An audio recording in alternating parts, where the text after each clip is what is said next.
implemented because the Kampala Convention provides for a conference of the parties where African states are to be coming together to find solutions to issues of internal displacement, but including when it is climate change induced. But this has not been done so far, and this is a duty, a responsibility that the Kampala Convention has given the African Union.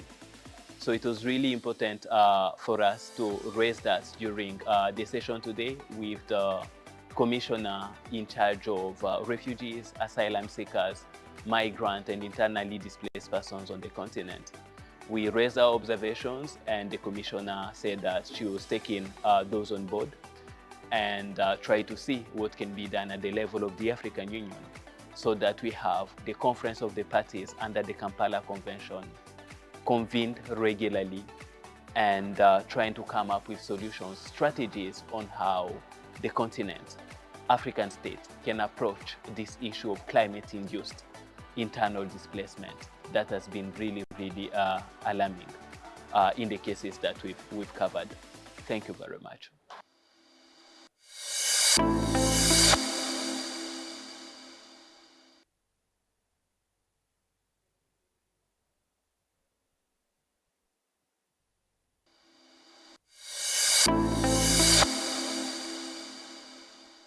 My name is Nyashampani. I'm with Afrobarometer. We are so much excited to be part of this second joint special mechanism forum here in Banjul.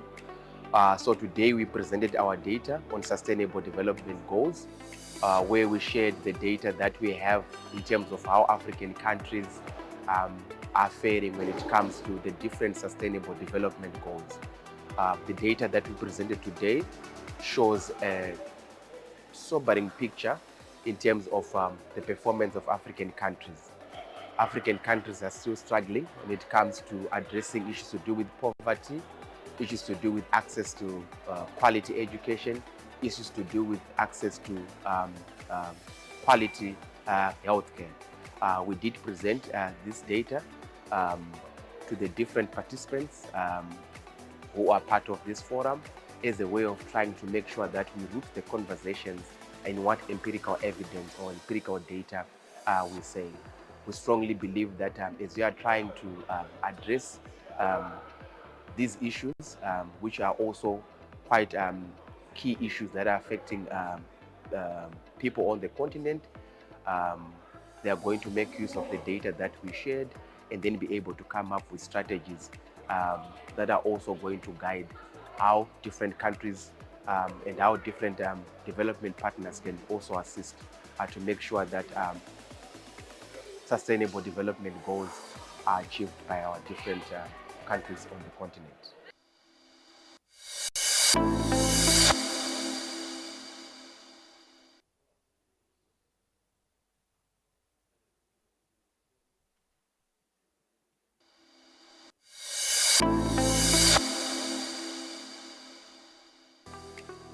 My name is Abdi Jibril Ali. I am a member of the Ethiopian Human Rights Commission, a national human rights institution with A status. I came to participate in the session, in the 83rd sessions of the African Commission on Human and People's Rights. We submitted at the Ethiopian Human Rights Commission a statement on human rights situation in Africa, and also a thematic statement on women's rights, rights of prisoners and their conditions of detention, on economic, social and cultural rights, as well as rights of older persons and the persons with disability. Regarding the organization of the session, from the practical session, I registered before starting my travel. So I received practical information as well as clearance on immigration matter. So I see that the practical arrangement is very good. I also, when I came here, I made a statement on human rights situation in Ethiopia, highlighting positive developments, areas of concern, and a recommendation for the government of Ethiopia. So far, the statements that we have made are very well taken, and I really appreciate the opportunity to make a statement and highlight human rights situation in Ethiopia at the African Commission on Human and People's Rights. I thank you.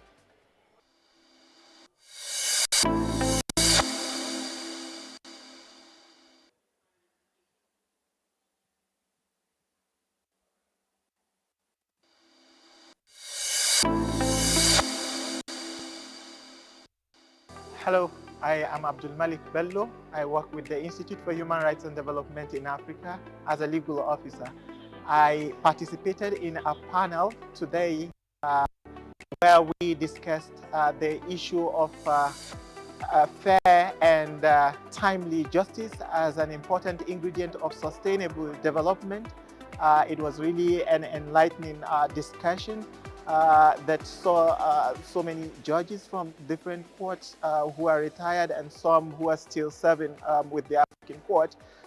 We recognize quite a number of challenges, and one of the main challenges that I would want the Commission to prioritize is the issue of implementation, because quite a number of times you get judgments, recommendations from the African regional human rights mechanisms without necessarily getting implementation. It's really a concerning matter that really touches on the what of the judgments and recommendations of the African Court and African Commission and other regional human rights mechanisms, and we urge states to honor their obligation and respect the decisions from the African Court and other regional human rights mechanisms by ensuring that they are timeously implemented.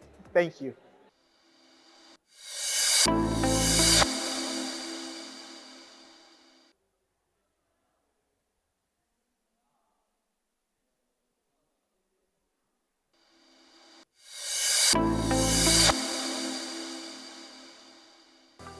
My name is Jagan Gray Johnson, and I'm one of the advocacy advisors for the Open Society Foundation's OSF. I'm based in Johannesburg, and I'm supporting participants to this 83rd session of the African Commission for Human and People's Rights based in Banjul. We also support the Commission in various ways, together also with the Center on the pre-session itself, which basically also looked at full participation of non-state actors and NGOs and CSOs in the NGO forum, which is usually hosted by the African Center for Human Rights and Democratic Studies. As I said, this year was extremely important for us to participate in it, especially given the polycrises that we're facing on the African continent in terms of challenges of political stability, peace and security in general, issues around conflict on critical minerals, and also, more importantly, the threat that human rights defenders continue to face on the African continent. So I think our contribution in terms of supporting the participation of non-state actors in these very, very important continental platforms remains critical in upholding the general principles of human rights, rule of law, and also good and sound democratic practice on the African continent.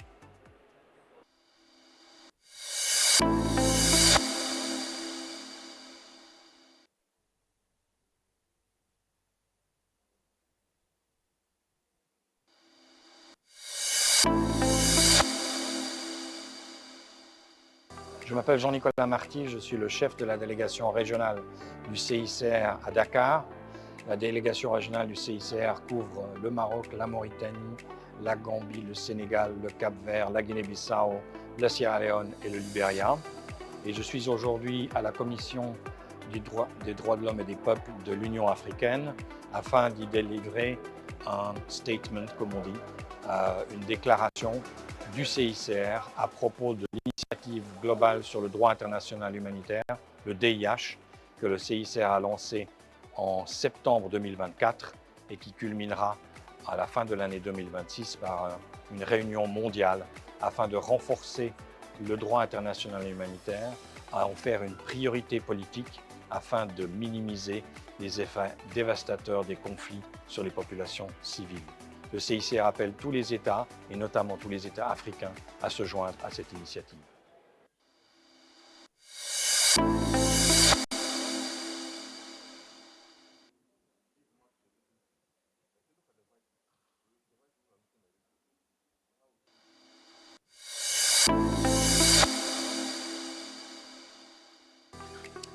Hello everyone, this is Secretariat. I am the officer in charge for the International Organization for Migration here in the Gambia. I just came out of a wonderful panel session that focused on the impact of climate change on migration and how that is emerging as a driver of conflict on the continent. I was joined by fellow colleagues from ICRC, the representative from the government of Zimbabwe that also provided holistic perspective on how we can address this issue in an integrated manner. Overall, I feel this was a wonderful platform to exchange ideas and come together to see that how we can really deploy people-centered, human rights-based approaches to solutions that are affecting the continent as a whole.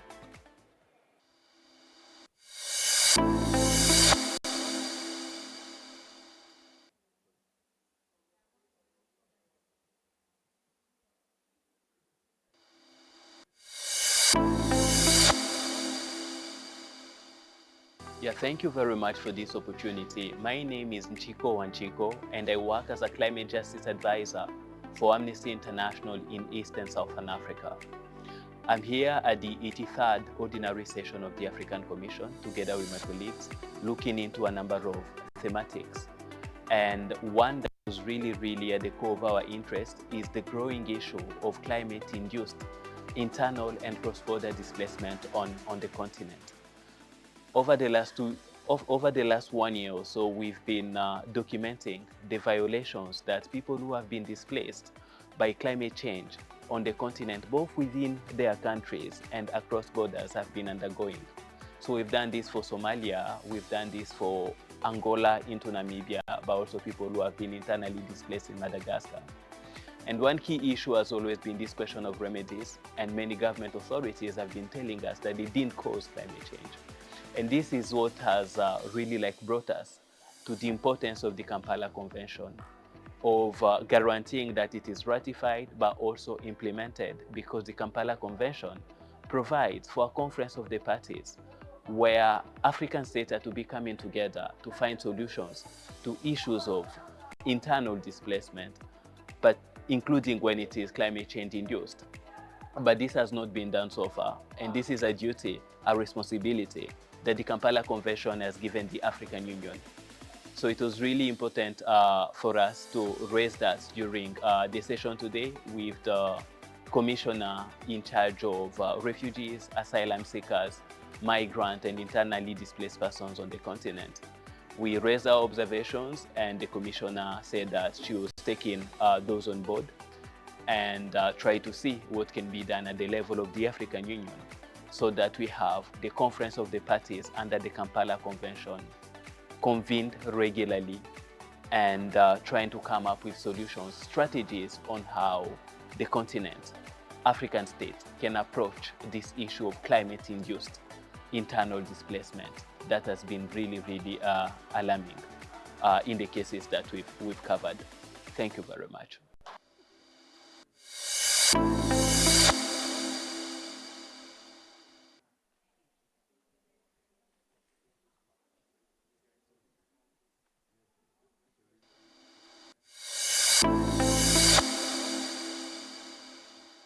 My name is Nyashampani. I'm with Afrobarometer. We are so much excited to be part of this second joint special mechanism forum here in Banjul.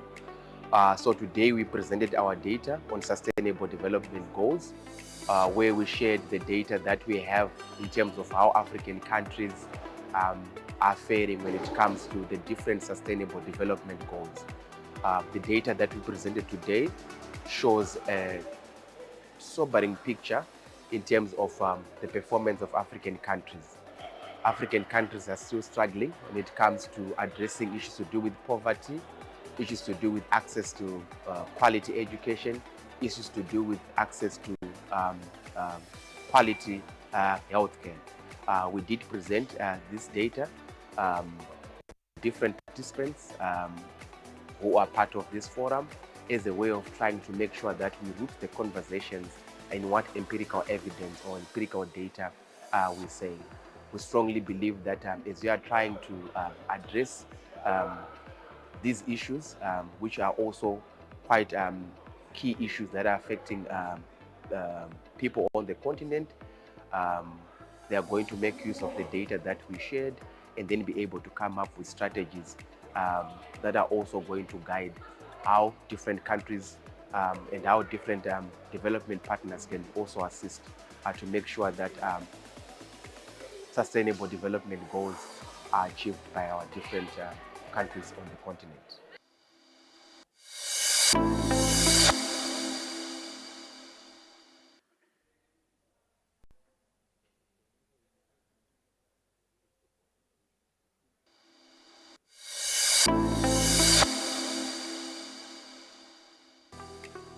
My name is Abdi Jibril Ali. I am a member of the Ethiopian Human Rights Commission, a national human rights institution with AA status. I came to participate in the session, in the 83rd sessions of the African Commission on Human and People's Rights. We submitted at the Ethiopian Human Rights Commission a statement on human rights situation in Africa, and also a thematic statement on women's rights, rights of prisoners and the conditions of detention, on economic, social, and cultural rights, as well as rights of older persons and the persons with disability. Regarding the organization of the session, from the practical session, I registered before starting my travel. So I received practical information as well as clearance on immigration matter. So I see that the practical arrangement is very good. I also, when I came here, I made a statement on human rights situation in Ethiopia, highlighting positive developments, areas of concern, and a recommendation for the government of Ethiopia. So far, the statements that we have made are very well taken, and I really appreciate the opportunity to make a statement and highlight human rights situation in Ethiopia at the African Commission on Human and People's Rights. I thank you.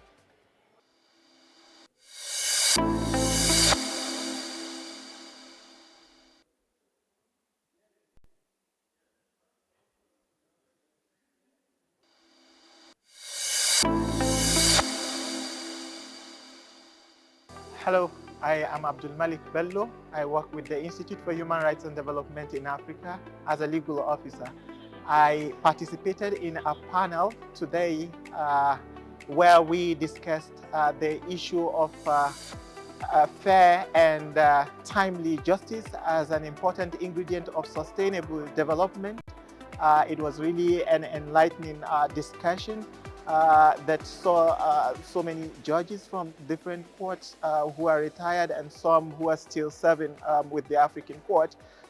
We recognized quite a number of challenges, and one of the main challenges that I would want the Commission to prioritize is the issue of implementation, because quite a number of times you get judgments, recommendations from the African regional human rights mechanisms without necessarily getting implementation. It's really a concerning matter that really touches on the what of the judgments and recommendations of the African Court and African Commission and other regional human rights mechanisms, and we urge states to honor their obligation and respect the decisions from the African Court and other regional human rights mechanisms by ensuring that they are timeously implemented.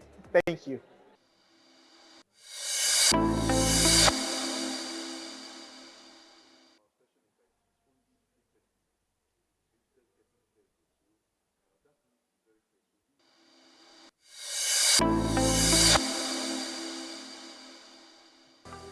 My name is Jagan Gray Johnson, and I'm one of the advocacy advisors for the Open Society Foundation's OSF. I'm based in Johannesburg, and I'm supporting participants to this 83rd session of the African Commission for Human and People's Rights based in Banjul.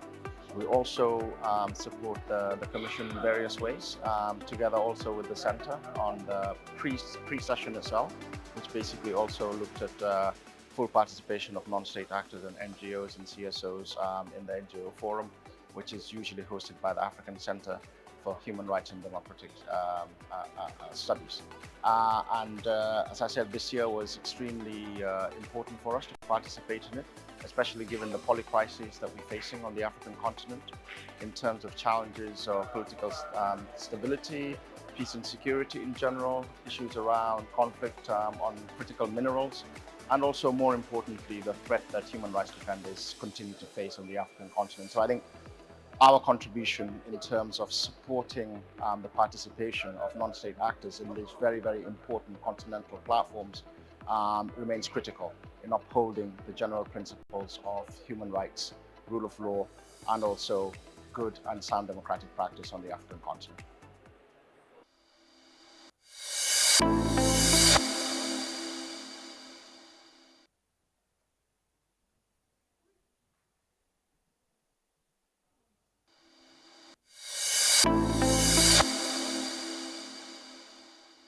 Je m'appelle Jean-Nicolas Marty, je suis le chef de la délégation régionale du CICR à Dakar.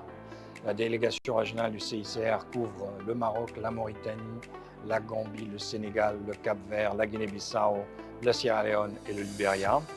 Et je suis aujourd'hui à la Commission des droits de l'homme et des peuples de l'Union africaine afin d'y délivrer un statement, comme on dit, une déclaration du CICR à propos de l'initiative globale sur le droit international humanitaire, le DIH, que le CICR a lancé en septembre 2024 et qui culminera à la fin de l'année 2026 par une réunion mondiale afin de renforcer le droit international humanitaire, à en faire une priorité politique afin de minimiser les effets dévastateurs des conflits sur les populations civiles.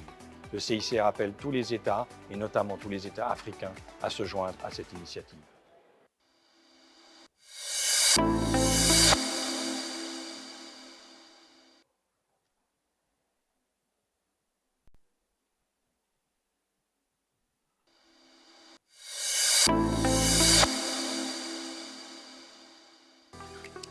Hello everyone, this is Secretariat. I am the officer in charge for the International Organization for Migration here in the Gambia. I just came out of a wonderful panel session that focused on the impact of climate change on migration and how that is emerging as a driver of conflict on the continent. I was joined by fellow colleagues from ICRC, the representative from the government of Zimbabwe that also provided holistic perspective on how we can address this issue in an integrated manner.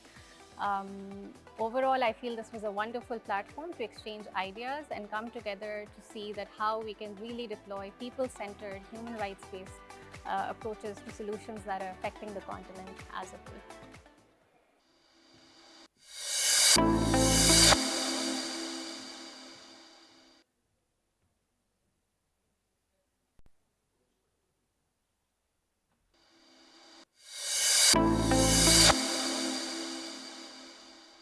Yeah, thank you very much for this opportunity. My name is Nchiko Wanchiko, and I work as a climate justice advisor for Amnesty International in East and Southern Africa.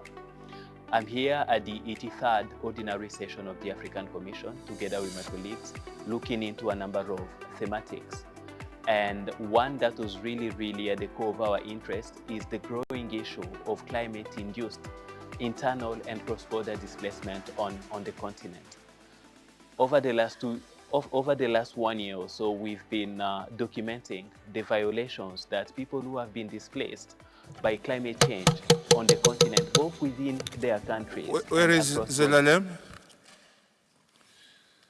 Because we're running out of time.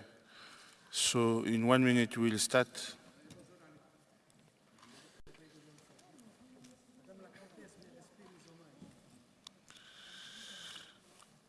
We are online already, eh? We are online? Come. Bonjour,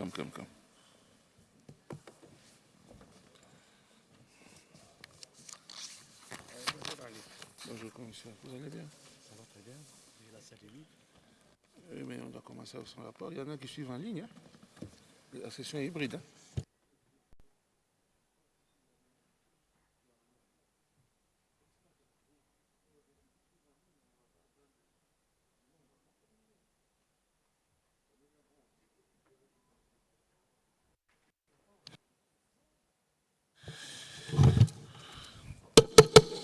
Nous allons reprendre avec les travaux. Bonjour à tous. Nous sommes en train de poursuivre le 9e jour de notre session de ce samedi 16 mai 2023.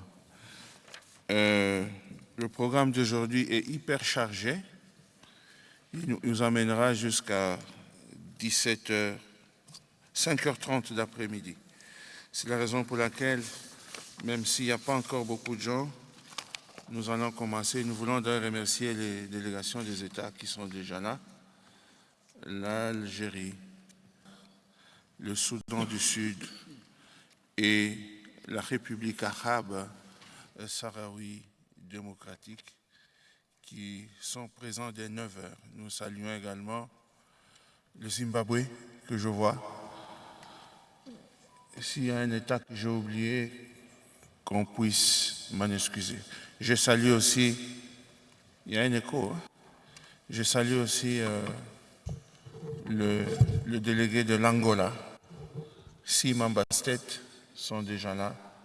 Nous pouvons donc commencer avec les travaux. Bienvenue donc aux États, bienvenue aux institutions nationales des droits de l'homme et aux ONG qui sont encore à 2 jours de la clôture de notre session publique présente. Je vais commencer par le rapport d'activité of the Special Rapporteur on Refugees, Asylum Seekers, Internally Displaced Persons, and Migrants in Africa. This exercise will stop at 9:45. So I'd like to call the Commissioner to summarize the presentation of our report, because afterwards we'll give the floor to Zimbabwe. Honorable Commissioner, you have the floor. Thank you very much, Chair. Dear honorable colleagues, commissioners, distinguished representatives of states, international organizations, regional organizations, NHRIs, and civil society. I have the honor to present to you today my intersession report. This report concerns 25 and 44 of the African Commission on Human and People's Rights, promotion and protection activities of human rights since the 81st ordinary session of the Commission. The report comprises activities conducted as a commissioner, member of the Commission, but also in my capacity as Special Rapporteur on Refugees, Asylum Seekers, Internally Displaced Persons, and Migrants in Africa. It also covers the ratification of the 2 instruments which I'm in charge of, the Kampala Convention and the African Charter on Nationality and the Eradication of Statelessness. The report also contains an analysis of the situation of refugees, asylum seekers, internally displaced persons, migrants on the entire continent, as well as the human rights situation in the countries which I'm in charge of, that is, Libya, Niger, Senegal, and Tunisia. The report will be closed with recommendations. Let me begin, Chair, with activities of my special mechanism, that is, activities of protection and promotion, and I'll begin with urgent appeals. During this intercession period, several urgent letters were sent concerning the situation of migrants, refugees, asylum seekers, and NGOs, giving them humanitarian aid in the case of Libya, following a campaign of disinformation. An urgent letter of appeal on Musa Changari in Niger, and another letter on the allegations of torture and other forms of cruel, inhuman, and degrading treatment on detainees in the prison of Banada in Libya, an urgent letter of joint urgent letter of appeal on violation of expression and freedom of expression in the state of Libya, and lastly, a letter of appeal, a urgent letter of appeal on repatriation of Turkish migrants by Kenya. For all these letters of appeal, these urgent letters of appeal, we have not yet received any response and would like to call on the states to do so. I also published several press releases and declaration, and because of time constraints, I'll refer you to the site of the commission where you'll find the details in the report. During this intercession period, I wrote congratulation letters, notably a letter of congratulation to the Republic of South Sudan for its adhesion to the two conventions of 1952 and 1961 on stateless persons, a joint congratulatory letter to the state of Libya on the election of the first female mayor in the history of the country. With regard to promotion activities, I'm going to present to you very quickly the state of ratification of the two instruments for which I'm in charge. I'll begin with the Kampala Convention on Internally Displaced Persons in Africa. Today, only 34 states have ratified the convention. 9 have only signed, while 11 have neither signed nor ratified. Would also like to underscore that till date, only 3 states have presented the initial report under Article 14 of this convention, that is Cameroon, Angola, and Burkina Faso. We stand to congratulate these states, while at the same time we invite others to follow their path. With regard to the protocol to the African Charter on Human and People's Rights, to the specific aspects of the right to nationality and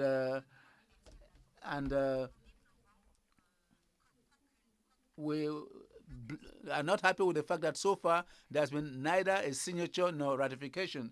So on this occasion, we would like to reiterate our calls to the African Union, the OHCR and the civil society organizations and all other stakeholders to bring their contribution to the Commission in order for us to carry out appropriate advocacy for the ratification of this instrument. Now, coming to other activities, as a member and special rapporteur, it concerns the participation in several activities such as webinars, conferences, roundtables, and studies. I really don't want to get into the details of these activities. I would refer you to the website, but I'll make a slight summary. On November 20th, 2024, I participated in a webinar organized by the NGO Equality Now on mobilizing civil society for nationality rights in Africa. Following the adoption of the new protocol, I would like to avail myself of this opportunity to recall that the advocacy should be done collectively and that the civil society remains an important partner for the Commission in that regard. On the 20th of November 2024, I participated in a conference on the strengthening of international regimes without the framework of mixed movement organized by the International Association of Refugees and Migration Judges. It held on the 20th and 21st of November in Sharm el-Sheikh. I use this opportunity to remind the fundamental principle according to which detention of migrants should be an exceptional solution, and they must try as much as possible to replace this by alternatives to detaining migrants. On the 6th of December 2024, I took part in a regional seminar in Kampala organized by the Human Rights Center of the University of Pretoria. I would refer you to this website for details of this participation. On the 12th of December 2024, I participated in a webinar on commemorating the 70th anniversary of the 1954 Convention relating to the status of stateless persons. I want to use this opportunity to insist on the complementarity which exists between this convention, this Universal Convention, which is still the basic document, and the African Protocol on Nationality. And I invited states and on the need to continue to commit themselves to the 1954 Convention and the new protocol which has not come into force. On the 20th of January 2025, I took part in a webinar organized by an observatory in City for the launching of their report on human rights in the region of Sahel. On the 22nd of April 2025, I took part in a panel discussion on human rights and regional organizations, the role of the African Commission on Human and People's Rights on the African continent and beyond, organized by Coach Human Rights Clinic at Coach University. This panel, which brought together students and provided an opportunity to present the structure, powers, and duties on the actions of the Commission concerning violations committed in Palestine and occupied territories, notably its Resolution 611 adopted in 2024. Lastly, on the 28th of April 2025, in Algiers, I held a meeting with the Executive Director General of ACHPR in the presence of Dr. Mohamed Benal. The objective was to present the work of the Commission relating to the impact of the application of the law on human rights and asylum seekers, refugees in Africa, and a discussion on how to disseminate the said study. The meeting also concerned the possibility of collaboration, future collaboration between our Commission and ACHPR. Now, let me talk about the activities as a member of the Commission. In this part, I will refer you to the report which exists on the website of the Commission, because these activities have already been presented by all the commissioners. I would simply want to recall that I took part in all the meetings, all the sessions of the Commission, which took place before since the 81st ordinary session. I took part in the working group on economic, social, and cultural rights in Africa as a member, and I also took part in all the activities of the mission on the establishment of facts on Sudan, also as a member. Now, let me move on to the evaluation of human rights supervised by my mechanism in Africa. I'll begin with the analysis of the situation of refugees, asylum seekers, migrants during the period of intercession. And I would like to recall that the combination of conflicts, political violence, degradation of economic and social conditions, climate change, and food insecurity continued during this intercession period, and it continued to provoke large cases of displacement. During their displacement, these people face a lot of violations such as kidnapping, arbitrary execution, gender-based violence, and precarious living conditions in both form and time. The general situation of these vulnerable individuals is all the more alarming given that humanitarian response funding and aid for refugees, asylum seekers, and other displaced persons continue to suffer from restrictions due to reduction of funding for humanitarian assistance programs.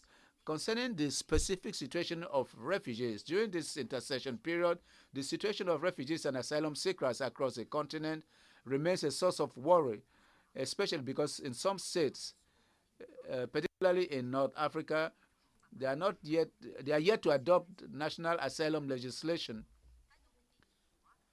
while others have enacted laws that are only partially aligned with international and regional standards. According to UNHCR, at the end of 2024, the East African region, the Horn of Africa, and the Great Lakes hosted around 5.6 million refugees and asylum seekers. For statistics, I would refer you to the report, paragraph 38. The same trends are noticeable in the Sahel region, Burkina Faso, Mali, Niger, which at the end of December 2024 had nearly 600,000 refugees and asylum seekers.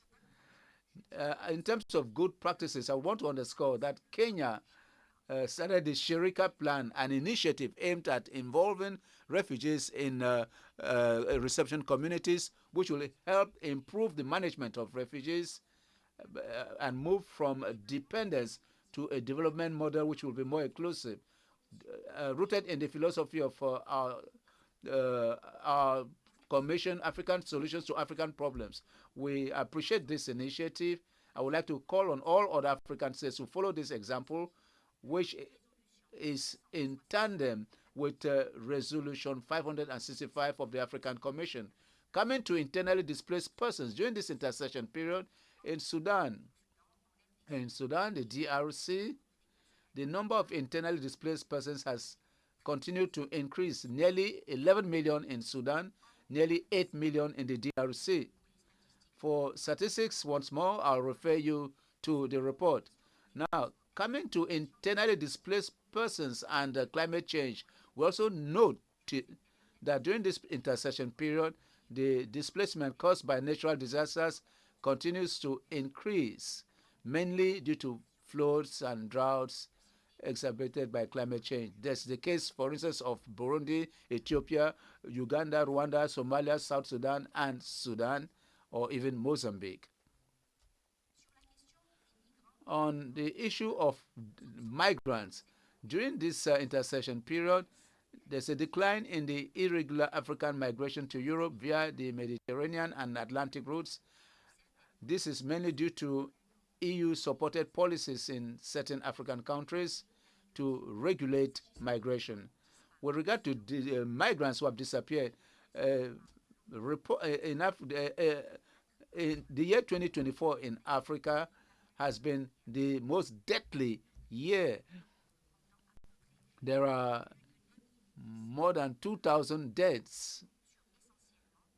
More than 2,000 deaths, migration-related, were documented in the region. These deadly routes are the crossing to the Canary Islands, which claim 1,167 lives, and the resolution of the African Commission 486 on migrants who disappeared and the consequences on their families. We call on the need to deal with the profound causes of migration. Now, I am going to deal with the situation of human rights in countries under my responsibility. I'll begin with Libya.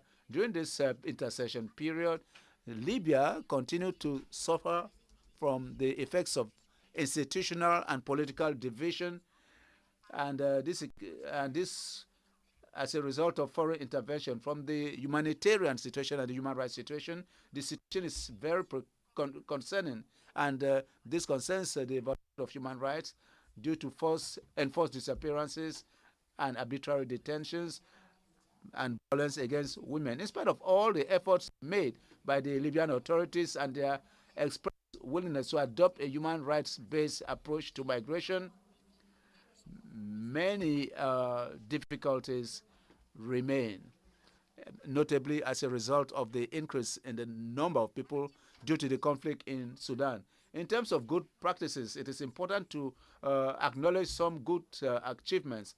Notably, the Libyan authorities have taken moves to limit the number of migrants. For the first time in the history of the country, a woman has been elected mayor. This shows in the governance of the country. We would like to thank the state of Libya for their response of the 24th of April 2025, following the discovery of a mass grave. And we call on them to intensify collaboration and dialogue with the Commission. For Niger, during this intercession period and following the national consultations held last February, the Refondation Charter was adopted and promulgated on 26th of March. There's a creation of a National Observatory of Human Rights and Fundamental Liberties. We'd like to call on the authorities of Niger to enforce this observatory as quickly as possible and for it to move into action. On security, Niger continues to face major security challenges due to regional insecurity. There have been several attacks against soldiers and civilians. We would like to call on Niger to carry out investigation, impartial, and bring to justice all the culprits to avoid impunity. The practice of problems relating to nationality continued during this intercession period, especially concerning people who carried out actions which could disturb peace and security, as well as former officials who were close to the former regime. The Commission is worried about this decision, which could lead to statelessness, and we hope that in Niger, all matters relating to statelessness should follow the UN convention to which Niger is a party. In terms of good practices, we want to underscore the liberation of several military figures imprisoned and civilians in connection with various cases described as political. In Senegal, during the intercession period, irregular migration continued but showed a decline, particularly due to the strengthening of security and enforcement mechanisms aimed at curbing the departure of irregular migrants, notably the youth who are in search of economic opportunities. We'd like to call on the government of Senegal to intensify measures to set up these adequate measures to improve on the situation in Senegal.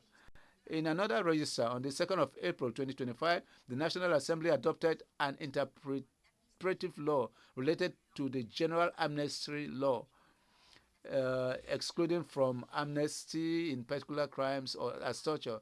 However, on the 23rd of April 2025, the Constitutional Council invalidated this law, declaring it unconstitutional. Lastly, I'll come to Tunisia. During this period of intercession, the issue of migration remained of major concern in Tunisia. As many parts of the continent, a large-scale operation has been underway since the beginning of April to dismantle informal camps of irregular migrants, particularly in the south of the country. We urge the Tunisian authorities to conduct these operations with humanity and in accordance with international and regional human rights standards, and to continue their efforts to provide medical support for migrants in need of health care, especially pregnant women. It is also important, while the efforts made by the Tunisian government in collaboration with International Organization for Migration in Tunisia to carry out voluntary return and reintegration operations for over 2,000 irregular migrants to their countries of origin since early 2025 are commendable. We call on the authorities of Tunisia to take necessary measures to end collective expulsion and to protect the human rights of all migrants, regardless of their migration status. In another registry relating in a separate matter concerning the trial in the so-called plot against the state security, case involving lawyers, journalists, human rights activists, political activists, serious concerns have been raised regarding full compliance. We call for fair trial. The arrest of one of the of Ahmed Swag, one of the defense lawyers, raises issues on the capacity of lawyers to defend their clients. We also reiterate our concerns expressed in previous reports about freedom of expression and association for many human rights defenders. And we would like to thank the Republic of Tunisia for its response concerning an urgent appeal on the allegation of trafficking of migrants. I would like to continue to encourage Tunisia to continue to maintain dialogue with the Commission. I would like to thank Tunisia for responding to the request of the Commission to carry out a promotion mission. This is a testimony of the commitment of the Tunisian authorities to consolidate their relationship with the Commission and their will to work towards the strengthening of issues relating to human rights. Chair, this is the last part, which concerns conclusions and recommendations. I'd like to reiterate the recommendations made in previous reports, some of which remain relevant and to which new ones are added, namely, to the state parties to the African Charter, take ownership of and implement the African guiding principles on the human rights of all migrants, refugees, and asylum seekers adopted in 2023, take ownership of Resolution 486 and on missing migrants and refugees in Africa, the impact of their families, and on the inclusion of refugees, asylum seekers, displaced persons. ensure that refugees enjoy all their human rights, particularly economic and social conventions and OAU convention governing the specific aspects of refugee problems in Africa, ratify the protocol to the African Charter on human and people's rights on the specific aspects of the right to nationality and eradication of statelessness in Africa, reinforce the assistance granted to states hosting large numbers of asylum seekers of refugees based on the principle of burden and responsibility sharing, end the detention of migrants solely on the basis of their migration status and replace it whenever possible. And lastly, to respond positively to the request of the permission of the authority to carry out mission. We recommend all member states of the African Union, for those who have not yet done so, to ratify the OAU Convention on Refugees and implement it at the national level. For those which have not yet done so, accelerate the process of ratification of the convention, the Kampala Convention, and implement it for states which have done so, and make it go operational through national laws. Get involved in the issue of enforced displacement of persons both inside and outside the country by dealing with the in-depth causes of the displacements. We would like to recommend to the African Union to encourage states to ratify the protocol to the African Charter on Human and People's Rights on nationality and on the eradication of statelessness, to involve urge states to work towards a sustainable resolution of ongoing conflicts in order to eliminate the root causes of forced displacements, which gives rise to refugees. And lastly, expedite the operationalization of the African Humanitarian Agency by providing it with substantial funding and real operation capacity so that it can effectively respond to various humanitarian situations in Africa. And lastly, to the ACHPR and others, the High Commissioner of Refugees, UN agencies and international organizations, we recommend that they work upstream with African of refugees, asylum seekers, and internally displaced persons, especially long-term refugees.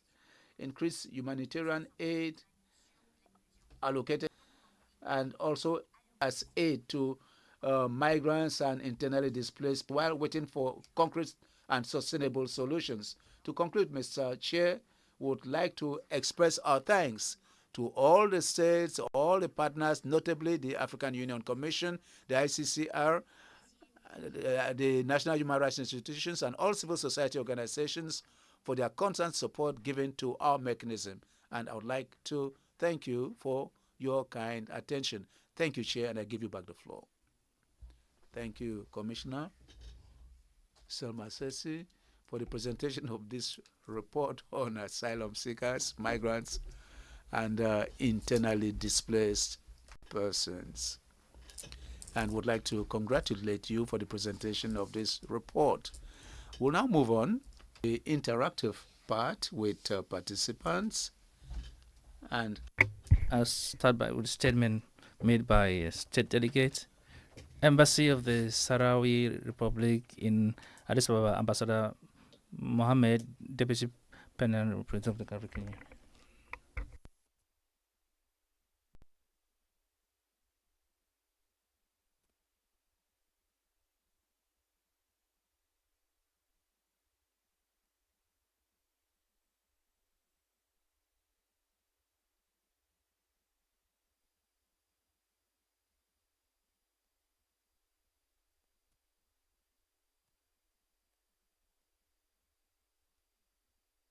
We also extend our sincere gratitude to the Special Rapporteur for her report and for her continued concern for the most vulnerable groups on our continent. Mr. Chairperson, for nearly half a century, over 200,000 Sahrawi refugees have lived in camps in southwestern Algeria, one of the longest-standing protracted cases of political refuge in Africa. This political refuge stems from the Moroccan military invasion of Western Sahara since 1975, and from foreign greed to illegally exploit our natural resources, which led to the forced displacement of an entire people. It was the result of war crimes and crimes against humanity in complicity with Spain, the former colonial power that failed to fulfill its international duty to complete the decolonization of Western Sahara. These camps have become a haven of resilience thanks to Algeria's steadfast and principled support and to the solidarity of African and non-African countries, global civil society organization, and United Nations agency. However, they are currently facing severe humanitarian challenges, particularly concerning the right to food, which must be protected under all circumstances as enshrined in the International Covenant on Economic, Social, and Cultural Rights. Mr. Chairperson, the most recent studies on the situation of Sahrawi refugees highlight several alarming issues of deep concern to the Sahrawi Republic, including 1.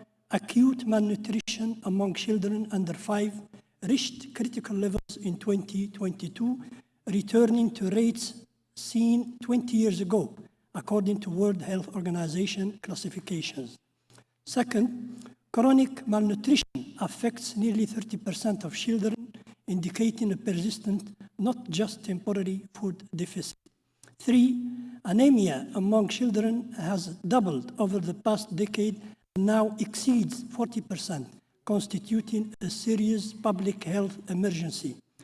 Among non-pregnant women, about 2/3 suffer from overweight or obesity, a direct result of food basket made up of 69% of poor quality carbohydrate and lack in proteins and vitamins.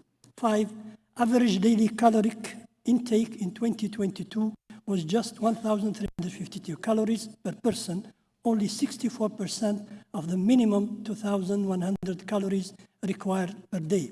Mr. Chairperson, despite these alarming indicators which should concern the international community, we are witnessing a systematic reduction in food assistance due to political and possibly economic reasons tied to global crisis.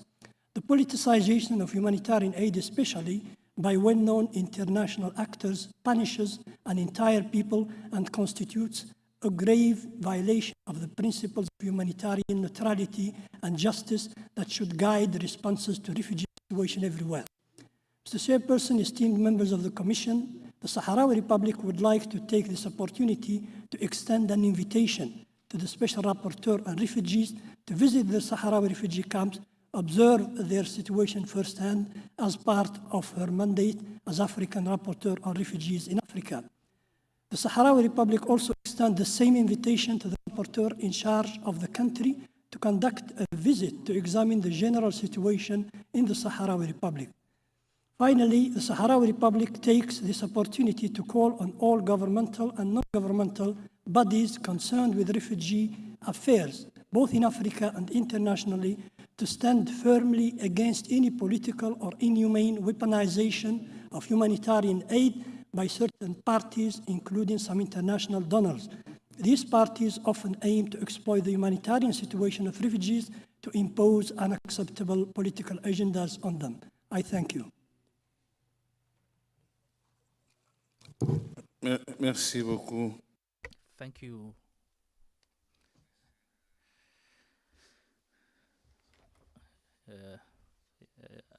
Mr. Ambassador, I'd like to remind you about the terms of the Decision 673 of the General Assembly of the Union that requires that the Troika should take charge of all these issues and questions because the Commission has trouble in this area. I'd like to recall, and I'm reminding you again, like I did the last time.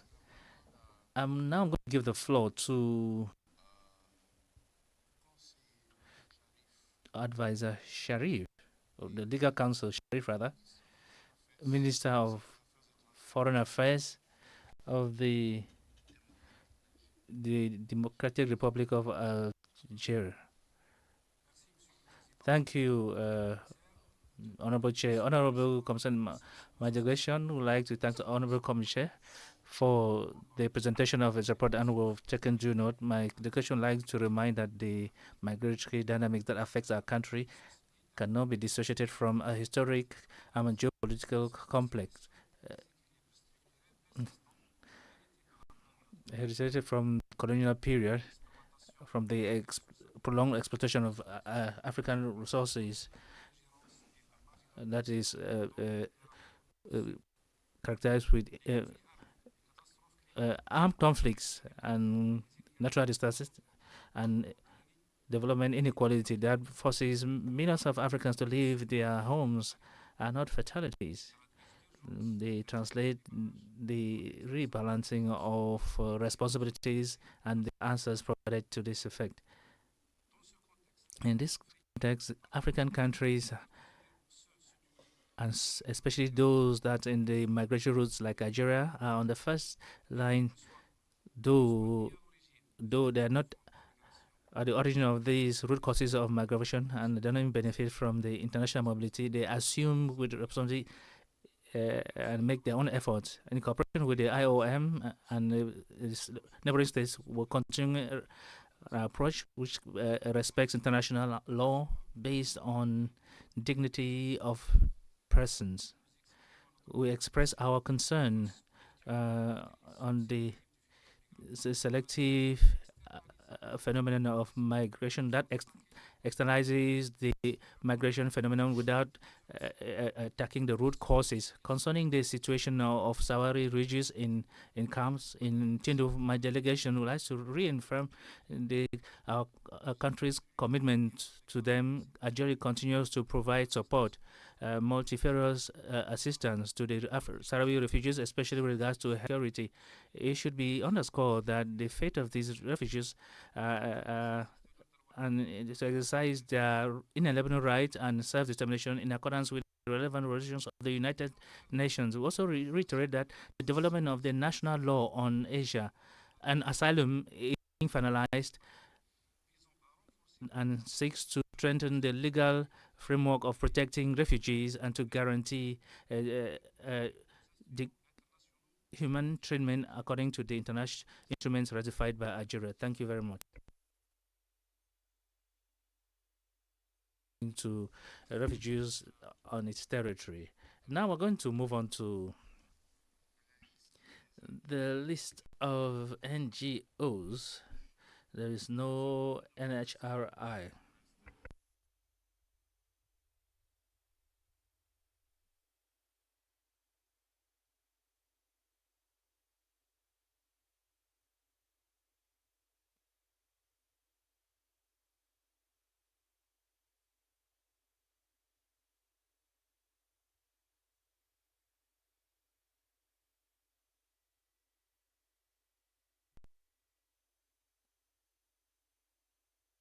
We don't have 4 minutes. We have 4 more minutes to move on to the next item.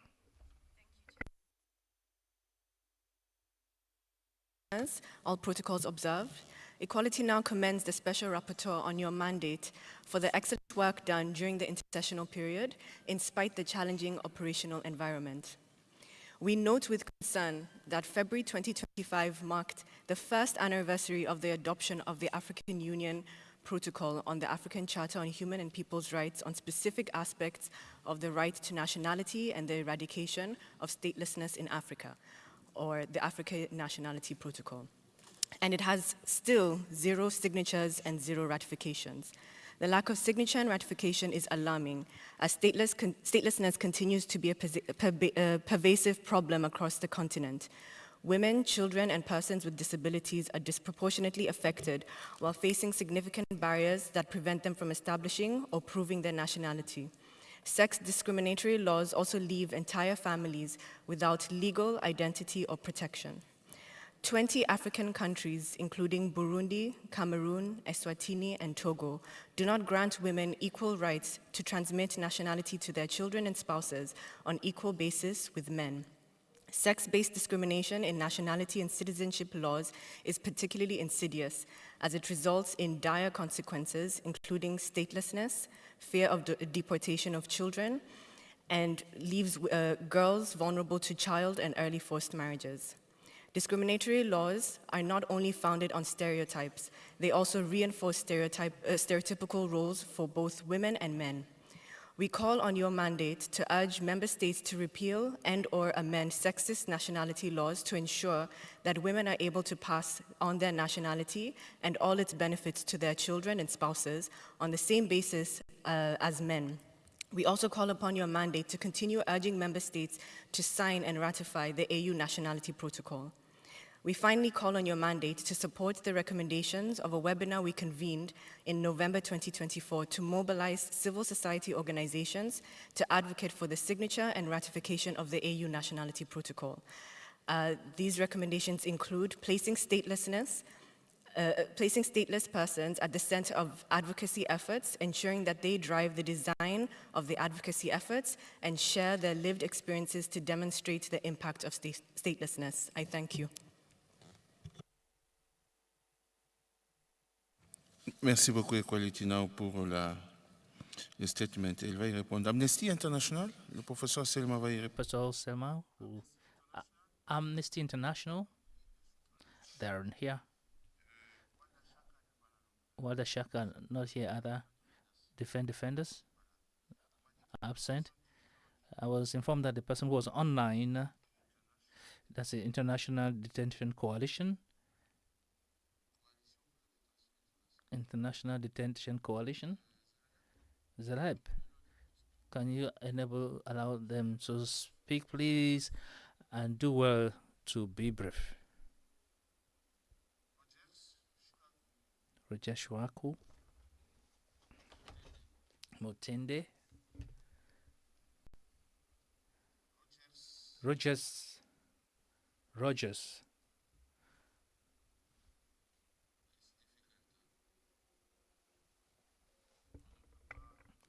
We cannot, would like to express our apologies for the International Detention Coalition. Due to technical glitches, we cannot connect with you, and we would like to apologize for that. I'm not to return the floor to the special rapporteur, Professor Selma, for her final observations. Thank you, Honorable Chair, for giving me the floor, and I'd like to thank the participants who made observations and put questions on this report. I'd like to start with the state delegations. I'd like to thank the ambassador of the Sahrawi Arab Democratic Republic. We'd like to reassure him of our solidarity with Sahrawi refugees. Also like to thank him for sharing the last information with regard to the number of refugees and the situation of malnutrition among children. Maybe as regards the Sahrawi refugees, we at the Commission are aware that it is one of the oldest crises, as we call it, the long-standing refugees on the African continent. Maybe this crisis requires support of the African Commission on Human and People's Rights, as well as other partners, and sustainable solutions. And after your request to visit refugee camps, taking into account the information already presented by the chair of the Commission and the mechanism I'm in charge of, could explore all possibilities on this issue that you raised. Now, as concerns the observations were made by the delegation of Algeria, we'd like to thank the delegation of Algeria, and we have taken due note of all observations on the root causes of enforced displacement in Africa, and we need urgent answers from state and regional institutions. I would like to congratulate them for this unwavering support that they provide to the Sahrawi refugees that is on their territory, and also have taken due note of the process of adopting a national law on asylum. We'll congratulate them, and we'd like them to encourage them to continue this process, and we'd like to ask them to inform the African Commission of a Human Right and People's Rights on the state of progress of this law. With regard to the NGO Equality Now, We have already interacted with them because I also took part in a webinar that was devoted to the protocol to the nationality and statelessness, and just like you, we deplore that till date no signature, no ratification has been done on this important protocol on statelessness in Africa. We also like you to share with us your statement, because you referred to some African laws that you will you describe as discriminatory, and then we are going to conduct in the African Commission, and we also count on your collaboration and support to continue our advocacy to African states for the ratification of this very important protocol in order to enable it to enter into force. Thank you, Honorable Chair, and I return the floor to you. Thank you, Madam Special Rapporteur on refugees, asylum seekers, and internally displaced persons. Thank you especially for your message of solidarity to all refugees on the African continent, which deserves the attention of our organ and institution. Also like to thank the Sahrawi Democratic Republic and to the Republic of Algeria for their the interaction that they had with the special rapporteur on this mechanism. This brings to an end the consideration of this report, and I would like to like all participants to give a round of applause to this special rapporteur. Thank you very much. Now we are going to item 8 of our agenda. Item 8 of our agenda concerns the consideration of the periodic consideration of reports of states. On behalf of the Commission, on behalf of all my colleague commissioners, it is an honor and a pleasure for us to welcome the delegation of Zimbabwe that is coming here for its obligations from the African Charter and all its protocols. We have the pleasure to welcome His Excellency Mrs. Ziambi, Honorable Ziambi, who is the Minister of Justice, of Parliamentary Affairs of the Republic of Zimbabwe, and who also doubles as the head of delegation. We also like to bid you a warm welcome, to Mrs.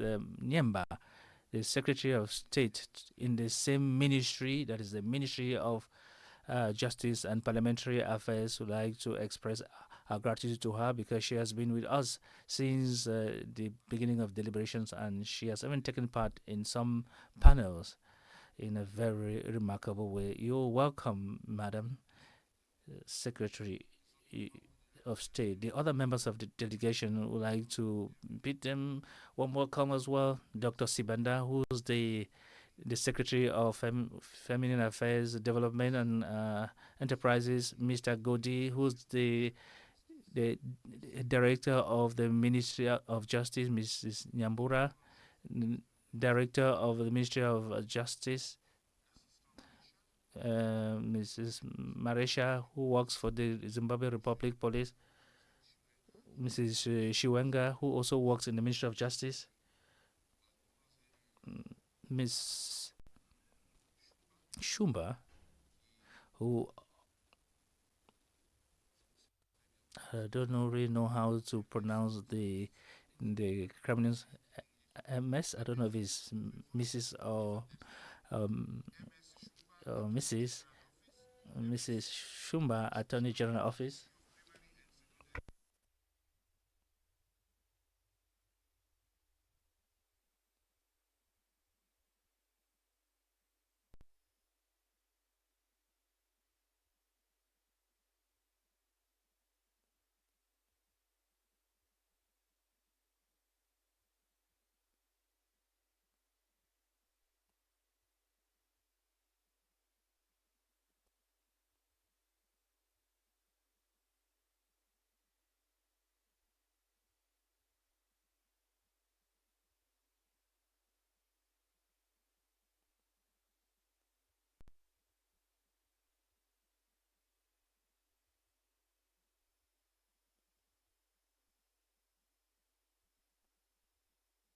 to like to bid the entire team of Zimbabwe, led by the minister, a warm welcome to the African Commission on Human and People's Rights to present their report.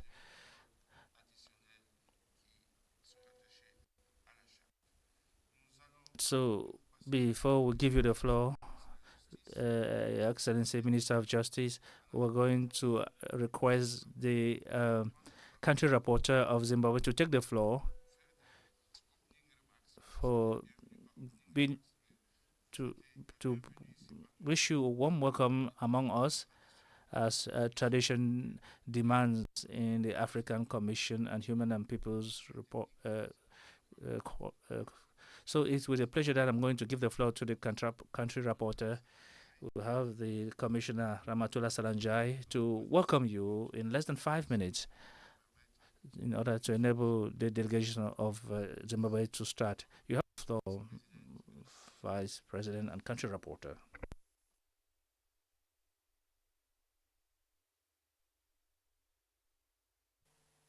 Commissioners and esteemed, it is indeed my singular honor, privilege, and pleasure to extend a warm welcome to the delegation of Zimbabwe as they present their state report to the African Commission on Human and People's Rights.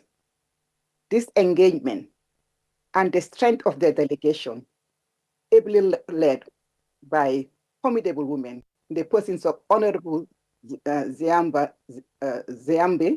Minister of Justice, Legal and Parliamentary Affairs, the Secretary of State for Justice and Parliamentary Affairs, who you rightly observe has been with us since the beginning and has taken part in a very good panel and shared her insight. And my dear sister, Dr. M. Sibanda, SOS for Women's Affairs, Secretary for Women's Affairs and Development, Small and Medium Enterprises, reflects Zimbabwe's commitment to the principles enshrined in the African Charter and its dedication to transparency, accountability, and dialogue in advancing human rights. We appreciate the opportunity to engage in constructive discussion, share progress, and address challenges in promoting and protecting the rights of all citizens. We look forward to a meaningful exchange that strengthens our collective commitment to human dignity and justice across the continent. With these few words, Honorable Chairperson, I don't want to take too much time. I'll allow the delegation to present their reports. Thank you very much, and to wish you a warm welcome once more. Thank you, Chair. Yes, thank you, Vice President. Just to correct, the head of delegation is a man. It's Honorable Ziambi. Madam Okay, Nyemba. very well. Thank you very much. Thank you very much, Chair. Yes, there is no problem. As you are not in the room. It's normal. Thank you. Yeah. Merci beaucoup, Madame la Vice-Présidente, d'avoir souhaité la bienvenue à cette importante délégation du Zimbabwe. Maintenant, je voudrais expliquer comment les choses vont se passer. Excellence, Monsieur le Ministre, je vous souhaite encore la bienvenue dans les procédures qui sont les nôtres. Tout en vous félicitant déjà, nous allons vous accorder à partir de maintenant 1 heure de travail. Vous allez... You're going to organize it based on the way you like to present this report. What is important for us is for you to take 1 hour to present your report. If you think that you may need slightly more, you can tell us 1 hour after that you need maybe 15 or 20 minutes, and we can still grant that to you. After that presentation, we're going to take the floor. I'm going to start with the country rapporteur, Honorable Commissioner Salanjai, and at that time she will ask you a few questions, a few general questions, what we call general questions.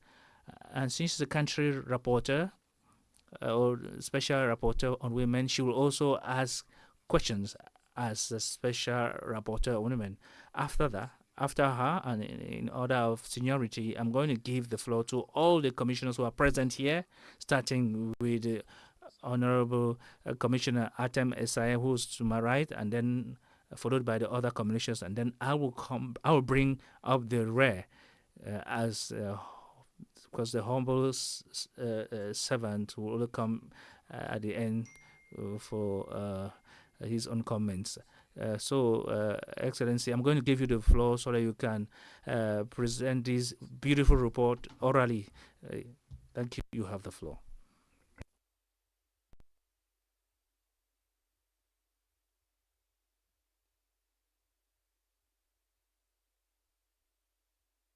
of the government of Zimbabwe and my delegation here present, it is both an honor and a privilege to be leading the dialogue on the 16th periodic report under the African Charter on Human and People's Rights, ACHPR.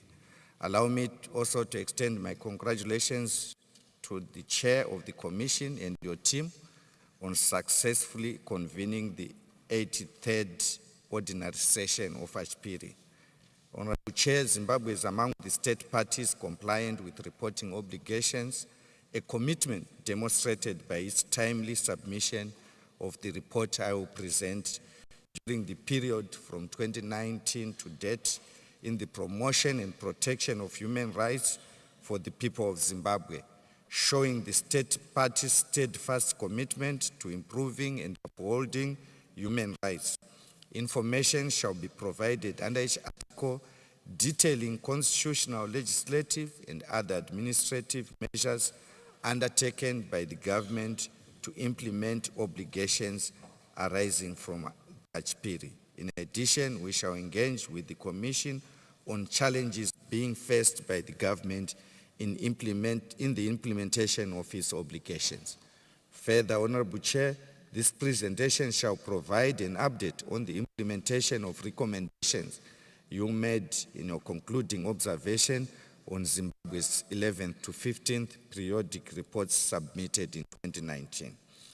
Chair, my delegation acknowledges and appreciates the list of follow-up questions forwarded by the Commission and wishes to indicate that in the process of engaging the Commission on our country's report, we shall respond to issues contained in the list of questions. I will turn to developments since the previous report.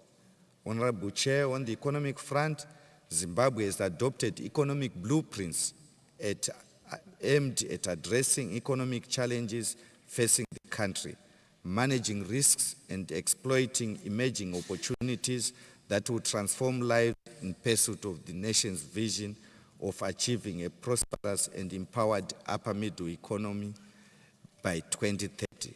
These include the Transitional Stabilization Program, TSP, which ran from 2018 to 2020, which resulted in macroeconomic stability and stimulated economic growth and was succeeded by the National Development Strategy 1, NDS1, which ran from 2021 and is ending this year, 2025. And it's aimed at providing an inclusive developmental path, focusing on the judicious use of the country's resources to accelerate equitable and sustainable economic growth and development. In reflection of Zimbabwe's commitment to the successful conclusion of the land redistribution process, the Global Compensation Agreement was developed. This program is expected 1,000 resettled farmers with full title. I will now turn to ratification of regional and international instruments. Honorable Chair, during the period under review, Zimbabwe ratified the following regional and international human rights instruments. And workers and members of their persons with disabilities rights on the establishment of an African Court on Human and People's Rights and the protocol to the treaty relating to free movements and enforced disappearance. Esteemed Commissioners, Honorable Chair, any death occurring in our investigation, an inquest is conducted in accordance with legal procedures with the objective of circumstances surrounding the death and ensuring that any individual found to be responsible is held accountable under the law. It is, however, of interest and worth highlighting to the Commission that there is a disturbing trend of whenever there are international events or visits to the country by prominent public officials. Zimbabwe maintains that the alleged cases of abductions were thoroughly and transparently investigated, and these include the case of one Peter USA, Joan Mundoza, Obet Musarure, and Samantha Kurea. Honorable Chair, esteemed Commissioners, I am also pleased to announce that Zimbabwe abolished the death penalty from its statutes on December 31, 2024. As required by the new law, all of the 48 prisoners who had been sentenced to death are in the process of being resentenced, and their sentences are being commuted to other appropriate sentences.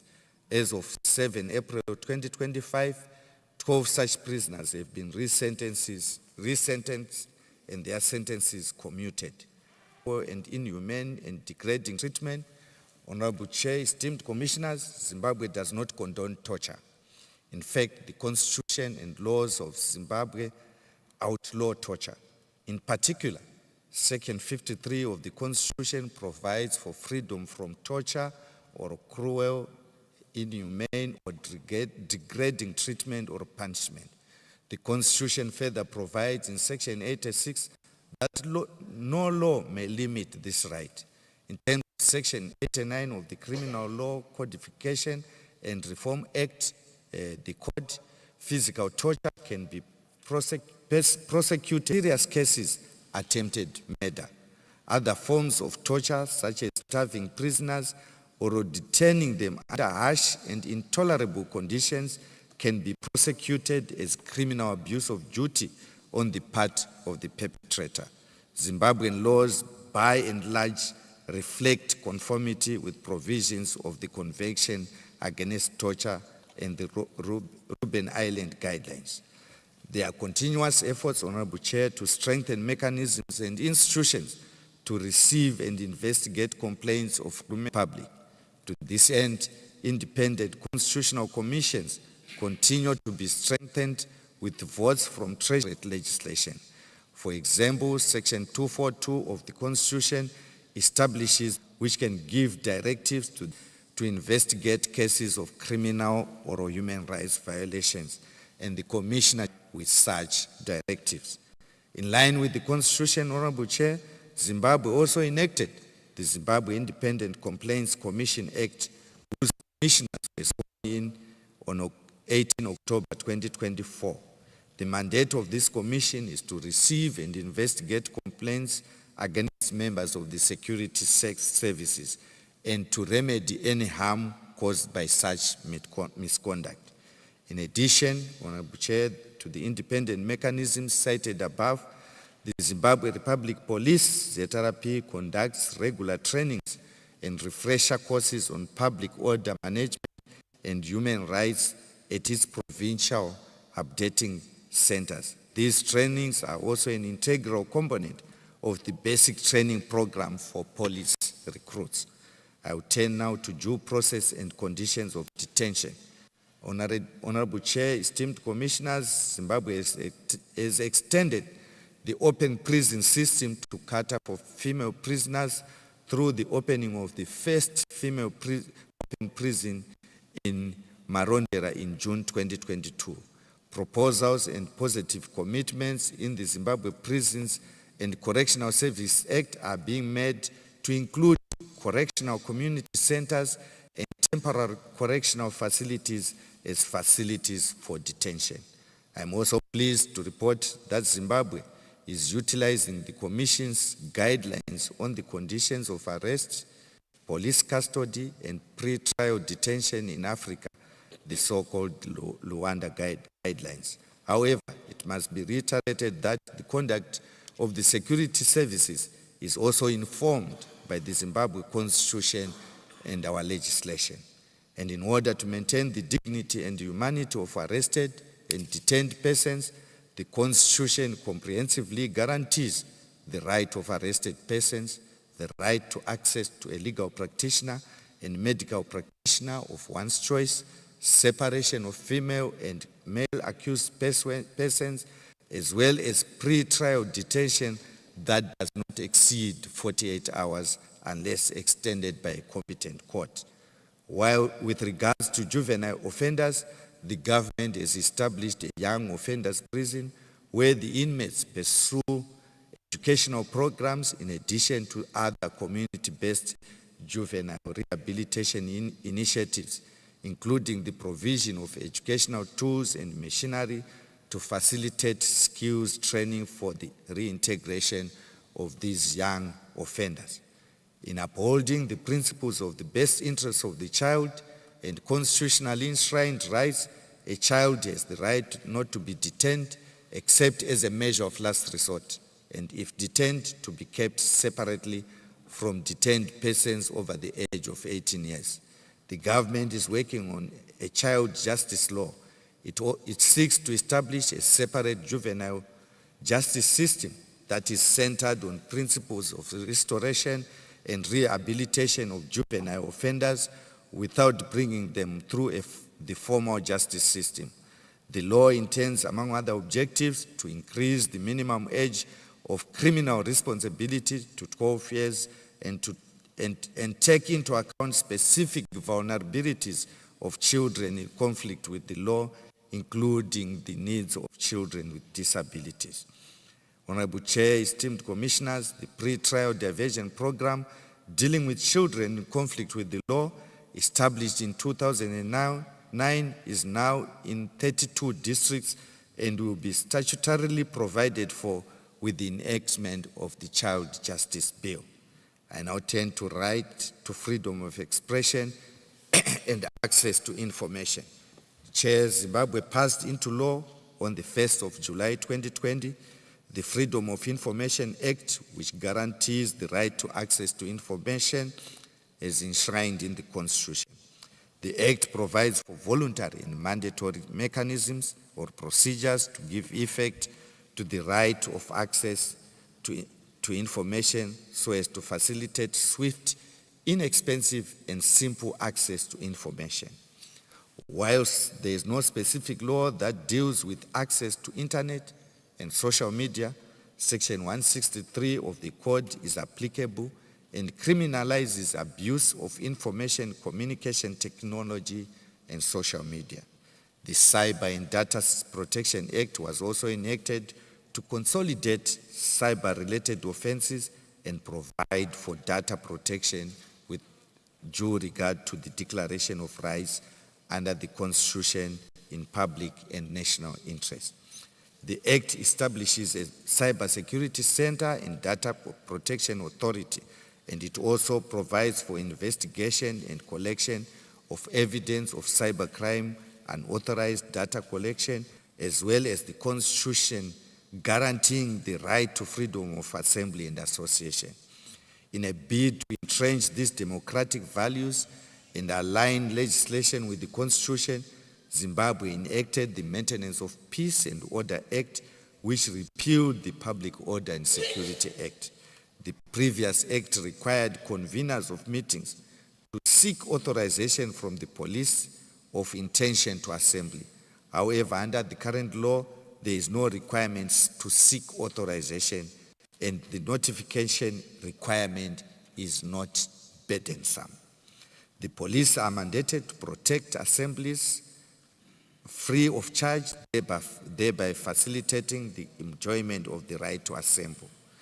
The Zimbabwe Republic Police continues to train its members on public order management and human rights to ensure that incidents of public disorder are handled in a way that does not violate, in particular, the right to freedom of assembly and association. With respect to human rights defenders, there is no discrimination, and the law applies to everyone, and constitutional and legislative freedoms are guaranteed. The Constitution protects every person in as far as enjoyment and fulfillment of rights and obligations are concerned. Honorable Chair, I now turn to economic, social, and cultural rights.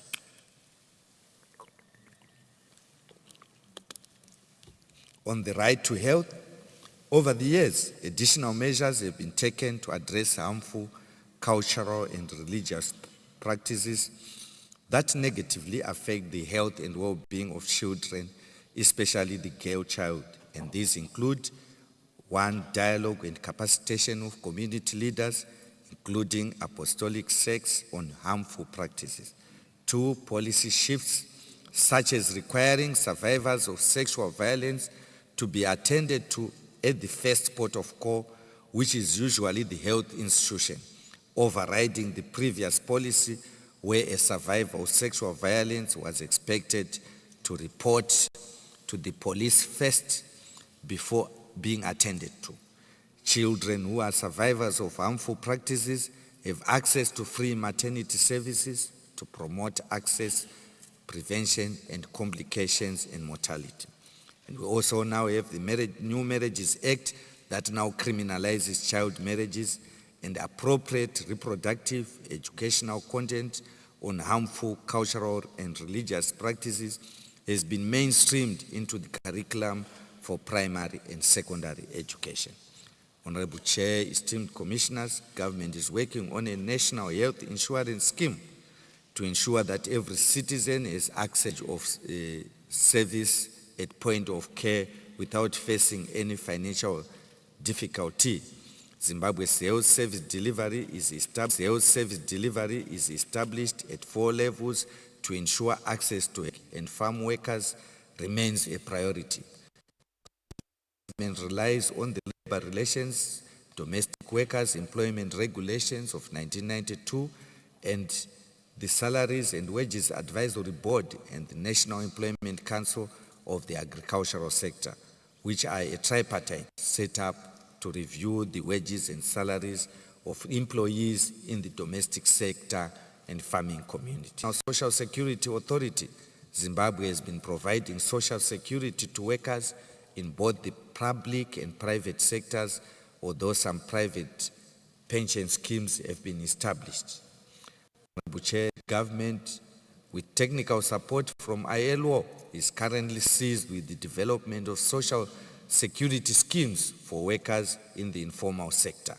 In 2021, government together with the tripartite partners conducted the labor market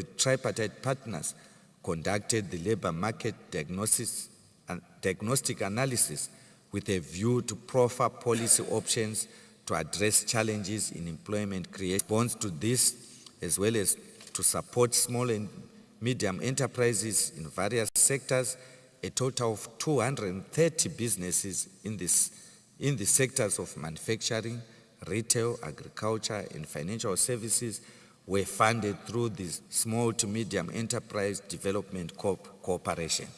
I now turn to the right to education.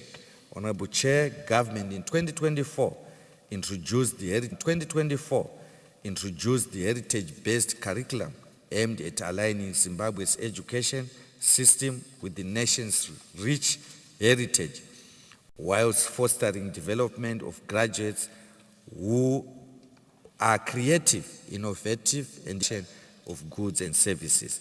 The curriculum represents from the 2015 to 2022 STEM framework as it seeks to prepare learners for the demand of the modern society. Heritage-based curriculum has mainstream primary school learning areas to prevent overload, with 6 core areas of education focus. And at secondary school level, a 2-route system has been introduced to cater for learners' diverse aspirations. Academic route targets learners who plan to pursue higher education at universities, while vocational route focuses on developing practical skills for trade and vocational careers. In order to cater for the basic education so-called BEAM program increased its target average coverage to 1.5 million primary and secondary pupils starting with the 2022 financial year.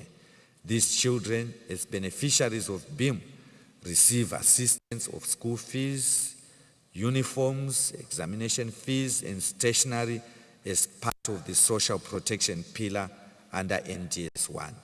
Furthermore, on basic education, the government has introduced grants in aid of tuition as a measure of user fees to enjoy the right to education. Honorable Chair, esteemed commissioners, I now turn to right to adequate standard of living and development.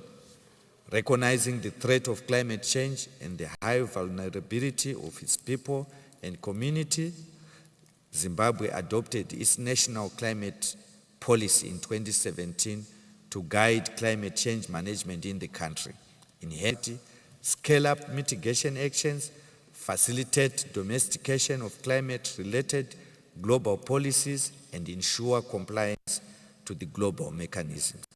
Implementation of the policy is supported by the National Plan, which aims to mainstream climate change across all sectors of the economy and provides costed mitigation and adaptation options. To this end, Honorable Chair, government is also in the process of enacting the Climate Change Bill, and the bill is set to be tabled before Parliament this session. On climate change mitigation, Zimbabwe adopted its low emissions development strategy, LEDS, in 2022, which guides climate change mitigation across all sectors for the period 2021 to 2050. The LEDS identified 38 mitigation actions, among them renewable energy, energy efficiency, climate smart agriculture, sustainable forestry management, and integrated waste management, among others. Honorable Chair, the Constitution guarantees the right to safe, clean, and potable water for every person, and the government has an obligation to take reasonable legislative and other measures within its limits to ensure the progressive realization of this right. Against this background, the government, in collaboration with development partners, undertook the following programs. 1, rural water, sanitation and hygiene, so-called WASH programs, whose goal is to contribute to the reduction of morbidity and mortality due to WASH-related diseases and to reduce the burden of water collection on women and girls, among other rural water solutions. 2, the Small Towns WASH program aims at the reduction of diarrheal diseases, including the risk of cholera and other waterborne diseases. It also contributes to rehabilitation of water and wastewater infrastructure, increasing water supply and wastewater treatment efficiency, operation and maintenance. 3, WASH in Schools program is aimed at improving access to safely managed WASH infrastructures to learners and teachers, as well as improved hygiene behavior among learners. 4, the National Water Harvesting Program's goal is to enhance water security for animal and domestic use, guaranteeing food security. Honorable Chair, I now turn to refugees, migrants, and stateless persons. Zimbabwe is party to the 1951 Convention on the Status of Refugees and its 1967 Protocol, as well as the Convention on the Protection and Assistance of Internally Displaced Persons. It has also made strides in creating favorable conditions to promote admission, protection, and attainment of durable solutions for refugees. To give effect to the Trafficking in Persons Act, Zimbabwe launched the National Plan of Action on Trafficking of Persons 2023 to 2028. Honorable Chair, Zimbabwe has comprehensive safeguards to combat. In order to address some of these challenges, Zimbabwe has adopted a policy mechanism for returning girls in school. Turning to issues of child labor, government conducts routine and random labor inspections to monitor issues related to child labor at enterprises to check compliance with legislative requirements for the minimum age for entry into employment. Honorable Chair, Zimbabwe's mechanisms to monitor issues related to child labor, trafficking, and sexual exploitation of women and girls. Further, a ring-fenced fund was constituted to cater for children living and working on the streets. The Children on the Street Fund caters for relevant professionals to identify, document, and reunify the children with their families. The fund also caters for children's access to educational and vocational training in a bid to equip the children with skills that will ensure that they do not return to working or living on the streets. Zimbabwe has partnered with Mozambique, South Africa, Namibia, and Zambia, and most recently Botswana, through a memorandum of understanding in the area of child protection. The MOUs were entered into to to ensure proper and official repatriation of unaccompanied minors in incidents of trafficking, smuggling, as well as separated migrant children. The agreements regularize inter-country tracing, which is requested and shared through appropriate channels within the responsible ministries. Zimbabwe established an early warning system to mitigate against incidences of sexual exploitation and all other forms of violence against children. The early warning system is composed of coordinated and integrated violence against children, risk identification and response structures within child protection, education, and traditional structures at both community and district level. The Commission is informed that as part of its unwavering support towards the protection of children's rights, Zimbabwe amended the Children's Act to align to the Constitution and relevant child rights instruments. The law broadened the types of neglect of children to include practice of cultural or religious beliefs that are not in the best interests of a child, committing a child into marriage, failing to obtain a birth certificate for a child, and failing to obtain an identity document for a child without reasonable cause. I now turn to persons with disabilities. Honorable Chair, the Constitution comprehensively provides for rights of persons with disabilities and mandates government and all institutions to recognize these rights.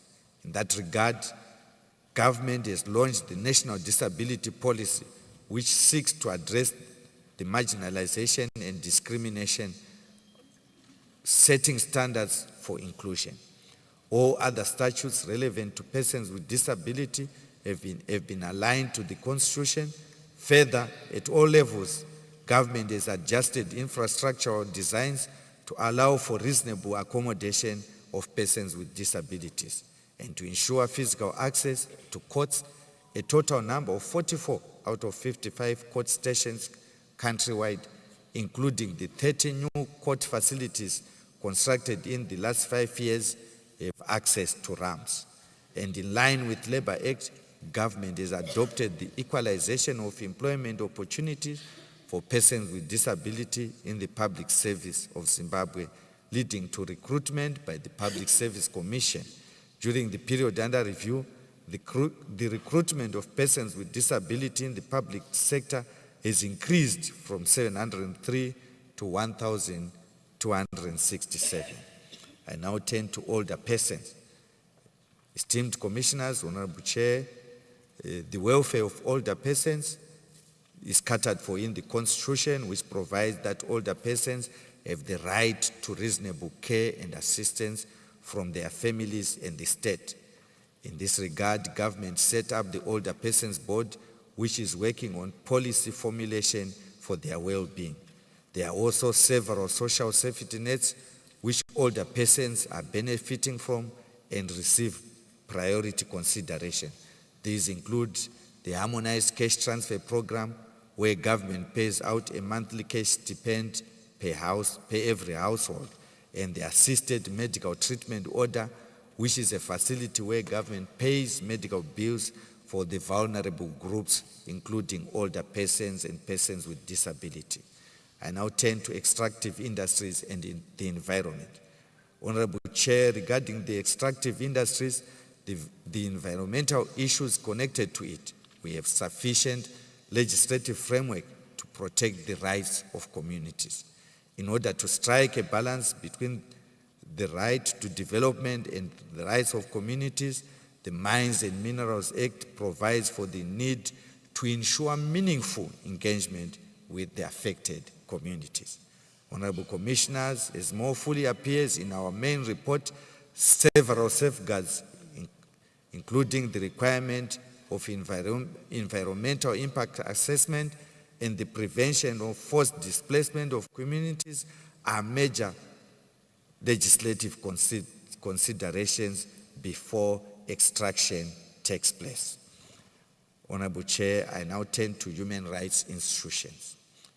Chapter 12 of the Constitution establishes independent commissions that support democracy. These are allocated separate budgets from from ministries by parliament to ensure their independence. Also, independent commissions are not subject to the direction and control of anyone. In conclusion, Honorable Chair, concluding this segment, during this period under review, though Zimbabwe's economy has demonstrated remarkable strides, resilience, and positive performance, it has, however, faced challenges owing to climate-induced droughts and floods, as well as fluctuating international commodity prices amidst global economic shocks impacting the full realization and enjoyment of human rights. Government also continues to develop and implement safety nets to cushion the most vulnerable and needy through initiatives such as agricultural input schemes to support communal and commercial farmers, as well as construction of more dams to provide water and livelihoods. The continued imposition of illegal and unilateral coercive economic sanctions by some countries in the Western world has also severely impacted on economic performance, inclusive growth and development for more than 2 decades. The impact has seen the continued shrinkage of the country's fiscal space, which consequently has limited resource mobilization to the domestic market.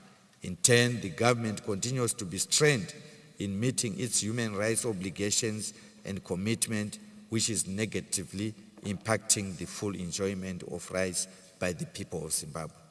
Honorable Chair, allow me to turn over to the next stage of our country report, wherein I shall engage with the Commission on the Maputo Protocol, which forms Part B of our State Party report. I will now proceed to give the summary of the second periodic report of the protocol to the African Charter on Human and People's Rights on the Rights of Women in Africa, the Maputo Protocol. Honorable Chair, esteemed commissioners, the period under review was a time marred by significant challenges, namely the COVID pandemic, climate-induced droughts, and illegally imposed sanctions. However, government has implemented strategies to address the adverse effects of these challenges. Zimbabwe remains committed to advancing women's rights through compliance with regional and international instruments, including the Maputo Protocol. This devotion has resulted in the enactment of national legislation to ensure compliance with our Constitution, as well as regional and international instruments. Honorable Chair, Zimbabwe has entrenched gender equality and women's empowerment, strengthening in its constitutional framework and ensuring that every law, custom, and practice aligns with the spirit of dignity and equality. The constitutional amendment extended the women's quota in the National Assembly by 2 parliaments and introduced 30% quota for women in local authority government. This, Honorable Chair, demonstrates Zimbabwe's commitment to amplifying women's voices in politics and decision-making at all levels, including parliament, local authority, and community level. Pivotal strides have also been made in law reform, which has seen the continued enactment, amendment, and review of laws to strengthen women's rights, such as 1, the Marriages Act, which criminalizes child marriages and ensures equality in all marriage regimes. 2, the Guardianship of Minors Act, which now ensures equal custody and guardianship rights for both parents. 3, the Education Act, which now prohibits expulsion of pregnant girls and guarantees free basic education while guaranteeing their access to comprehensive reproductive health. 4, the Children's Act, that criminalizes harmful practices such as pledging girls for marriage. 5, the Criminal Code was amended to extend the protection of minors against sexual exploitation. These are but a few of the various legislative measures that have been undertaken to ensure that the women of Zimbabwe enjoy fundamental rights. Administratively, government has adopted gender-responsive budgeting as a mandatory practice across all government entities. And through a range of policies and programs, such as the Public Service Sexual Harassment Policy, which was introduced to address and prevent workplace harassment in the public sector, Zimbabwe is committed to creating a safe, inclusive, and exploitation-free work environment. Further, government initiated and launched the high-level political compact on ending gender-based violence and harmful practices, establishing a proactive and coordinated national response to gender-based violence. I now turn to specific provisions of the protocol on elimination of discrimination against women. Honorable Chair, the National Gender Policy continues to provide a strategic framework for implementing, monitoring, and evaluating gender equality initiatives, helping align national development plans with gender equity goals. Government has reinforced national mechanisms by allocating human, financial, and technical resources to support gender equality initiatives, while the Zimbabwe Gender Commission has complemented these efforts by playing a pivotal role in promoting the elimination of discrimination through public awareness campaigns and investigations. For example, Honorable Chair, during the period under review, the Zimbabwe Gender Commission investigated 681 cases, which include rape, land disputes, unfair labor practices, gender-based violence, political violence, among others. Honorable Chair, Zimbabwe has also strengthened its legal framework to prevent discrimination through amendments to key legislation, which include the Marriages Act, Domestic Violence Act, the Criminal Code, Public Entities and Corporate Governance Act, and the Cyber Security and Data Protection Act, among others. And these reforms aim to eliminate or actively counter discrimination against women. On the right to dignity, Honorable Chair, government remains committed to implementing measures that uphold and protect women's right to dignity. One such measure is the establishment of 13 one-stop centers to provide comprehensive services for survivors of gender-based violence, while mobile one-stop centers bring the services closer to remote and underserved communities. In addition, 23 safe shelters have been established to provide temporary protection and recovery support, while more than 20 toll-free hotlines and GBV call centers offer survivors confidential access to psychosocial support, legal assistance, and referral services. In 2023 alone, over 87,000 GBV cases were reported through these platforms. Survivors are also provided with dignity kits containing essential hygiene and sanitary items to address their immediate needs. Further, the prevention of GBV has been mainstreamed into the education system through the guidance and counseling syllabus and the school-based life skills empowerment strategy, which equip learners with knowledge and awareness on such issues as sexual abuse, early marriages, teen pregnancies, HIV, AIDS, and drug and substance abuse. And in accordance with the Education Act, Zimbabwe is also providing sanitary wear and menstrual health facilities to female learners for vulnerable households, thereby promoting menstrual hygiene and ensuring that girls are able to continue their education with dignity and confidence.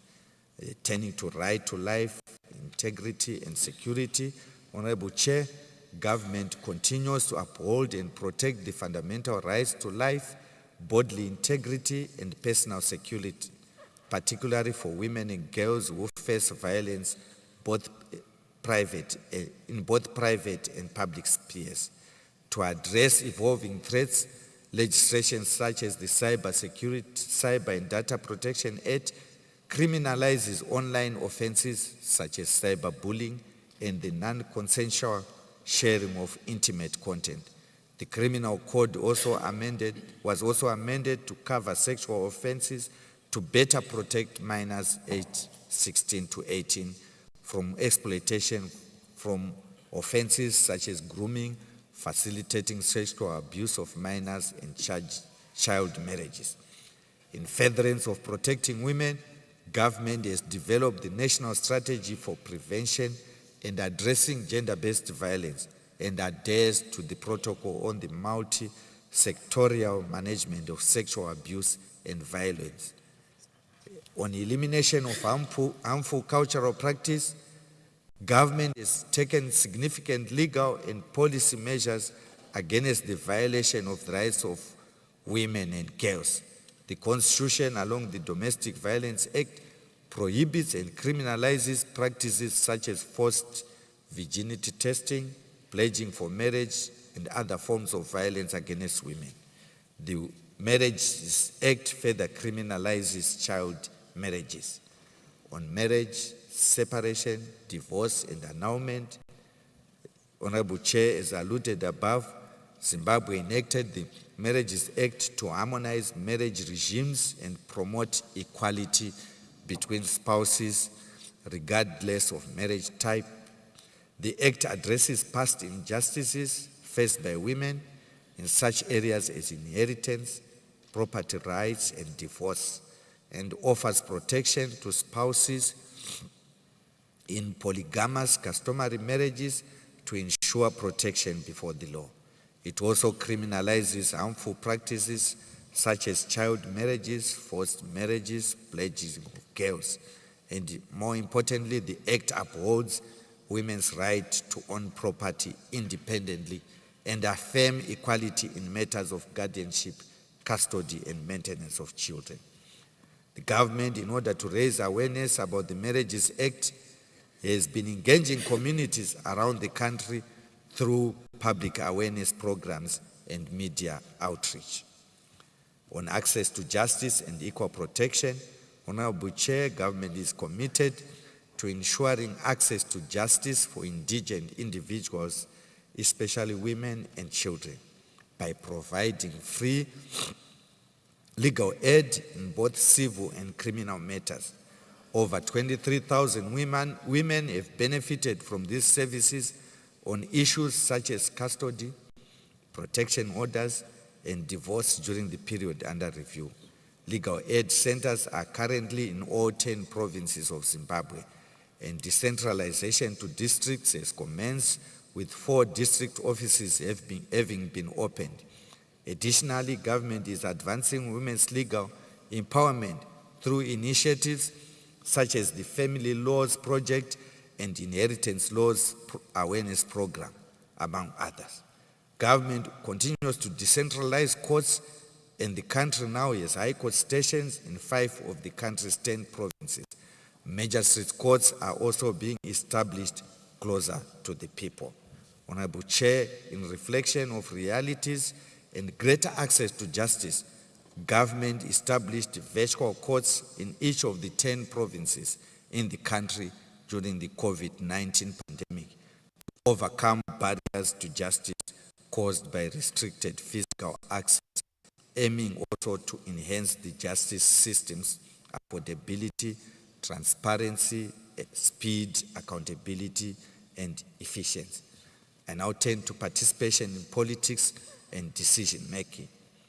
Honorable Chair, government has taken significant steps to promote women's participation in politics and decision-making through constitutional provisions. Reserved quotas in parliament and local authorities, as well as laws mandating gender parity in public entities. The establishment of the African Women Leaders Network chapter has bolstered women's leadership through advocacy and intergenerational dialogue. In turn, Zimbabwe has also developed a women in leadership and decision-making strategy and took deliberate high-level appointments of women to key roles Attorney General, she's a woman, Prosecutor General, and chairpersons of constitutional commissions, along with several women serving as judges, ministers, deputy ministers, permanent secretaries. I have in my delegation 2 women permanent secretaries and ambassadors, among others. Right to peace and protection in armed conflict. I turn to this, Honorable Chair. On matters of peace and security, the National Peace and Reconciliation Commission ensured post-conflict justice and healing. And to aid the existence of this commission, Zimbabwe launched a national action plan on women, peace and security. And this is to aid in the implementation of the UN Resolution 1325 National Action Plan on Women, Peace and Security, aimed at providing guidance on the implementation of programs relating to relief, recovery, protection, prevention of violence against women and girls, and how the country can improve participation of women in peace processes. I now turn to education and training. Government continues to implement second chance education for girls who fall pregnant, enabling them to remain in school during and after birth. Comprehensive reproductive health education has been introduced in schools to empower girls to make informed decisions about their health and well-being. To support learners from remote or marginalized areas, affordable and sustainable boarding facilities are being established. I now turn to economic and social welfare rights. Honorable Chair, women's economic empowerment is at the heart of the national vision for development through Zimbabwe's Women's Microfinance Bank, which provides collateral-free financial products to support women entrepreneurs. This has expanded financial inclusion for women, especially in rural and informal sectors. Government has also increased support to women by providing interest-free loans through the Women Development Fund, Community Development Fund, and the Small and Medium Enterprise Development Corporation. Government also established the Zimbabwe Women's Microfinance Bank and Empower Bank, while more banking institutions have established women's desks within their organizations. Over the 5 years, 2018 to 2023, of operations, a total of 161,784 women and communities accessed savings accounts, while 115,453 women benefited from loans out of the 109,273 projects funded, creating and sustaining 137,611 and 173,709 jobs, respectively, through the Women's Microfinance Bank.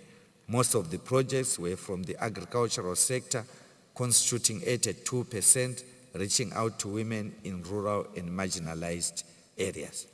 Government is also harmonizing labor laws to align with international standards, including setting the minimum employment age at 18. I now turn to right to health and reproductive rights.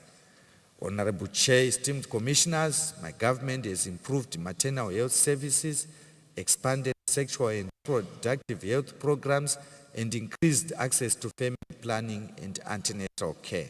It has adopted a range of impactful and cost-effective measures to improve maternal and newborn health, including implementing WHO antenatal care guidelines that mandate at least 8 antenatal care visits and access to ultrasound services for all pregnant women. Government has equipped public health facilities with essential maternal health equipment and trained healthcare workers to support these services. It has also prioritized reproductive health and rights through a national program aligned with global national strategies, and is enhancing service delivery through training of nurses and midwives, provision of emergency reproductive services, and the promotion of adolescent-friendly health standards. My government availed funds towards the construction of menstrual health facilities and sanitary wear for vulnerable girls, demonstrating our commitment to safeguarding the dignity of girls and women. I now take the right to food security. Honorable Chair, women play a central role in Zimbabwe's agricultural sector. And in 2023, our country achieved grain self-sufficient following a record agricultural season, thanks to our women that played a pivotal role, as the majority of farmers in rural and communal areas are women. To further support women in agriculture, government introduced initiatives such as the Agriculture for She, which empowers women with resources, training, and access to inputs, and the climate smart farming method, the Puvudza, that enhances productivity and food security for female-headed households.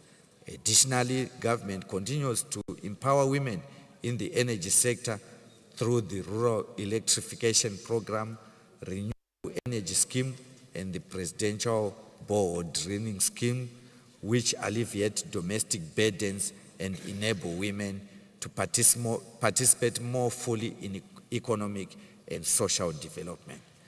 Turning to right to adequate housing, Zimbabwe launched the Zimbabwe National Housing and Human Settlements Policy in 2020 to promote inclusive, well-governed, and sustainable living environment, particularly for the poor, marginalized, and rural populations.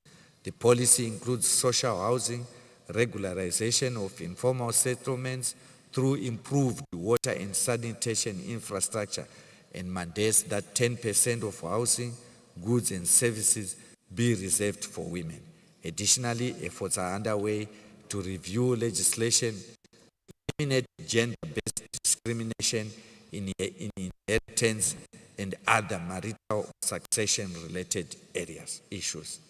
On the right to positive cultural context, the Constitution mandates the promotion and preservation of national culture while ensuring gender balance and equal participation of women in all areas of society. Women are increasingly contributing to cultural policy development and traditional leadership, with 6 female chiefs installed out of the 286. And notably, in 2023, a female heir successfully secured the chieftainship of Butu chieftainship in Matebeleland area, marking progress in challenging patriarchal norms.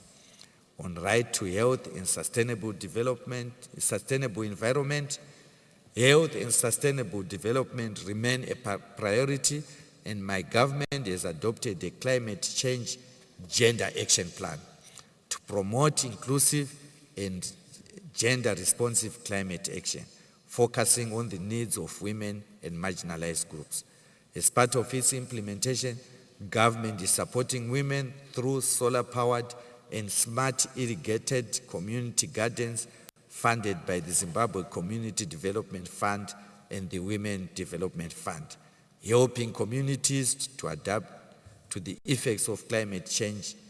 Government also has developed initiatives to increase environmental sustainability, including the National Clean Cooking Strategy to promote sustainable cooking practices and address environmental health challenges through traditional cooking methods. Let me now turn to rights of specifically protected women's groups, that is widows' rights and inheritance laws. Government has conducted national consultation on women's rights, focusing on inheritance issues, leading to proposed amendments to legislation to eliminate discrimination against women, particularly widows. These principles aim to address outdated laws that have historically marginalized women in matters of inheritance. Inheritance laws are being strengthened to ensure more equitable distribution, particularly for women. Additionally, certain discriminatory cultural practices against widows have been nullified, where progressive cultural rights that align with the Constitution are retained under the Marriages Act. Honorable Chair, I turn to special protection of elderly women. On the protection of elderly women, my government, through the Constitution and the Older Persons Act, protects the rights of the elderly by addressing their social and economic well-being and recognizing their contributions to society. The Older Persons Act also establishes a board and a fund to support elderly individuals in the country. Chair, to support vulnerable groups, including women, government has implemented the Assisted Medical Treatment Order to cover expenses for vulnerable populations, harmonized cash transfer program to provide financial support. I now turn to special protection of women with disabilities. Government is committed to advancing the rights of persons with disability through National Disability Policy, which aims to address discrimination and marginalization. Government is in the process of repealing the Disabled Persons Act and to enact a new disability law aligned with international standards. The new Persons with Disability Bill will establish the National Disability Board and enhance protection for persons with disability. Additionally, government has created a Department of Disability Affairs to provide rights-based social protection services for women with disabilities and supports their participation in policy making. In conclusion, Honorable Chair, esteemed commissioners, Zimbabwe remains committed to gender equality and women's empowerment. The tabling of this report reminds us that every step forward opens a door for more progress. We acknowledge the invaluable support of our independent commissions, key national institutions, development partners, and other non-state entities whose tireless efforts have made an impact in this progress. Government of Zimbabwe will continue to implement policies, programs, and legal reforms to eliminate discrimination and promote women's rights in all spheres of life. I thank you, Honorable Chair, esteemed commissioners. This marks the end of my report.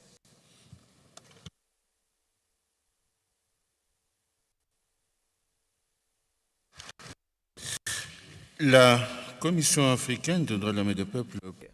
African Commission on Human and People's Rights has taken due note and would like to congratulate the government of Zimbabwe for this brilliant presentation of its report on the Maputo Protocol on the Rights of Women. This report was presented by the Honorable Minister of Justice, Legal Affairs and the Parliament, Mr. Ziyambi. Now, we are going to observe a 30-minute break because it is 11 a.m. We'll go on a 30-minute break. Upon our return after the break, I'll give the floor to the County Rapporteur to begin a first series of questions and answers with the government, and then will be followed by the other commissioners. So let's go on a 30-minute break. I'll call on the protocol to lead this distinguished delegation of Zimbabwe, where they will be served.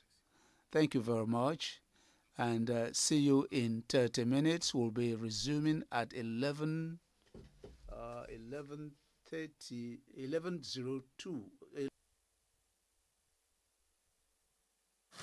Bien évidemment, applaudissons-les encore.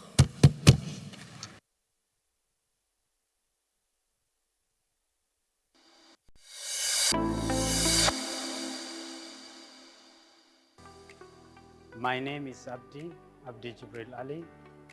I am a member of the Ethiopian Human Rights Commission, a national human rights institution with A status. I came to participate in the session, in the 83rd sessions of the African Commission on Human and the People's Rights, we submitted at the Ethiopian Human Rights Commission a statement on human rights situation in Africa, and also a thematic statement on women's rights, rights of prisoners and their conditions of detention, on economic, social, and cultural rights, as well as rights of older persons and the persons with disability.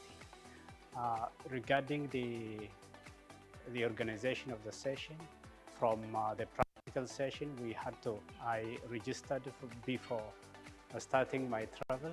So I received practical information as well as clearance on immigration matter.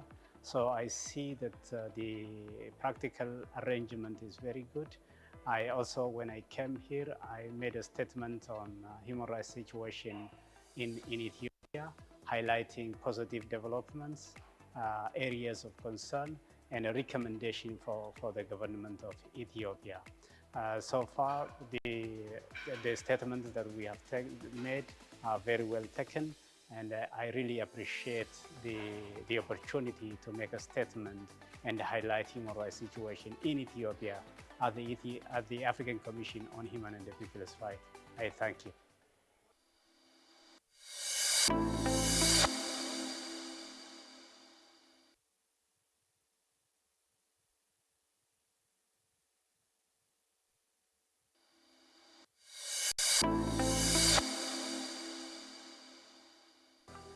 My name is Jagan Gray Johnson, and I'm one of the advocacy advisors for the Open Society Foundation's OSF. I'm based in Johannesburg, and I'm supporting participants to this 83rd session of the African Commission for Human and People's Rights based in Banjul. We also support the Commission in various ways, together also with the Center on the pre-session itself, which basically also looked at full participation of non-state actors and NGOs and CSOs in the NGO forum, which is usually hosted by the African Center for Human Rights and Democratic Studies. As I said, this year was extremely important for us to participate in it, especially given the polycrises that we're facing on the African continent in terms of challenges of political stability, peace and security in general, issues around conflict on critical minerals, and also, more importantly, the threat that human rights defenders continue to face on the African continent. So I think our contribution in terms of supporting the participation of non-state actors in these very, very important continental platforms remains critical in upholding the general principles of human rights, rule of law, and also good and sound democratic practice on the African continent.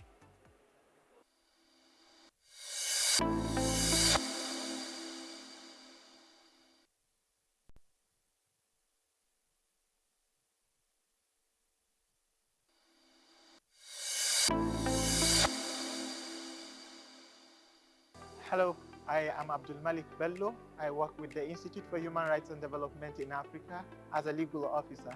I participated in a panel today where we discussed the issue of fair and timely justice as an important ingredient of sustainable development. It was really an enlightening discussion that saw so many judges from different courts who are retired and some who are still serving with the African court. We recognized quite a number of challenges, and one of the main challenges that I would want the Commission to prioritize is the issue of implementation, because quite a number of times you get judgments, recommendations from the African regional human rights mechanisms without necessarily getting implementation. It's really a concerning matter that really touches on the what of the judgments and recommendations of the African Court and African Commission and other regional human rights mechanisms, and we urge states to honor their obligation and respect the decisions from the African Court and other regional human rights mechanisms by ensuring that they are timeously implemented. Thank you.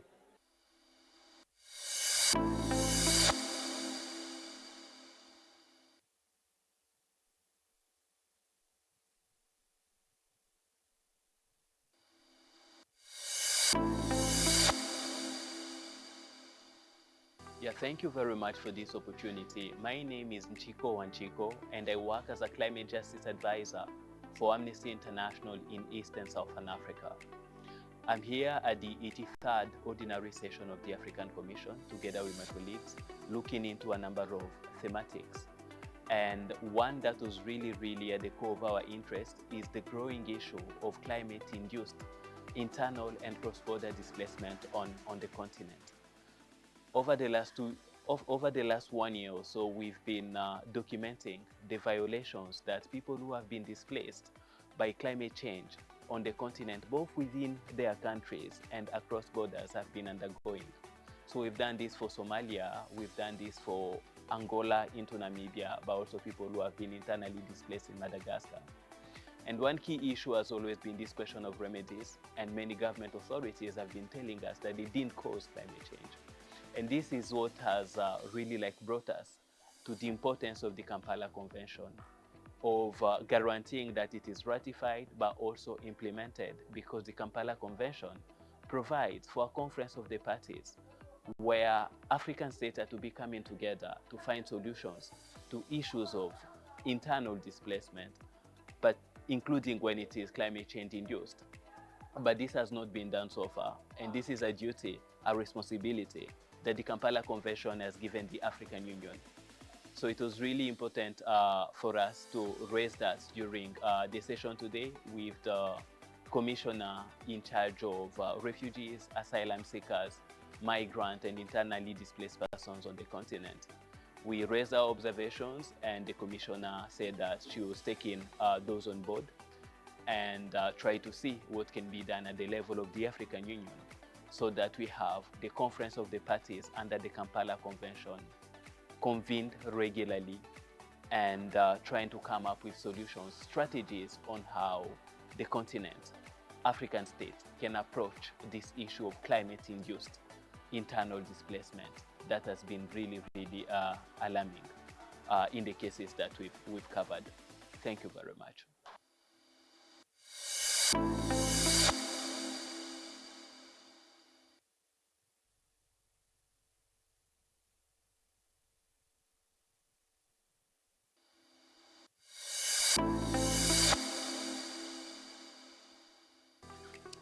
Hello everyone, this is Secretariat. I am the officer in charge for the International Organization for Migration here in the Gambia. I just came out of a wonderful panel session that focused on the impact of climate change on migration and how that is emerging as a driver of conflict on the continent.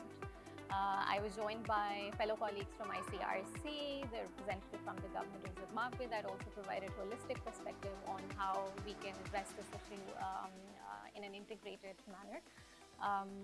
Overall, I feel this was a wonderful platform to exchange ideas and come together to see that how we can really deploy people-centered, human rights-based approaches to solutions that are affecting the continent as a whole.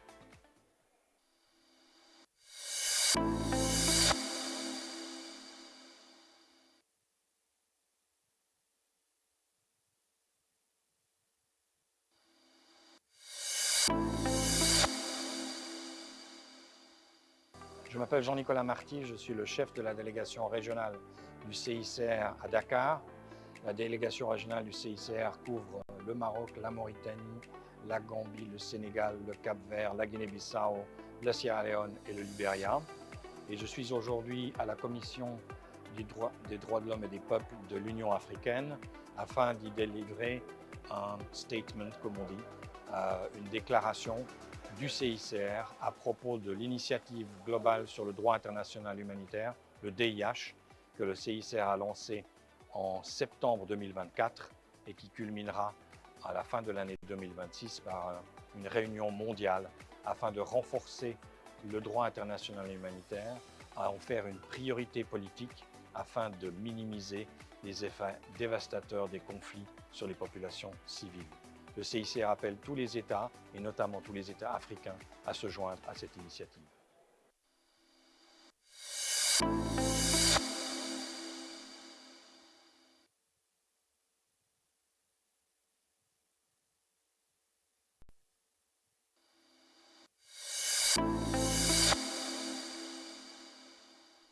My name is Nyashampani. I'm with Afrobarometer. We are so much excited to be part of this second joint special mechanism forum here in Banjul. So today we presented our data on sustainable development goals, where we shared the data that we have in terms of how African countries are faring when it comes to the different sustainable development goals. The data that we presented today shows a sobering picture in terms of the performance of African countries. African countries are still struggling when it comes to addressing issues to do with poverty, issues to do with access to quality education, issues to do with access to quality healthcare. We did present this data to the different participants who are part of this forum as a way of trying to make sure that we root the conversations in what empirical evidence or empirical data we're saying. We strongly believe that as we are trying to address these issues, which are also quite key issues that are affecting people on the continent, they are going to make use of the data that we shared and then be able to come up with strategies that are also going to guide how different countries and how different development partners can also assist to make sure that sustainable development goals are achieved by our different countries on the continent.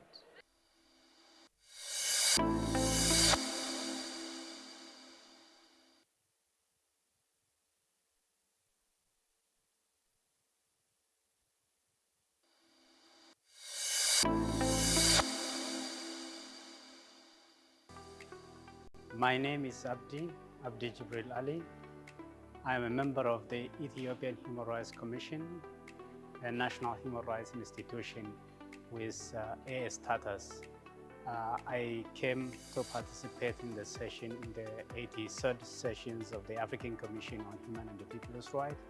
We submitted at the Ethiopian Human Rights Commission a statement on human rights situation in Africa, and also a thematic statement on women's rights, rights of prisoners and the conditions of detention, on economic, social, and cultural rights, as well as rights of older persons and the persons with disability. Regarding the organization of the session, from the practical session, I registered before starting my travel. So I received practical information as well as clearance on immigration matter. So I see that the practical arrangement is very good. I also, when I came here, I made a statement on human rights situation in Ethiopia, highlighting positive developments, areas of concern, and a recommendation for the government of Ethiopia. So far, the statements that we have made are very well taken, and I really appreciate the opportunity to make a statement and highlight human rights situation in Ethiopia at the African Commission on Human and People's Rights. I thank you.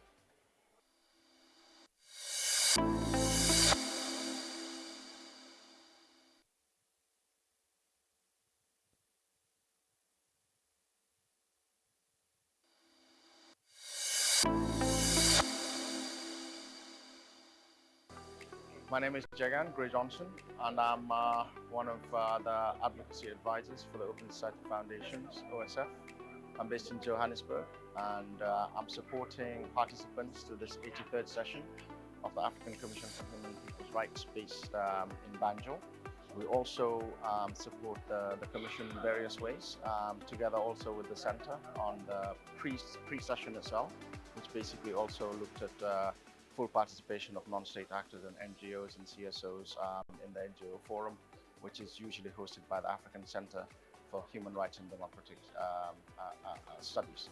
As I said, this year was extremely important for us to participate in it, especially given the polycrises that we're facing on the African continent in terms of challenges of political stability, peace and security in general, issues around conflict on critical minerals, and also more importantly, the threat that human rights defenders continue to face on the African continent. So I think our contribution in terms of supporting the participation of non-state actors in these very, very important continental platforms remains critical in upholding the general principles of human rights, rule of law, and also good and sound democratic practice on the African continent.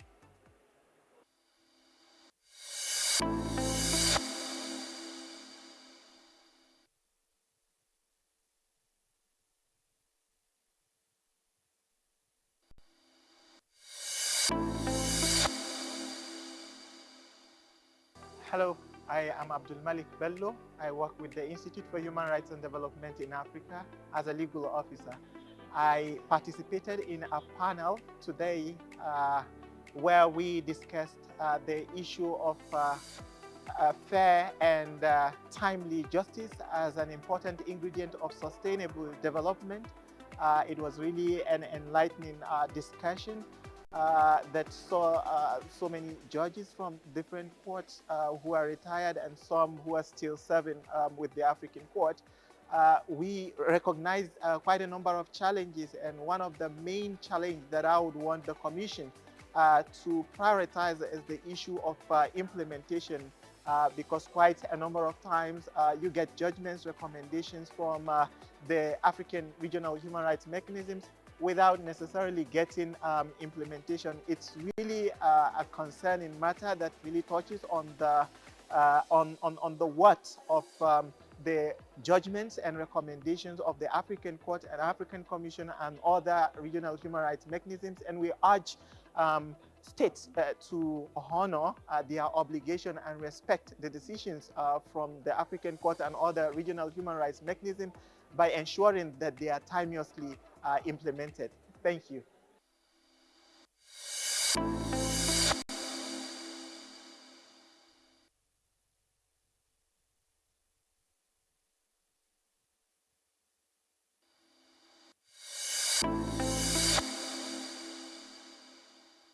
Yeah, thank you very much for this opportunity. My name is Nchiko Wanchiko, and I work as a climate justice advisor for Amnesty International in East and Southern Africa. I'm here at the 83rd Ordinary Session of the African Commission, together with my colleagues, looking into a number of thematics.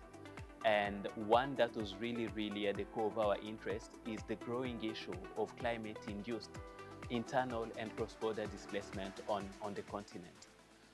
Over the last 1 year or so, we've been documenting the violations that people who have been displaced by climate change on the continent, both within their countries and across borders, have been undergoing. So we've done this for Somalia, we've done this for Angola into Namibia, but also people who have been internally displaced in Madagascar. And one key issue has always been this question of remedies, and many government authorities have been telling us that they didn't cause climate change.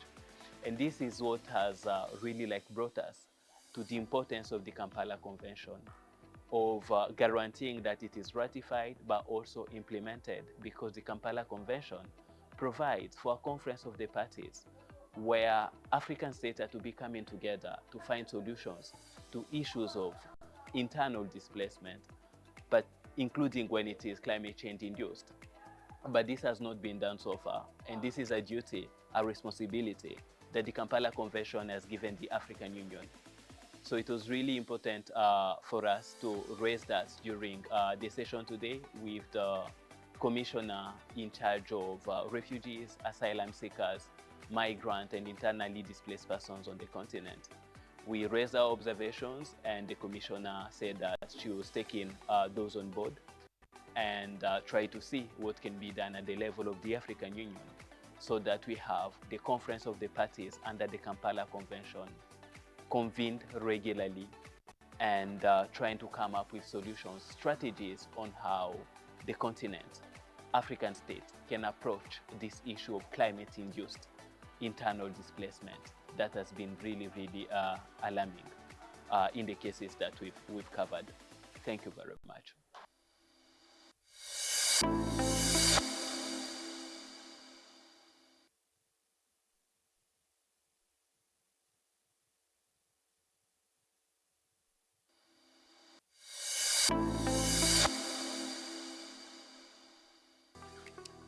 Hello everyone, this is ACHPR. I am the officer in charge for the International Organization for Migration here in the Gambia. I just came out of a wonderful panel session that focused on the impact of climate change on migration and how that is emerging as a driver of conflict on the continent.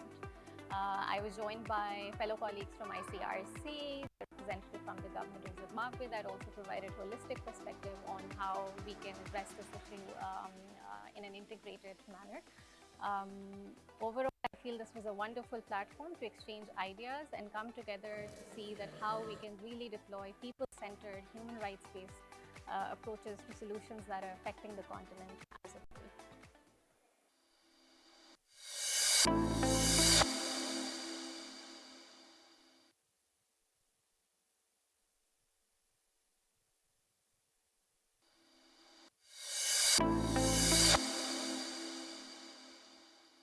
Je m'appelle Jean-Nicolas Marty, je suis le chef de la délégation régionale du CICR à Dakar. La délégation régionale du CICR couvre le Maroc, la Mauritanie, la Gambie, le Sénégal, le Cap-Vert, la Guinée-Bissau, la Sierra Leone et le Libéria.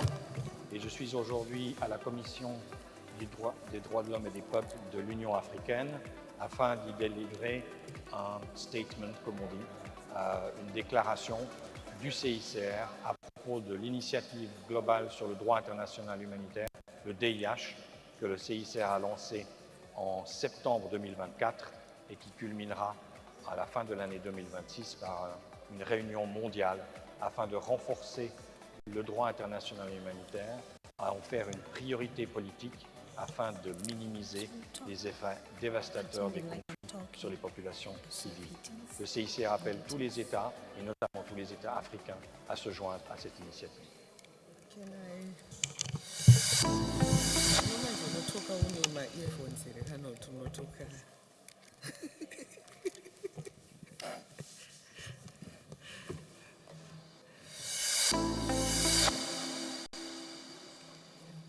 My name is Nyashampani. I'm with Afrobarometer. We are so much excited to be part of this second joint special mechanism forum here in Banjul. So today we presented our data on sustainable development goals, where we shared the data that we have in terms of how African countries are faring when it comes to the different sustainable development goals. The data that we presented today shows a sobering picture in terms of the performance of African countries.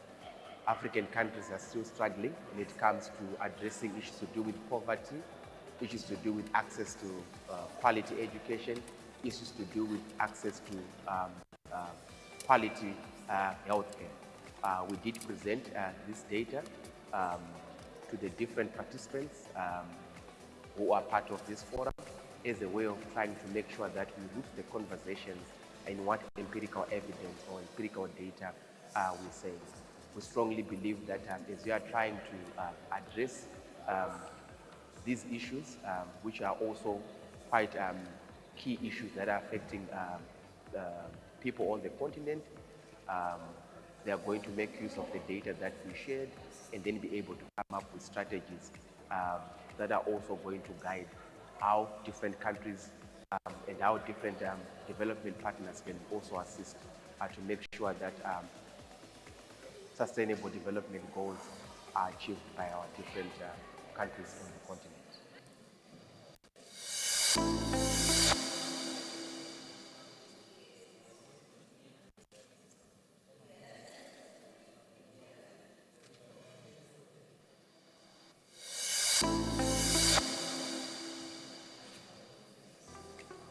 My name is Abdi Jibril Ali. I am a member of the Ethiopian Human Rights Commission, a national human rights institution with AA status. I came to participate in the session, in the 83rd sessions of the African Commission on Human and People's Rights. We submitted to the Ethiopian Human Rights Commission a statement on human rights situation in Africa, and also a thematic statement on women's rights, rights of prisoners and their conditions of detention, on economic, social, and cultural rights, as well as rights of older persons and the persons with disability. Regarding the organization of the session, from the practical session, I registered before starting my travel. So I received practical information as well as clearance on immigration matter. So I see that the practical arrangement is very good. I also, when I came here, I made a statement on human rights situation in Ethiopia, highlighting positive developments, areas of concern, and a recommendation for the government of Ethiopia. So far, the statements that we have made are very well taken, and I really appreciate the opportunity to make a statement and highlight human rights situation in Ethiopia at the African Commission on Human and the People's Rights. I thank you.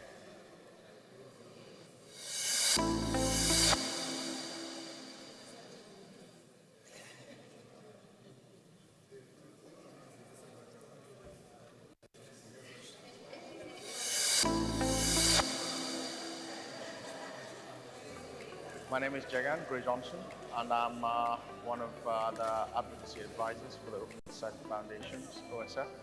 I'm based in Johannesburg, and I'm supporting participants to this 83rd session of the African Commission on Human Rights based in Banjul.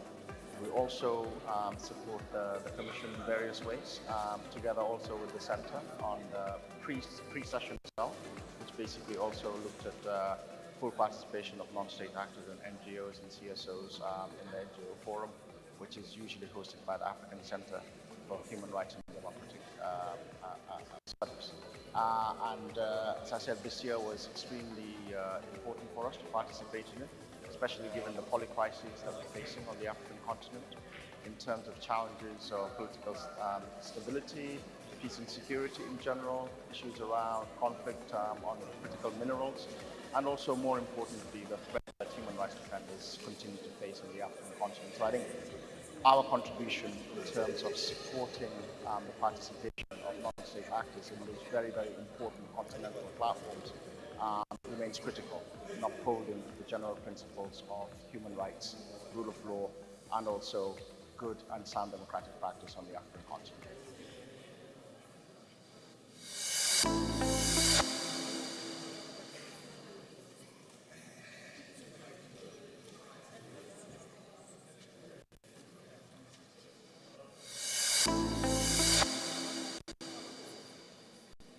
Hello, I am Abdul Malik Bello.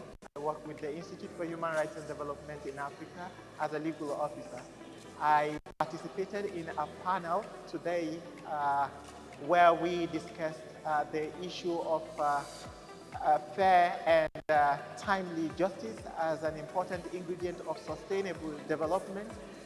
It was really an enlightening discussion that saw so many judges from different courts who are retired and some who are still serving with the African court. We recognized quite a number of challenges, and one of the main challenges that I would want the Commission to prioritize is the issue of implementation, because quite a number of times you get judgments, recommendations from the African regional human rights mechanisms without necessarily getting implementation. It's really a concerning matter that really touches on the what of the judgments and recommendations of the African Court and African Commission and other regional human rights mechanisms, and we urge states to honor their obligation and respect the decisions from the African Court and other regional human rights mechanisms by ensuring that they are timeously implemented. Je ne sais pas si nos techniciens sont de retour dans la salle après ce tea break, ce coffee break, pour qu'on puisse continuer avec les travaux.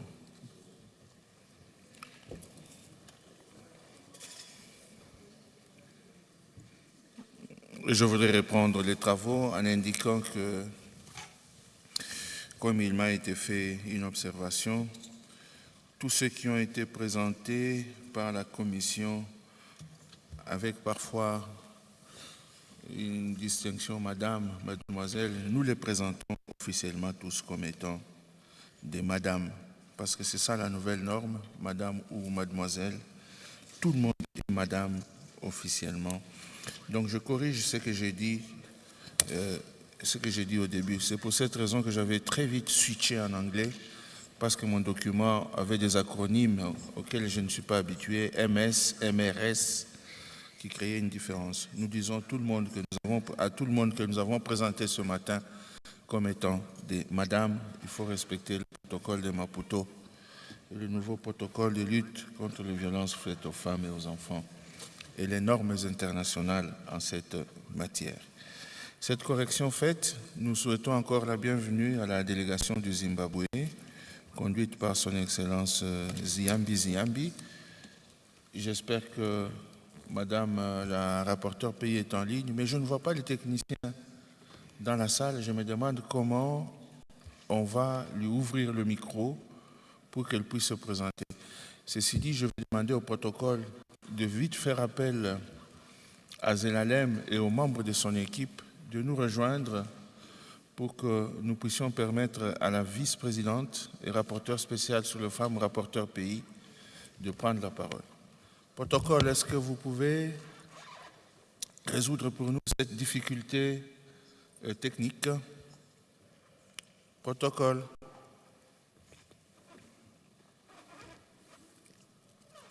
Et si les membres du secrétariat ont le numéro de M. Zelalem, le technicien, ou de Etuel, qui daigne bien lui dire de permettre à Madame la rapporteure pays, Ramatoulaye Salanjai, qui est en ligne, de prendre la parole et présenter le travail.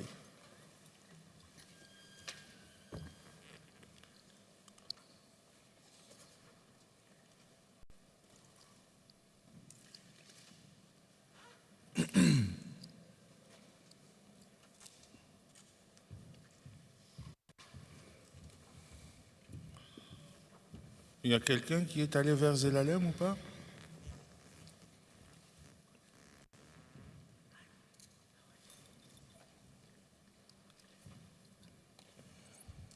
Hello, Chair. You can speak? Yeah, I can. I'm following what you're saying. Wait. There was no interpretation, yes. Yes, but wait. Yeah. So if you can speak from there, I thought it was for Zelalem to allow you. As you can speak, it's fine.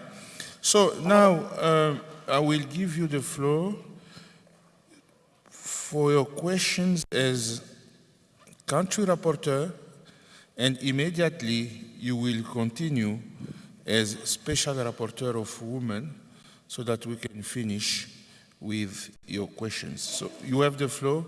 My only recommendation will be to summarize questions. Thank you very much, Madam Vice President. Thank you very much, Chair, for giving me the floor. Chair, let me also take the opportunity to thank the distinguished delegation of Zimbabwe, the presentation of their state report under the African Charter and under the Maputo Protocol. And as you rightly observed, I'll be leading the question in my capacity as country rapporteur and also in my capacity as the Special Rapporteur on the Rights of Women under the Maputo Protocol. Chair, I want to congratulate the distinguished delegation from Zimbabwe for the elaboration of all the transformative and innovative steps taking place at the country level in terms of alignment and compliance with the obligations under these instruments, that is the Charter and the African Charter and the Maputo Protocol. Chair, I keenly followed the presentation made by the Honorable Minister of Justice. And I have realized, Chair, and I'm sure the colleagues would have realized, that in his presentation, he has substantially responded to most of the supplementary questions that we forwarded to them previously, fully in some respects. But that notwithstanding, I will still ask questions, general questions, in areas where I felt we didn't get feedback, and also we'll move on to the Maputo Protocol. But by way of introduction, to underscore the fact that, and to commend Zimbabwe for being one of the first countries to ratify the African Charter, amongst the first countries to ratify the African Charter. in May 1986. Zimbabwe also ratified the Maputo Protocol on 15th of April 2008 and the Kampala Protocol on the 22nd July 2013. These are quite commendable efforts by Zimbabwe. And the Commission also takes note of the process led by the Interministerial Committee on Human Rights and Human Rights Law in compiling the draft report and conducting consultations with government departments and agents, independent commissions, women's organizations, academic institutions, and non-governmental organizations, as highlighted in paragraph 272 of the report. The report also highlights developments that have taken place in the country in the area of promotion and protection of human rights, and the legislative, administrative, and judicial processes put in place to comply with the country's obligations under the African Charter for the period 2019 to 2023. The report also includes Part B, on the implementation of the Maputo Protocol provisions and provides information on challenges being faced by the government of Zimbabwe in the implementation of such obligations. By appreciating the state periodic report, the Commission would like to raise some questions, and these are the questions I would like to raise to supplement what has been said. Is the state party aware of the several Commission guidelines for national periodic reports under the African Charter and the Maputo Protocol? Because it is important that, yes, the report is very comprehensive, but compliance with the guidelines are also very important, just to be mindful of that. The delegation is also kindly invited to explain the absence of Part C in the report dedicated to the implementation of the Kampala Convention ratified by the state. After the recent ratification of the protocol to the African Charter on the Rights of Persons with Disability and the Rights of Older Persons, is the government aware that both instruments provide for the obligation to submit periodic reports on the implementation of their provisions? I think these are very important. In 2021, the Commission recommended that Zimbabwe ratifies a set of African international human rights instruments, around 15 instruments. We've been informed that Zimbabwe has ratified 4 of those, and I think this has also been incorporated in the presentation given by the Honorable Minister, so I wouldn't dwell on that. However, the delegation is kindly invited to explain why the government is yet to make a decision on the ratification of the Convention Against Torture and Other Cruel, Inhuman, and Degrading Treatment or Punishment, CAT, the optional protocol to the Convention Against Torture and Other Cruel, Inhuman, and Degrading Treatment or Punishment, the International Convention for the Protection of All Persons from Enforced Disappearances, the second optional protocol to the ACHPR aimed at the abolition of the death penalty, and the optional protocol to the Convention on Elimination of All Forms of Discrimination Against Women. Just to give us feedback on that, in addition to the answers you've given us. With regard to national human rights framework, the delegation is invited to provide updates on the adoption of the following legal instrument: the Person with Disabilities Bill, the Child Justice Bill, and the amendment to the Children's Act, and also to find out whether there's any national human rights strategy or action plan currently in force in Zimbabwe. Most importantly, having noted all the innovations in Zimbabwe, the legislative policy and institutional framework, the delegation is invited to provide concrete examples of judgments or rulings where the Zimbabwean judges explicitly invoke the African Charter provisions as a legal basis, because it is important that the Charter is domesticated. Are there any specific efforts by the Zimbabwean authorities during the period of review in order to popularize and disseminate the African Charter and other relevant human rights instruments? In July 2023, Zimbabwe enacted the Criminal Law Codification and Reform Amendment Bill, commonly known as the Patriotic Bill. Some legal experts said that the bill was ambiguously worded, complicated and difficult to understand, and susceptible to misunderstanding and broad interpretation. The esteemed delegation is invited to respond to the above mentioned allegation and to just shed light on that. On 14 November 2024, the Commission adopted Resolution 610 2024 on the impact of sanctions on the realization of human rights in Zimbabwe, noting with concern that sanctions on Zimbabwe have caused severe economic downturns, disproportionately impacting vulnerable populations, including women, children, persons with disability, and marginalized communities, and urges the international community to lift all sanctions to enable the citizenry to enjoy their human rights, including the right to development, health, education, food, and a decent standard of living. The esteemed delegation is invited to provide illustrations or data on the concrete impact of sanctions on the relation of human rights in Zimbabwe. I think this is very important for us in terms of taking note of what has been done to implement our resolution. Esteemed delegation of Zimbabwe, Honorable Minister, promotion missions are a very important tool which allows the African Commission to provide a general assessment of the national human rights framework of the state party. The Republic of Zimbabwe authorized a promotional mission of the Commission, which was scheduled for September 2029, but the mission was postponed subject to agreement on new dates. While the Commission had proposed dates that should take place in June 2020, the mission did not happen due to the pandemic at the time. And I think that the distinguished delegations of the Zimbabwe who attend the sessions will bear testimony to the fact that we have been following up consistently on new dates to be given. Therefore, the esteemed delegation is invited to provide an update on any relevant information on the promotion mission, because this is very important. In terms of non-discrimination, we know the updates given in the presentation that the Zimbabwe ratified the International Convention on Elimination of All Forms of Discrimination Against Women. But the report does not provide substantial information on measures taken by government to combat discrimination. The delegation is invited to elaborate on Zimbabwean anti-discrimination legislation. Does it address direct, indirect, and multiple discrimination, and provide for the prohibition of discrimination on all grounds, including HIV status, disability, albinism, or any other status? Can the delegations elaborate on specific measures in place to combat or discourage eventually discriminatory practice under customary law? I think we've given some information, but we'd like to have concrete data and specific examples. In 2021, the Commission recommended to Zimbabwe to adopt legislative and other measures to combat discrimination and stigmatization for persons with disability. The delegation is invited to provide an update on the process of amendment and to which extent it addresses discrimination against women with disability, that is the Persons with Disability Bill. In terms of right to freedom of conscience, the report does not provide substantial information on measures taken by the government to promote freedom of conscience.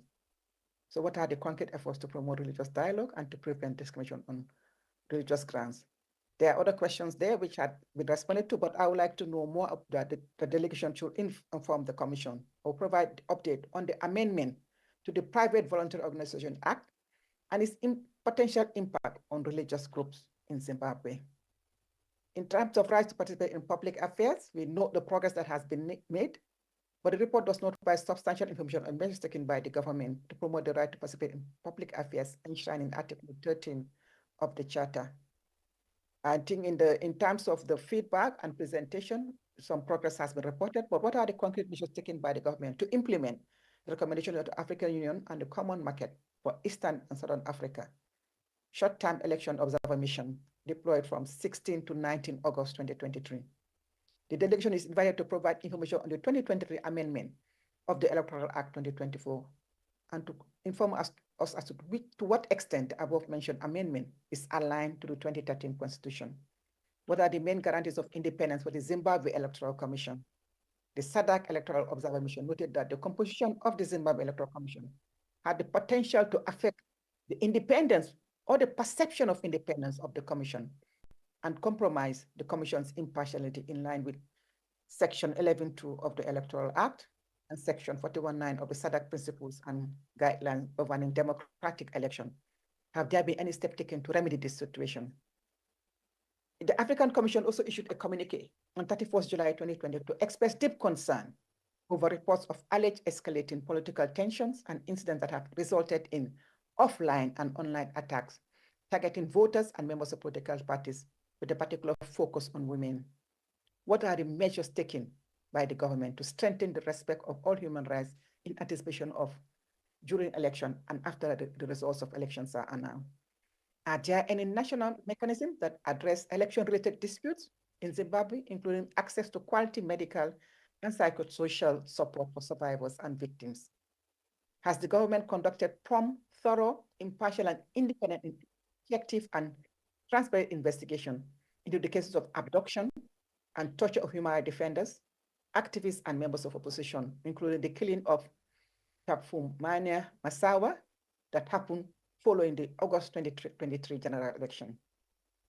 With regard to National Human Rights Institution, there are several questions, but I would like to just focus on, is the government taking any measures to align the Commission Zimbabwe Human Rights Commission Act to the Paris Principles on National Human Rights and the Constitution of Zimbabwe. The rest of the questions will be given to you. The delegation is also invited to elaborate on the role of the Commission in monitoring and follow-up to the regional and international human rights organs. So these are the general questions I have. I've just given a summary and highlight of those. Now I'll quickly move on questions under the Maputo Protocol and my capacity as the Special Rapporteur on the Rights of Women in Africa. We know that Zimbabwe ratified the Protocol on the Rights of Women in Africa, the Maputo Protocol, on 15 April 2008, and submitted its initial report on its implementation in 2018. In your presentation, Honorable Minister, we've noted all the significant strides made in terms of implementation of the Maputo Protocol, and also know that you've incorporated some of the responses of the supplementary questions to in your presentation. However, I'll just focus on a few to just reiterate the fact that to ask if the government of Zimbabwe is aware of the Commission's guidelines on state reporting under the Maputo Protocol, because you've given very comprehensive feedback, but we have no guarantee that those guidelines were followed, just to find out whether you are aware of those. Is the government also aware of the Maputo Protocol Scorecard Index that was developed by the African Union Women, Gender and Youth Directorate? And is it being used at the national level to help in the generation of reports? And what are the efforts undertaken by the government to popularize and disseminate the Maputo Protocol at the national level? Because it is important that the citizens are aware of it and that the protocol becomes the lived reality of citizens at the national level.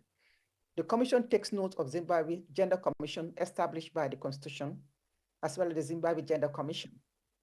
However, does Zimbabwe Gender Commission enjoy sufficient human and financial resources to fulfill this mandate? Because it's one thing to establish a commission, it's another thing to ensure it is well-resourced to be able to carry out its mandate. Equality, non-discrimination, access to justice, and participation. We've also noted the feedback you've given in terms of the progress made. But the Commission knows that the Constitution provides for the principle of non-discrimination and gender equality in Zimbabwe. Is there any specific gender equality law? Do you have a specific law ensuring the principle of equality of women and men and continuing the definition and prohibition of all forms of discrimination against women? There are other questions, but I'll just move to the rest in the interest of time. In terms of right to dignity, the report highlights various initiatives aimed at combating human trafficking and sexual exploitation, particularly impacting women and girls. However, it lacks clarity regarding the effectiveness of these laws in addressing national and cross-border trafficking of women. We've taken note in your presentation in addressing the supplementary questions of the strides that have been made. However, we'd like to know whether there have been instances where the government is investigated, prosecuted, and convicted traffickers. Because it's one thing for steps to be taken at the level of legislation and institutional mechanisms. It's another thing for implementation of the law. What initiatives exist to train frontline officials to identify victims of trafficking and support survivors, because this is very vital. In terms of access to justice and equal protection before the law, the delegation is invited to provide an update on the decentralization process of the Legal Aid Directorate to the districts. Does the state party have a specialized sexual offenses court specifically designated to handle cases related to sexual violence against women to ensure that women are given the right forum in terms of their protection of their rights? What steps have been taken to encourage women to report cases of violence to the court and to protect them from potential reprisal or retaliation? This is very important, bearing in mind the socio-cultural context in most of our countries in Africa. Can the delegation provide evidence of how the judiciary has upheld gender equality and enforced the rights of women within the national courts? Participation in political and decision-making processes. We also note the feedback you've given in your response in terms of the supplementary questions, but we would like to know also, what's the representation of women in the private sector, in particular at the managerial and decision-making level? You've given us feedback at government level. Let's know what happened in the private sector. What are the concrete measures taken to protect women against online and offline political violence or harassment in election-related contexts? What has been done to train law enforcers for the new provisions of the 2021 Cyber and Data Protection Act? And what's the success rate in apprehending and prosecuting perpetrators of online violence against women in politics? In other words, we'd like to know the specific data and statistics on this in terms of implementation. The delegation is also invited to explain why the percentage share of women in decision-making in politics and public sector has decreased in most cases, as reported in the table at page 80 between 2018 and 2021, just to highlight what the challenges are, because this state reporting process is not about just recording successes, but identifying challenges and see how we can work together to address those. We also know that women currently hold 30% of National Assembly seats. However, in the local authorities, they occupy 12.5% of the seats. Of the 210 parliamentary seats not under quota, women only hold 22 seats, that is 10.5%. What are the biggest barriers to equal participation between men and women in politics, elections, and public decision-making positions in Zimbabwe? It's one thing to have affirmative action, but also it's also another thing to find out what are the challenges in terms of equal participation. Barriers against women political participation manifest themselves in physical, psychological, structural, and digital form. Can the delegation provide evidence of how such barriers are being eliminated? What is being done at the national level to eliminate these barriers? In terms of right to life, integrity, and security, Articles 3 and 4 of the Maputo Protocol, we also note the feedback you've given in terms of the progress being made at the national level. However, the delegation is invited to provide data on the number of investigated and prosecuted cases of gender-based violence against women, including domestic violence, and on the sentences imposed. So many strides and initiatives are being undertaken at the national level, but let's have the data and the statistics. I think it's very important. The Cyber and Data Protection Act now creates several criminal offenses of an online nature, including, among others, the distribution or publication of personal or intimate information, including photos, without the other person's consent. This you have that in paragraph 288 of the report. The Commission adopted a resolution on the protection of women against digital violence. Is the government of Zimbabwe aware of this document, and what measures are being taken to implement some of the recommendations provided for in that particular resolution? In terms of elimination of harmful practices, we also note the development made. At least I keep referring to your presentation because I know that the presentation tried to respond to the question substantially. And we also note the developments at the national level in terms of some of the decided cases. During the period under review, the Constitutional Court of Zimbabwe made several landmark rulings that have advanced protection of children from harmful practices, and notably is the Modzuru and Minister of Justice case. The Constitutional Court found that both the Marriage Act and the Customary Marriage Act were unconstitutional as they permitted girls under 16 to be married, contrary to the Constitution of Zimbabwe, which is quite commendable, and I want to take this opportunity to commend the delegation. I also note the case of Kawenda against Minister of Justice, which is also very commendable. These are all very transformative development in women, in Commission of Women's Rights. I also note the information you've provided in terms of the transformative development in women attaining leadership at the traditional level, with ascending to the pivotal role of the chieftaincy. This is quite commendable. However, can the delegation inform the Commission about the prevalence of negative traditional cultural practice in the country and the government's efforts to combat them? Because we're all aware of the socio-cultural context, and there is no context in Africa where you don't have challenges. So what are the concrete efforts that are being made? What are the existing safeguards or guarantees for the full respect of women's rights under customary law in Zimbabwe? What measure has Zimbabwe taken to protect children from sexual exploitation? The CEDAW report informs that in Zimbabwe, harmful practices impede the access of rural women to land, and especially the ability of such women to inherit land. The delegation is invited to address the above-mentioned allegation or the recommendation in the concluding observation of the CEDAW report. Is the government of the Gambia also aware, the government of Zimbabwe aware of the joint general comment of the Commission and the African Committee of Experts on the Rights and Welfare of the Child on female genital mutilation?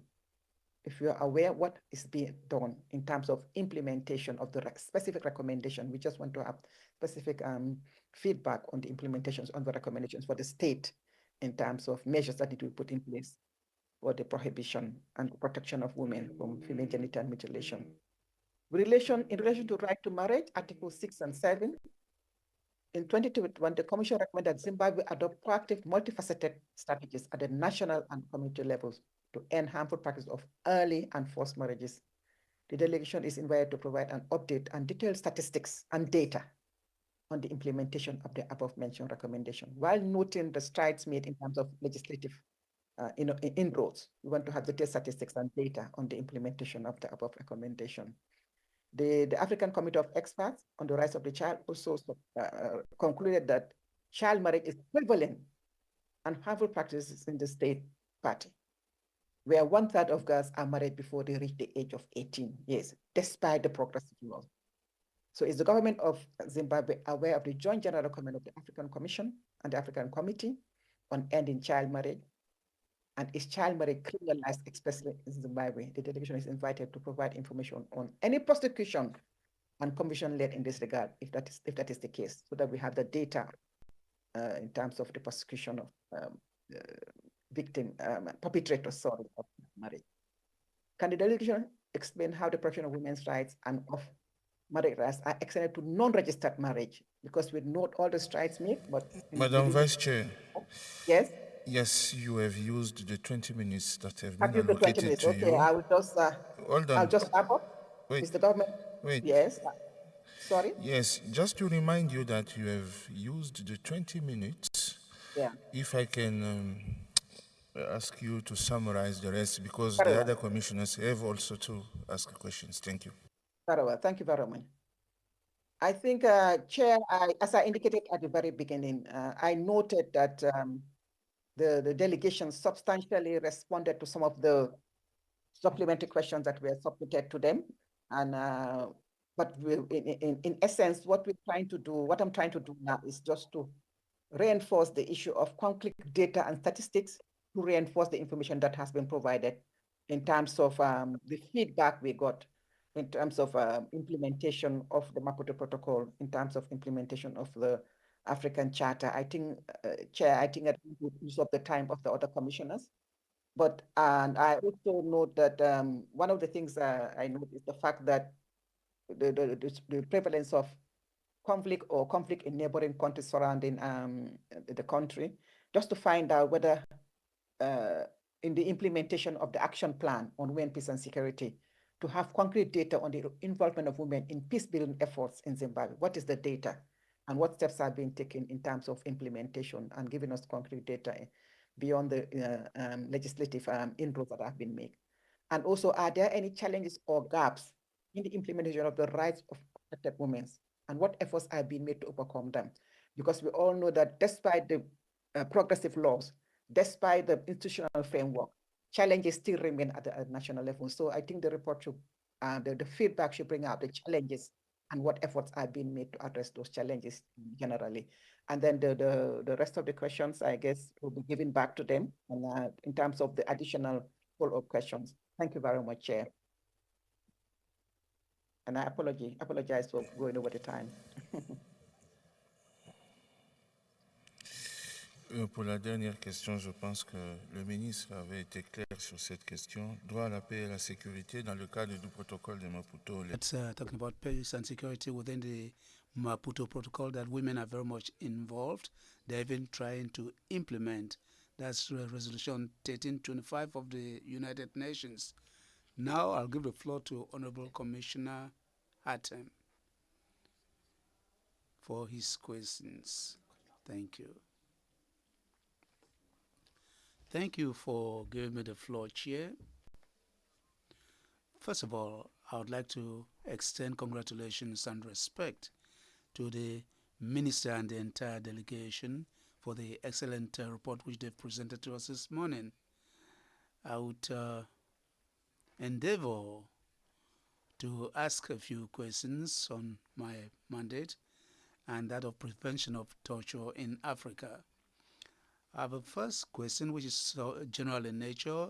Mr. Minister, you talked about Article 53 of the Constitution of Zimbabwe, which provides for the prevention of torture and inhuman and degrading treatment. It also provides that prevention of torture, that's Article 86, cannot take any other form. But we've noted that there's no provision, no specific provision criminalizes torture. So my general question is, does the government of Zimbabwe envisage the adoption of a law which will make torture a criminal offense? Furthermore, I have 4 other questions which are related to the prevention of torture. And there's investigation on torture. Now, talking about prevention of torture, I would like to ask the delegation to explain to us why the Zimbabwean government has neither signed nor ratified the UN Convention Against Torture. Is there a political will, or there are steps underway to ratify this in a no distant future? And I would like to sensitize the minister and the entire delegation on the need to ratify this instrument. Why? Because I, as an African commissioner, the 2 questions which I'm always asked is, how far has Africa gone with line 4? I say all countries have signed except 2 out of 55. And one of those 2 states is Zimbabwe. So I insist on this question. Also, within the framework of prevention of torture, does the government intend to ratify the protocol against torture? Is there any national mechanism on the prevention of torture in Zimbabwe? In the absence of a national mechanism on the prevention of torture, the Zimbabwean human rights body, does it have any powers? Does it make reports and recommendations in the fight against torture? That is the first question. Now let me move to the case of torture. On the 18th of September 2020, the Commission adopted a resolution on torture in the Republic of Zimbabwe. It was recommended that Zimbabwe should carry out partial investigations on rape and aggression committed on people, including the 3 women human rights defenders, and the perpetrators should be brought to justice, and there should be reparations for the victims. We would like to call on the honorable delegation to provide us information on the implementation of the recommendations, the above mentioned recommendations. The delegation is requested to give figures on cases of torture where there have been cases under the considered period. We know that Article 70 of the Zimbabwean Constitution creates an independent mechanism to deal with cases where security officers avoid the rights of Zimbabweans. The delegation is required to provide statistics on the number of complaints which have been received by the Independent Commission and their resolution. Let's move on to the next item, which is assistance to victims of torture. The government of Zimbabwe is invited to provide information on measures taken to ensure reparations, including compensation and adaptation to victims of torture, in accordance with Resolution 303 of 2015 of the right to readaptation of victims of torture. Another question on the assistance of victims, we would also like to ask you to know whether there are any specific measures to guarantee as legal assistance, free legal aid to victims of torture in Zimbabwe. Lastly, the last question concerns the use and production of torture instruments. The Commission is concerned about the trade and use of instruments of torture in Africa, as underscored in its report of 2023 on the production, trading, and on tools of torture, instruments of torture. Within this framework, would like to ask the honorable delegation to indicate to us as much as possible if the national legislation of Zimbabwe specifically prohibits the production, sale, and use of instruments of torture. If such prohibition exists, what are the legal provisions and the mechanisms of application guaranteeing its effective implementation? Thank you, Mr. Minister, honorable delegates, for your kind attention Chair, I give you back the floor. Thank you very much, Commissioner Hatem, for the time. You have used less than 10 minutes. I'll give the floor to Commissioner Marie-Louise, who will also have 10 minutes to ask her questions.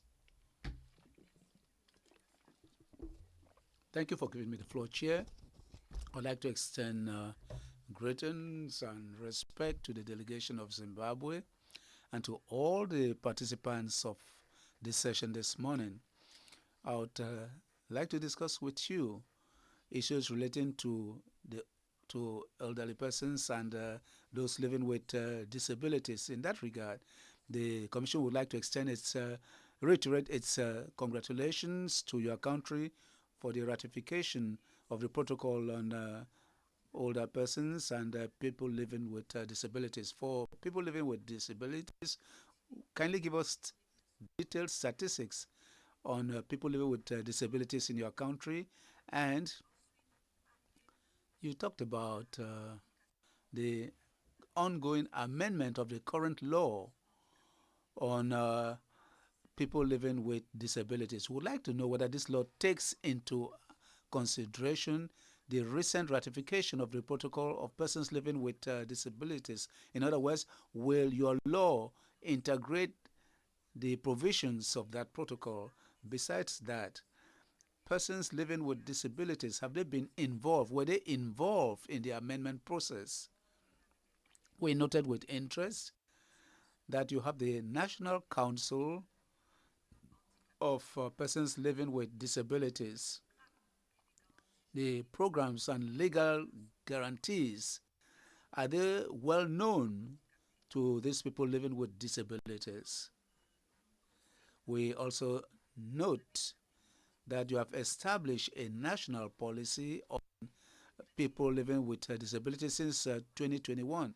But we have information which leave the impression that more than 90% of people living with disabilities say they have not received allowances destined to them, which means that the government does not provide enough resources for this issue. Would like to have your point of view on that. On the other hand, in Zimbabwe, are there specific programs for the protection of people with albinism, people living with albinism? We've noted with interest that in matters of access, you have created a possibility of access in 10 courts. Now, this issue of access, has it been taken into consideration in the other administration? We have noticed that you have workers who deal with handicapped persons and they connect them to the required services. So we'd like to know what exactly is the situation. Now, talking about the civil society believes that the prohibition of pregnancies contains discriminatory language towards people living with disabilities. We'd like to have your opinion in that regard. Now I'll move to the older persons. Here also we would like to have clear statistics on older persons in your country. You talk about the law of 2011 on the older persons. Want to know whether it is still in force, considering that you are in the process of amending the law on people living with disabilities. Is the law of 2011 still in force, or it has been amended as well? On the other hand, Article 82 of the Zimbabwean Constitution talks about the age of an elderly person is 72 years. So now that it is amended, is it in line with the age which is contained in relevant human rights instruments at the international level? Then the strategy and global plan on aging and health of 2015, as well as the national strategic plan for aging and of 2015 and 2015, has it to 2020, has it been considered? Can the delegation provide us relevant figures on the social policies which targets specifically the elderly or the older persons in the society. We've noticed that you have a council of older persons. Would like to know how it is composed and how it functions. This question is also valid for the National Council of People Living with Disabilities. Now, taking into consideration the existence of this council on older persons, taking into consideration the fact that older persons are a source of knowledge and experience, which is important for the transmission of knowledge. What are the mechanisms which have been set up in Zimbabwe to ensure that this transmission takes place, taking into consideration the fact that older persons are in an ever-changing world, so that they should not be embarrassed by modern technology? Thank you. Chair, I'll give you back the floor. Thank you, Madam Special Rapporteur on... Je vais maintenant passer la parole à l'honorable commissaire Idriss Asso pour 10 minutes. Merci, Monsieur le Président, Monsieur le ministre de la Justice, Mesdames et Messieurs, les membres de la délégation. Je vais commencer par adresser mes compliments à la... Complimenting Zimbabwe for the presentation of its report. This said, my interaction with you will focus on questions relating to my mechanism which covers the right to life in general, and because it deals with the death sentence, extrajudicial killings, and enforced disappearances. With regard to the death penalty, Mr. Minister, I would like to tell you that the first good news of the year 2025 came from Zimbabwe, because at the end of the year, the President of the Republic of Zimbabwe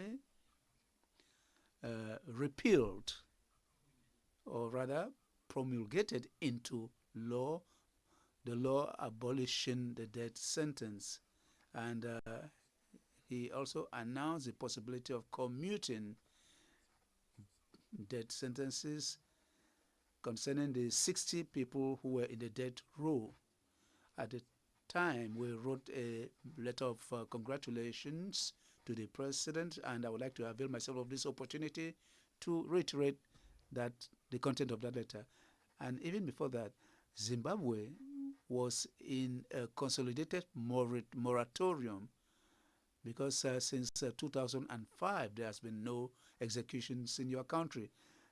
Be that as it may, would like to ask a few questions in regard to the death penalty. The first question is concerning the scope of the repeal as contained in the law. Is the abolition of the death sentence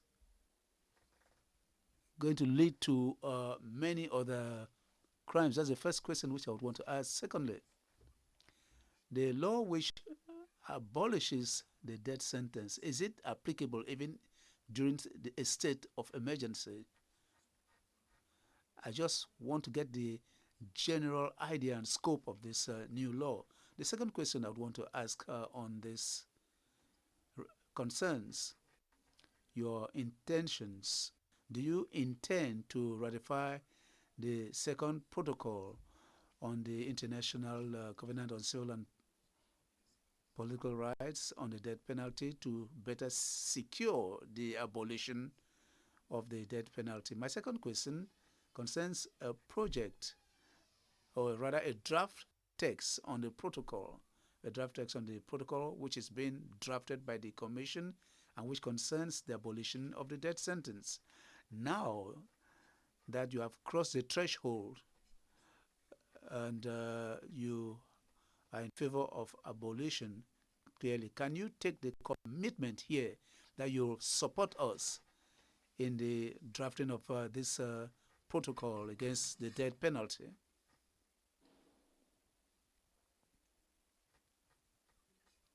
The other question relates to the General Observation number 3. Here we have General Observation number 3 concerning the right to life. And it is this document which explains the doctrine of the Commission on the issue of the right to life. The question is, are you aware of this General Observation number 3, and is it being sensitized in your country? And for the obligations which are contained in this General Observation number 3, I'd like to make a general comment. I've noted, and it's not just valid for Zimbabwe alone. States do not lay emphasis on civil protection, whereas, and we have said in this general observation that it emerges from this that it is the responsibility of state to protect life and protect people against calamities by adopting early warning systems so that these citizens may be free from danger when they face danger. So I want to suggest that in the report which will follow, the issue of civil protection should be taken on board. The second part of my presentation concerns enforced disappearances. With regard to enforced disappearances, you indicated in the report, and we've taken note, that your country has not yet adhered to the International Covenant on the protection of all persons against enforced disappearances. So the question which comes to my mind is to ask you, could we consider that you plan in a no distant future to adhere to this international legal instrument? Furthermore, in your internal legislation, is there any provision which makes it possible to punish cases of enforced disappearances? The third question on this register is to know whether you are aware of the existence of guidelines established by the Commission since 2022 on the protection of all persons against enforced disappearances.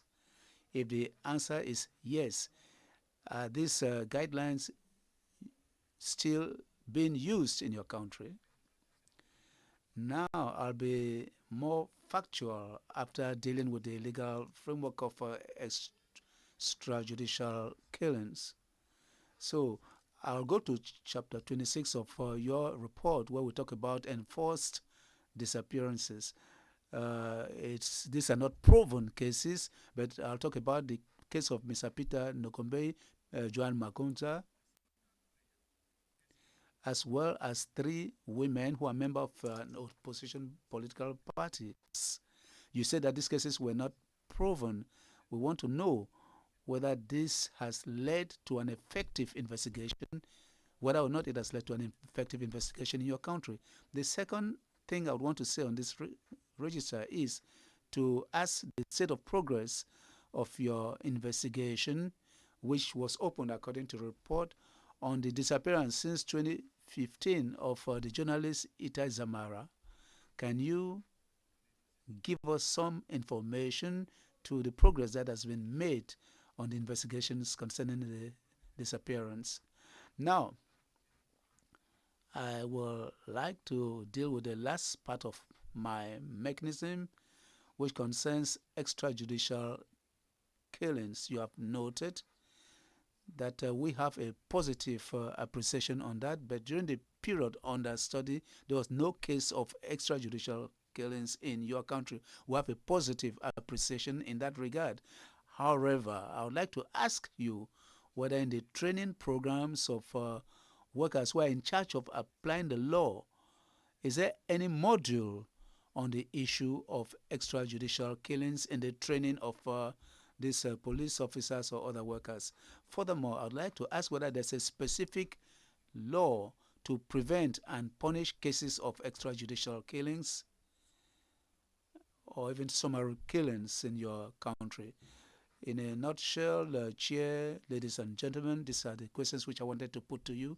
And once more, I would like to reiterate my congratulations. Chair, I give you back the floor. Thank you very much, Commissioner Idris Sasso.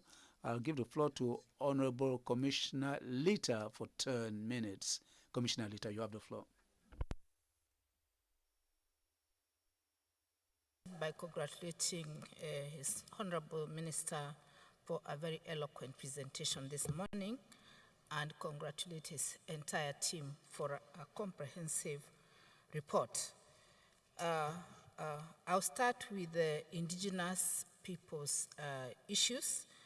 Chair, the Commission has adopted a criteria which it identifies indigenous people, and in this regard has noted that the previous periodic report, Section 6 of the Constitution, was broadened to include official languages of the country, to include minority languages such as Chewa, Chibare, Kalanga, Khoisan, Namja Ndau, Shangani, Soto, Tosa, Venda.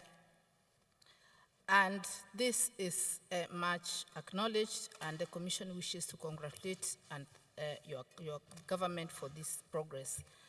Further, the report indicates that the existing 2 communities that self-identify as indigenous people in the Republic of Zimbabwe are the Shoa and the San, found in western Zimbabwe, and the Doma, found in Bire district in north-central Zimbabwe.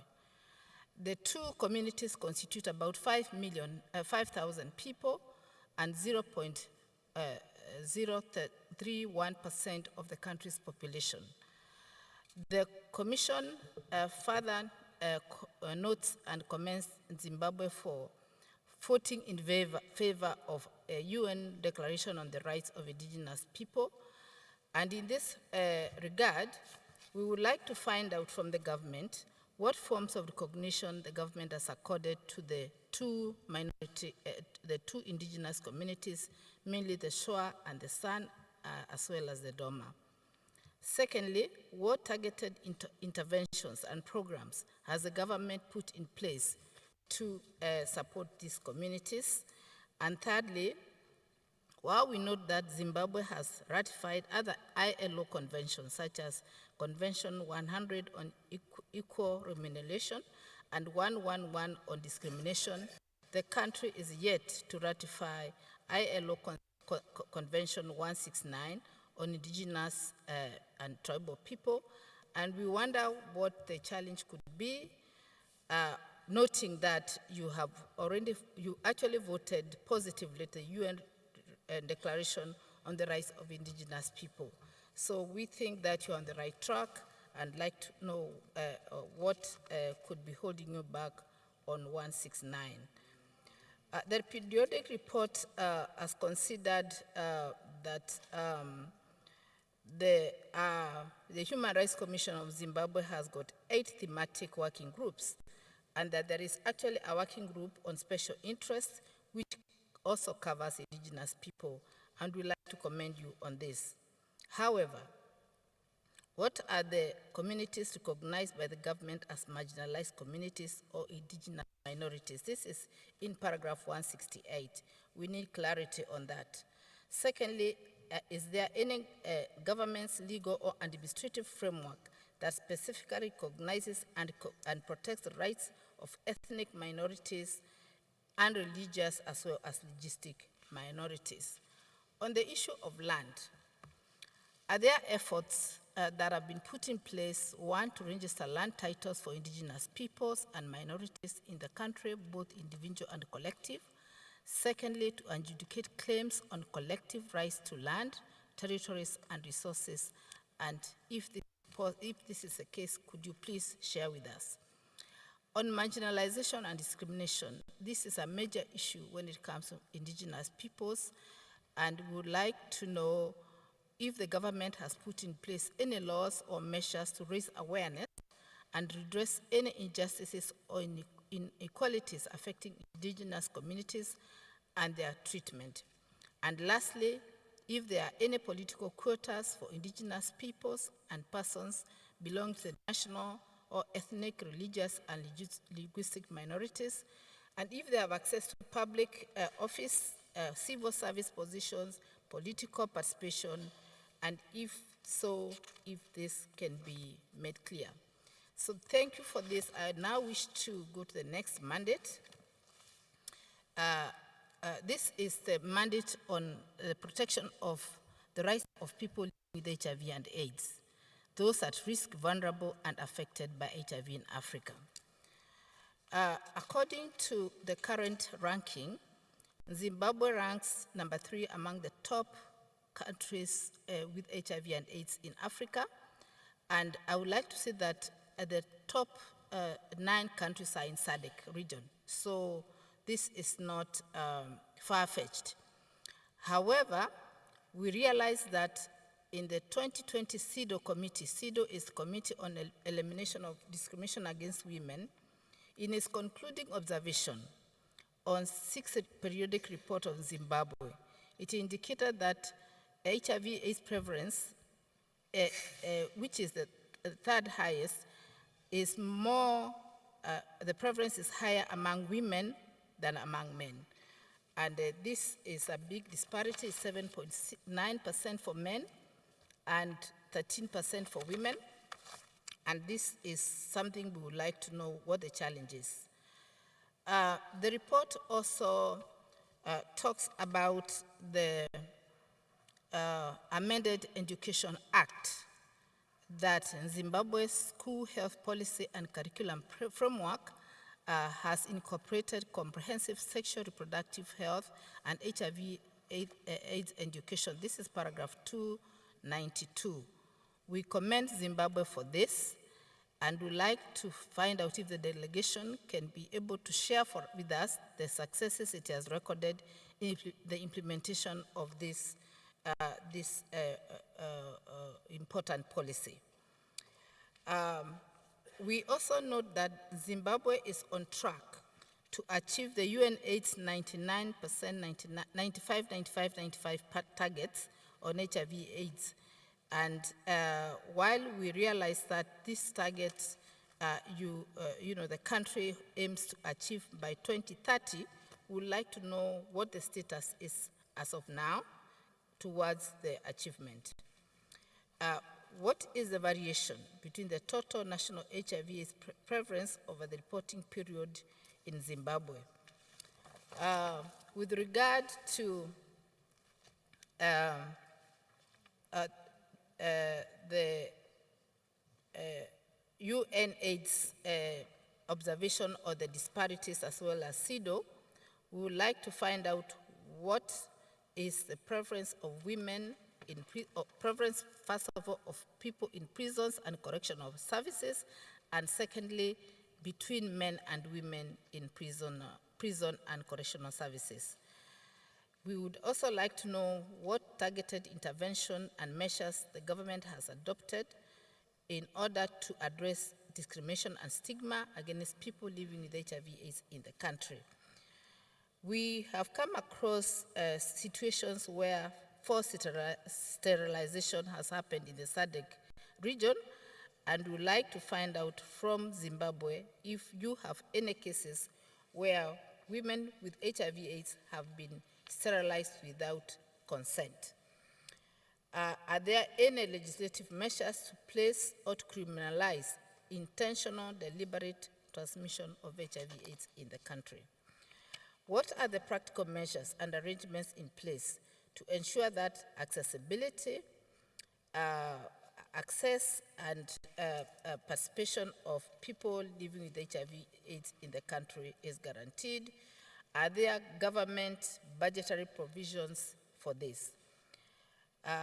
We realized that in the beginning of the year, and this may not be part of the report, but we are keen to learn, the USAID PEPFAR funding has cut huge fundings globally, and we'd like to know if Zimbabwe has been affected in any way by these cuts. Lastly, we want to observe that during COVID-19, many of the services, health services were interrupted, and many of the diseases were affected negatively by the shifting of funding from all these diseases to the COVID pandemic. We would like to know if the Zimbabwe came across or has any figures to show what this disruption meant in terms of people living with HIV and AIDS, and if so, if they can share with us these findings. I would like to thank you again and congratulate your delegation, and I thank you. Yes, thank you very much, Commissioner Dita. Maintenant, je vais passer la parole à l'honorable commissaire. The floor to Honorable Commissioner Selma Sassi for questions relating to refugees, IDPs, and asylum seekers for 10 minutes. Madam, you've got 10 minutes. Thank you, Honorable Chair, for the floor. First of all, I would like to bid a warm welcome to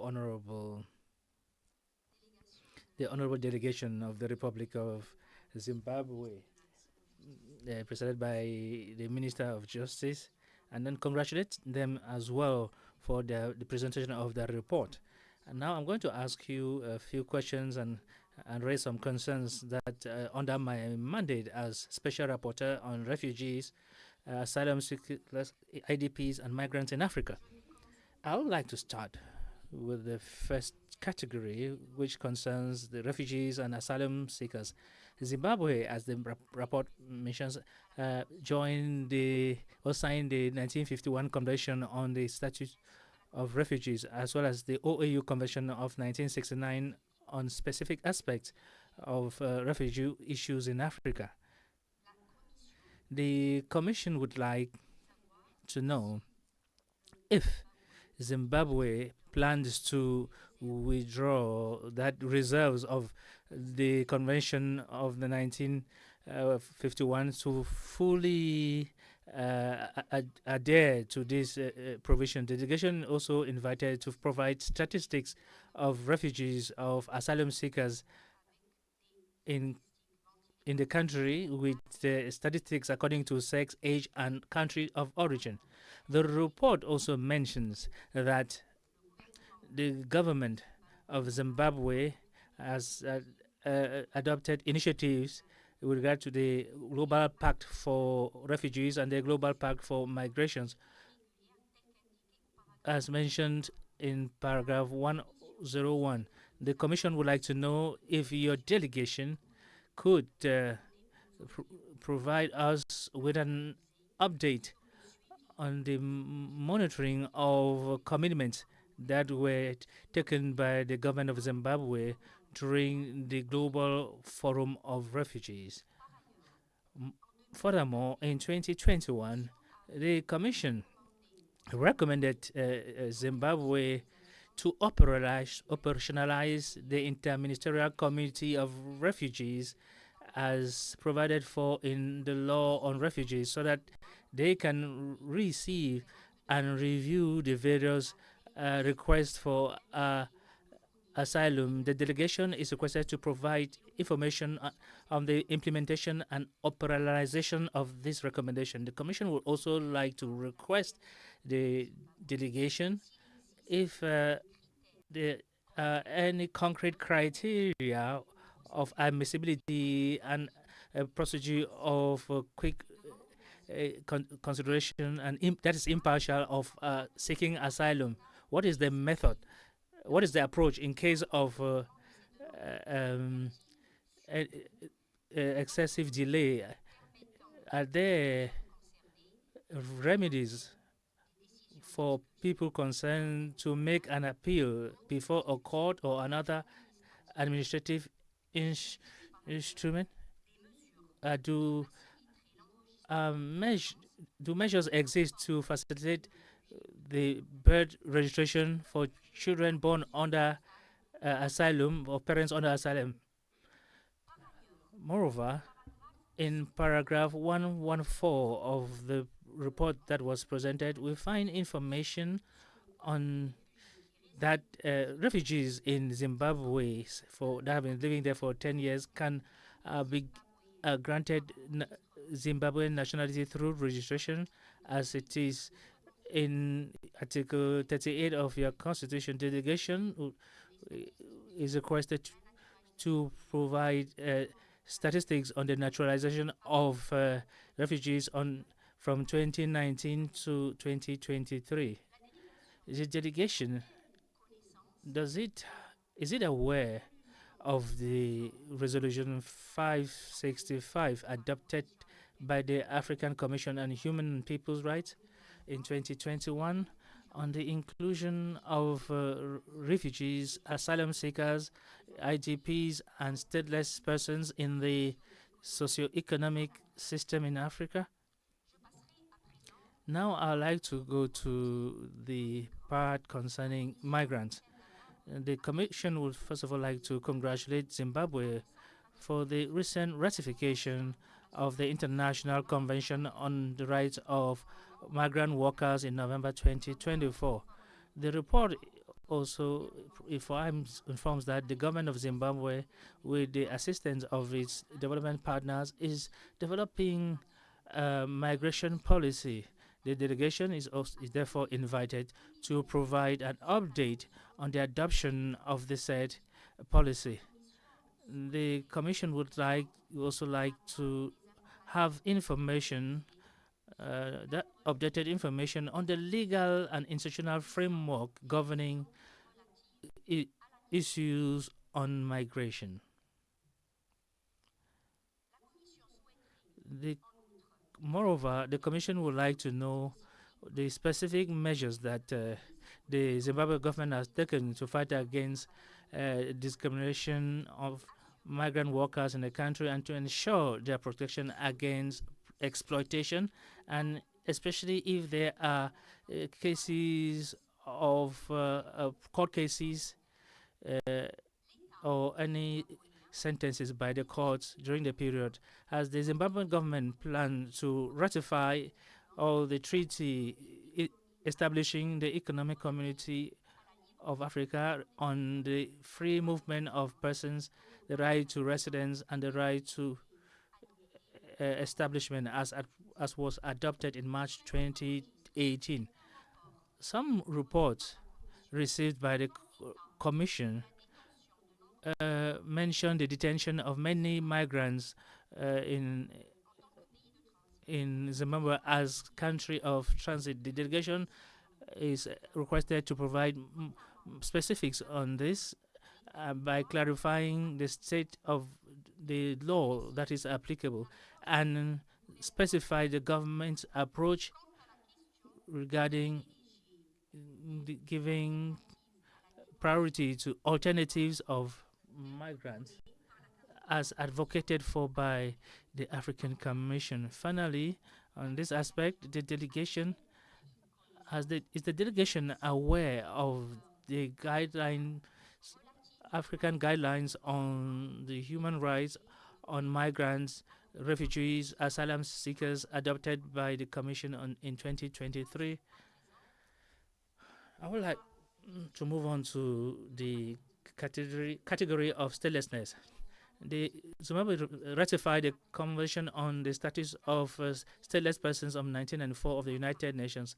The state party, does it plan to ratify that of 1961 on the reduction of stateless persons? Does the government plan to ratify the new protocol to the Charter of the African Charter of Human and People's Rights on the issue of nationality and the eradication of statelessness adopted by African Union in February 2024? Now on to the last category on internally displaced persons. The period under review does not comprise any substantial information on the implementation of the Kampala Convention on IDPs, yet ratified by Zimbabwe in 2013.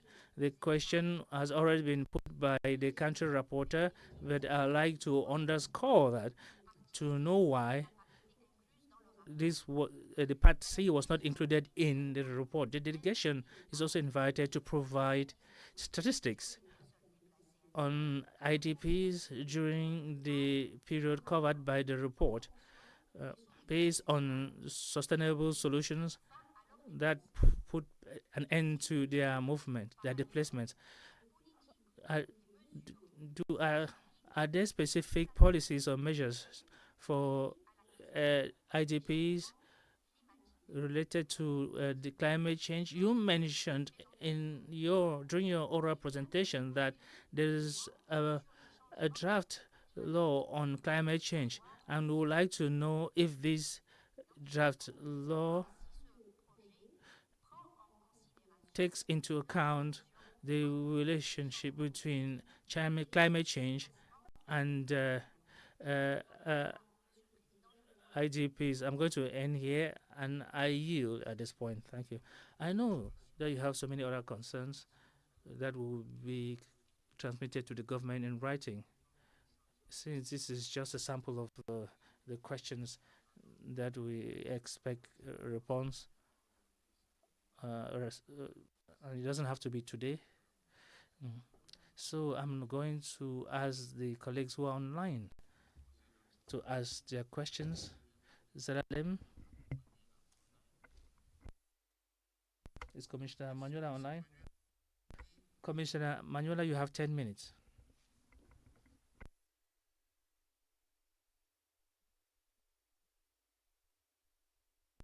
Commissioner Manuela?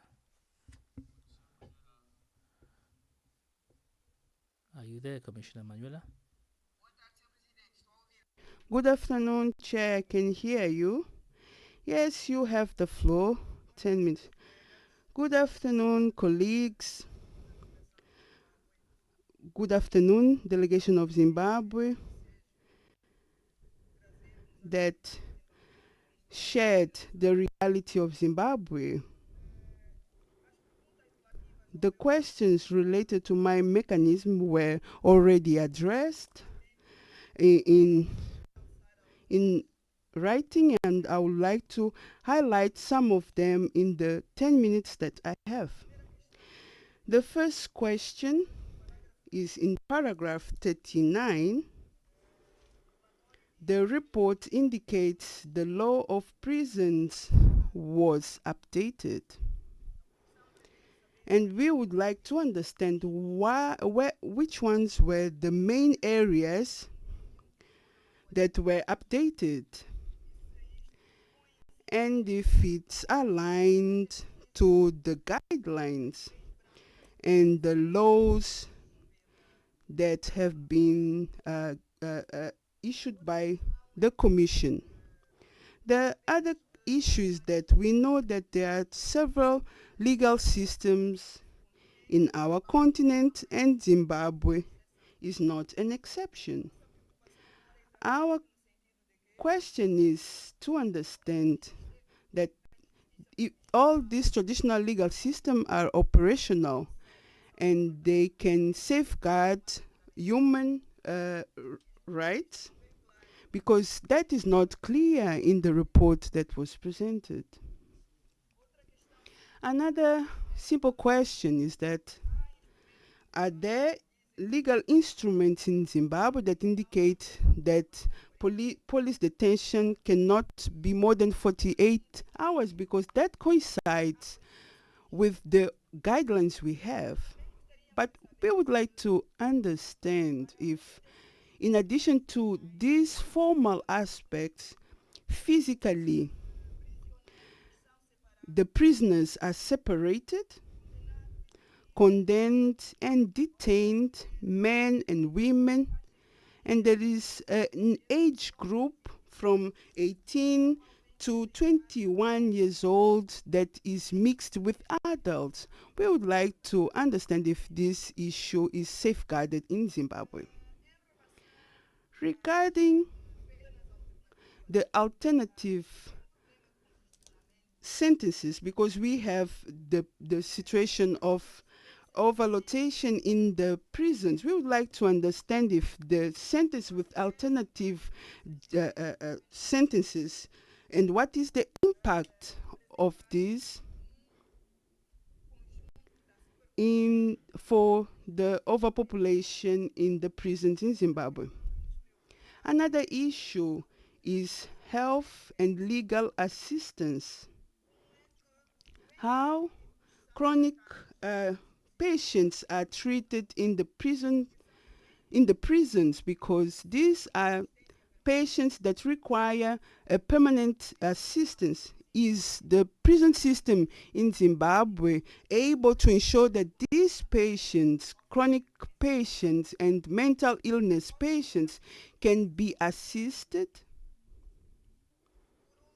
And lastly, Chair, the Vice Chair raised most of the issues related to women, but I would like to go back to legal aid for women in Zimbabwe's prisons. How does that affect the prison population composed by women in Zimbabwe? Do women have access to legal aid? Because one thing is quality regarding legal aid, and the other issue is equity, because we know poverty faces women. So how this legal aid is provided to women in Zimbabwe? We would also like the delegation to update us on the law on child justice, with the objective of creating a juvenile legal system. Was that issue solved? Can we have access to the more information about this? The other issue is the minimum law for imprisonment. Distinguished Minister, we know that the African Charter on Child's Welfare and the Child Convention stipulate the age for imprisonment of 18 years, but the minimum age is below 18, and the provision from this law is that it will be established for 12 years. Can Zimbabwe increase this age for 16, 17, 18, or 19? So, Chair, these are the questions that my mechanism has for the delegation of Zimbabwe. Thank you for your attention.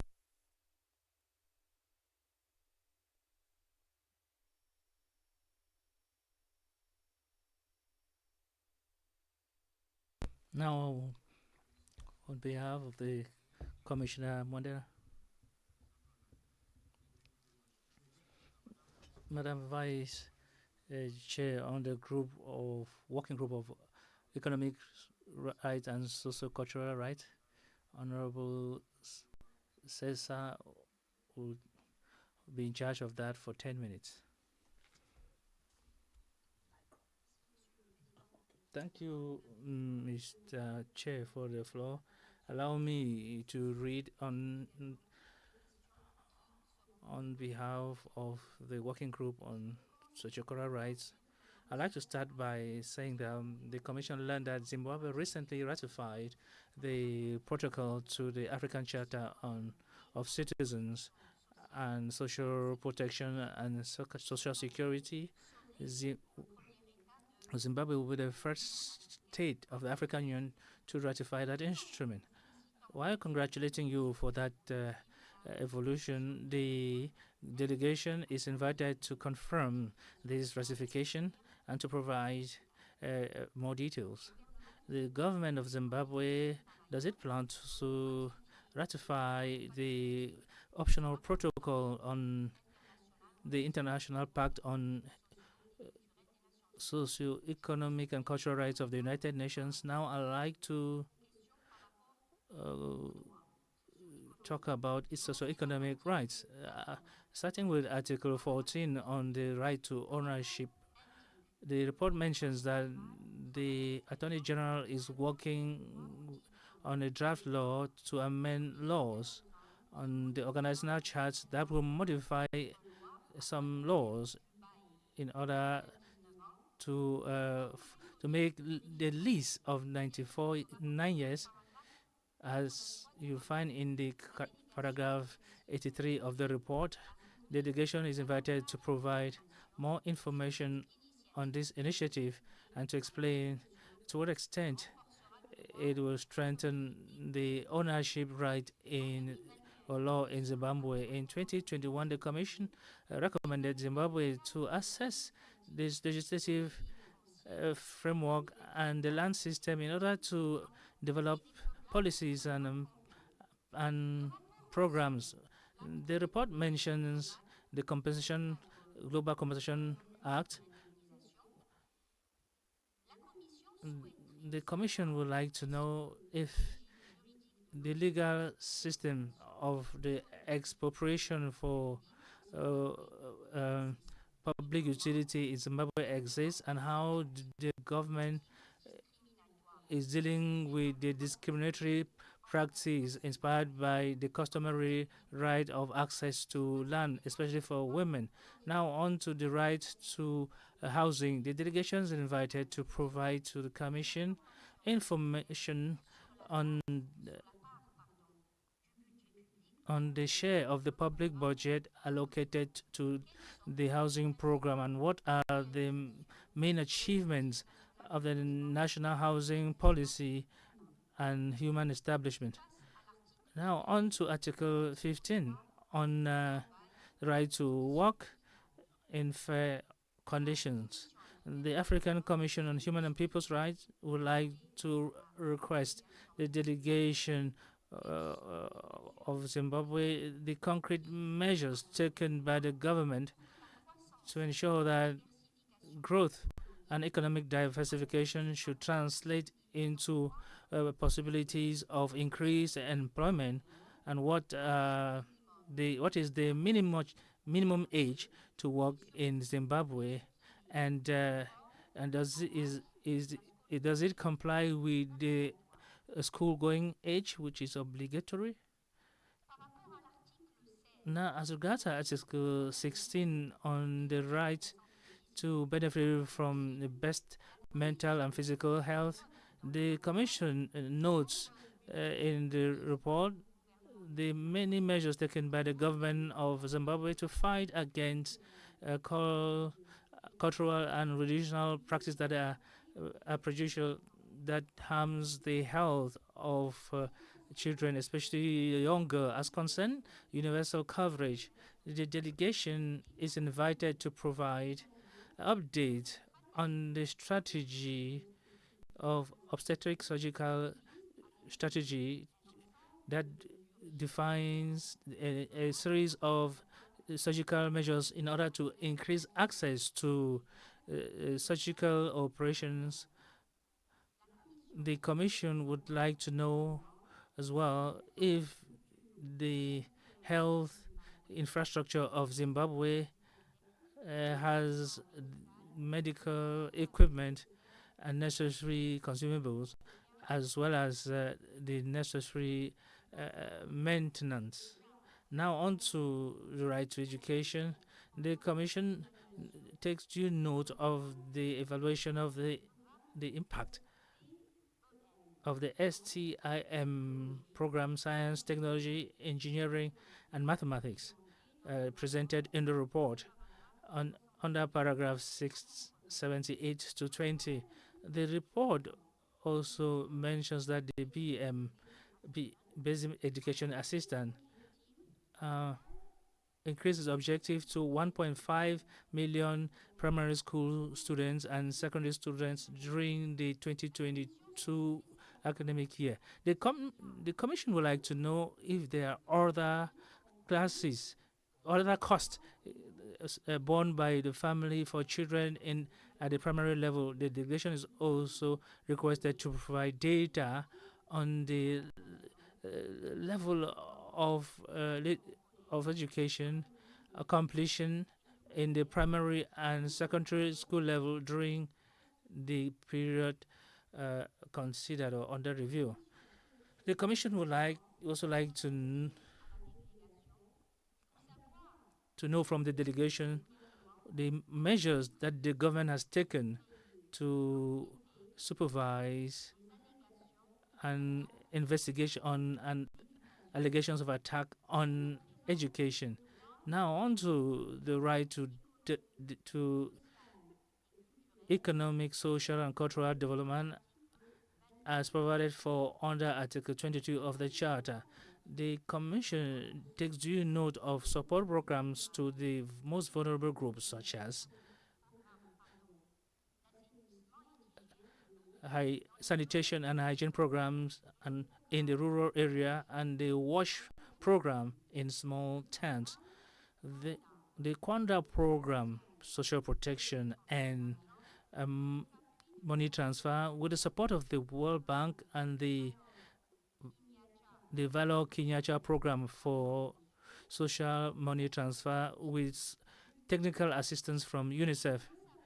The Commission would like to know if there are national programs that seek to eliminate or eradicate poverty in Zimbabwe. And finally, the delegation is invited to provide specifications on the concrete impact on this type of program on the development and the well-being of the population. Thank you, Honorable Chair, and I submit. Thank you, Commissioner Selma, for the questions on social, economic, and cultural rights. Now I'm going to request find out if Honorable Commissioner Topsy Sono is online. Is she online?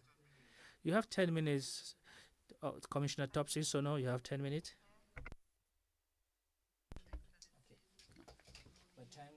Delegates.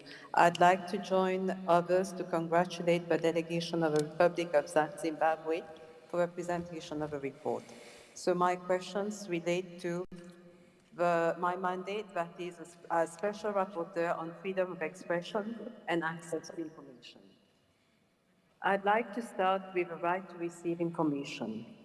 I'd like to ask the delegates, what are the main developments brought by the Freedom of Expression Act 2020, and to what extent does the new act and regulations made thereunder strengthen the right of access to information in Zimbabwe? Secondly, did the government of Zimbabwe take into account the Commission's model law on access to information for Africa, which dates back to 2013, and the Declaration on Principles on the Freedom of Expression and Access to Information in Africa in 2019, whilst drafting the Freedom of Information Act of 2020 in Zimbabwe? Has the state appointed an independent and impartial oversight mechanism to ensure monitoring and implementation, in addition to promotion and protection of the right of access to information for the Freedom of Information Act of 2020? What are the efforts in place to enhance access to information for people living in remote and rural areas, for women, and for people with disabilities? As regards the right to freedom of expression, we note that the Constitution states that freedom of expression and freedom of the media exclude malicious injury to a person's reputation or dignity. We are therefore asking the delegation, is defamation criminalized in the state's penal code or any other legislation? And if yes, and in the light of the fact that criminal defamation is often used to intimidate journalists, is the state considering decriminalizing defamation as proposed in the Commission's resolution on repealing criminal defamation laws, that is Resolution 169 of 2019? Reports express concerns that some legislation in Zimbabwe are not in line with the Constitution, that is Sections 61 and 62, including the Censorship and Entertainment Controls Act of 1967, the Official Secrets Act of 2004, and the Interception of Communications Act of 2007. The delegation is invited to respond to these above-mentioned allegations. With regard to the June 2023 Patriotic Bill, which reportedly criminalizes any, and I quote, attack on sovereignty and national interests, the delegation is invited to elaborate on the safeguards in place to avoid any unjustifiable limitation on the freedom of expression by the above-mentioned law. In general terms, are the limitations of the freedom of expression currently into force in Zimbabwe in line with Principle 9 of the Declaration, on justifiable limitations. As regards media diversity, the delegation is invited to comment on above-mentioned declaration that a number of civil society organizations have alleged that the Zimbabwe Broadcasting Corporation and Zim Papers, both national companies, are the largest media groups with 6 radio stations, 1 TV channels, 10 newspapers, including the Herald. Therefore, we are asking whether there is media diversity and pluralism, which includes that state or private monopoly over print, broadcast, and media online media is not compatible with the right to freedom of expression. What are the measures taken to guarantee equal access to public advertising revenue for all media without discrimination? As regards safety of journalists, in 2020, the Commission addressed 2 letters of appeal concerning the arrest of Mr. Hopewell Chinono, an independent investigative journalist working in Zimbabwe. The delegation is invited to provide information about the implementation of the recommendations indicated in the 2 letters of appeal. What concrete measures have been taken by the government of Zimbabwe to ensure effective protection of journalists as provided by Resolution 468 of 2020 on safety of journalists and media practitioners in Africa? Are there any specific measures to protect journalists during electoral campaigns, elections, and post-electoral contexts?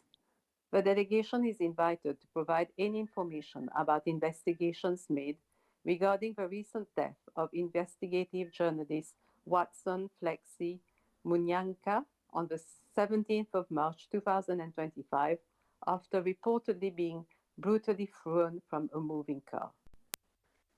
Finally, on freedom of expression and access to information on the internet, does the Republic of Zimbabwe have constitutional or legislative protection on the right to privacy? What safeguards are in place to ensure that the enjoyment of a right to privacy in the event of an alleged communication surveillance established by the Cyber and Data Protection Act?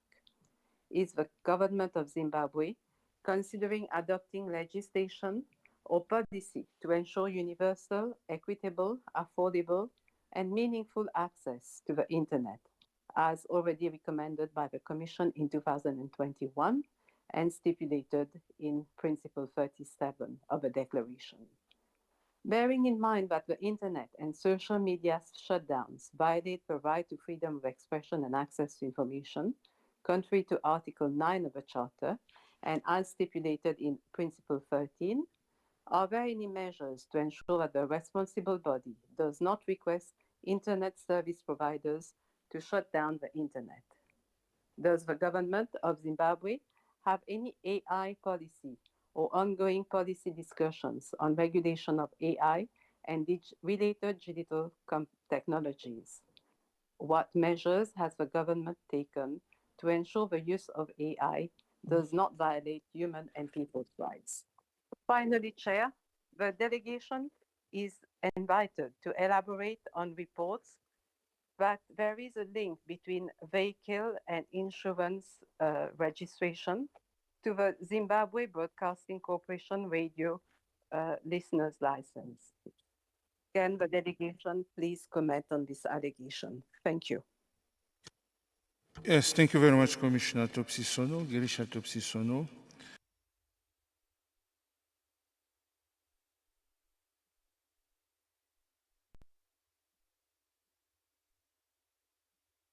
Extractive industry, environnement and human rights in Africa. Il s'agit des questions de l'honorable commissaire Solomon Aile Derso.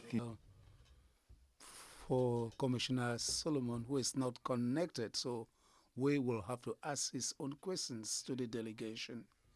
I would first of all want to say that you have provided a lot of information, detailed information on extractive industries in Zimbabwe from pages 46 to 53. I thank you. You must be aware that we have adopted guidelines on the drafting of state reports based on Articles 23 and 24. We would like to know whether your delegation is aware of this document and whether it has made use of it. With regard to the free use of natural resources as provided under Article 21 of the African Charter on Human and People's Rights, we have taken note of a lot of information provided in the report in paragraphs 184 and 185, 187 and 189. Would like to call on the delegation to provide information on available natural resources for exploitation in Zimbabwe. What are the available natural resources available for exploitation in Zimbabwe? It is not mentioned in the report. And they would like to know the percentage and extractive industries. What is the percentage which the extractive industries contribute to the GDP of the country? What is the percentage of GDP contributed by extractive industries?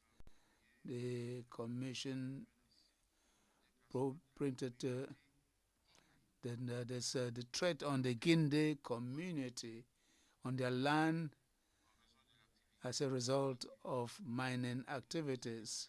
Would like to call on the delegation to provide information on the implementation of recommendations of the Commission in that area, especially the suspension of the mining activities of the Dinge community, and to carry out an evaluation of the social impact and the human rights impact of this activity, and an evaluation of the environmental impact with the full participation of members of this community.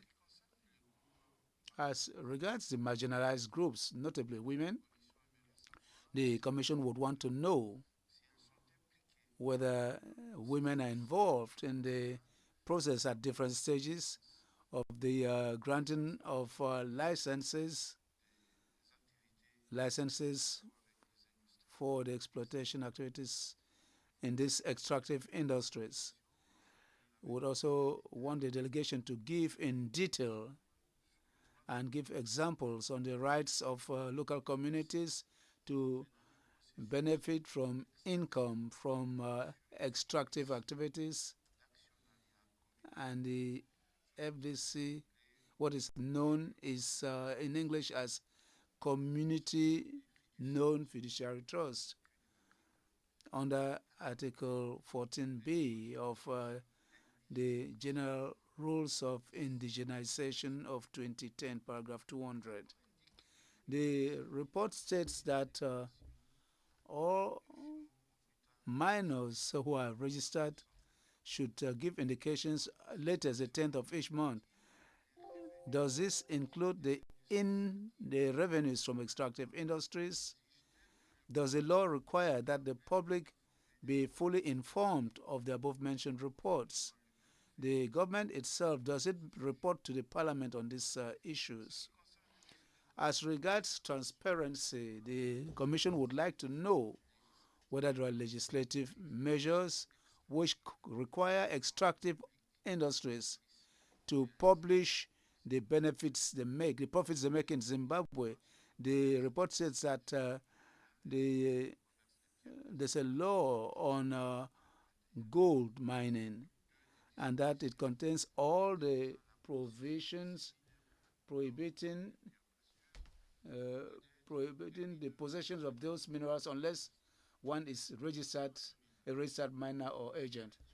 However, in 2020, the Commission expressed concerns that the smuggling of gold is leading to illicit financial flows in Zimbabwe.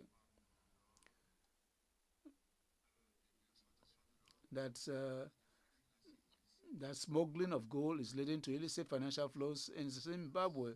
What are the legal measures in place that address corruption and illicit financial flows in the extractive industries sector?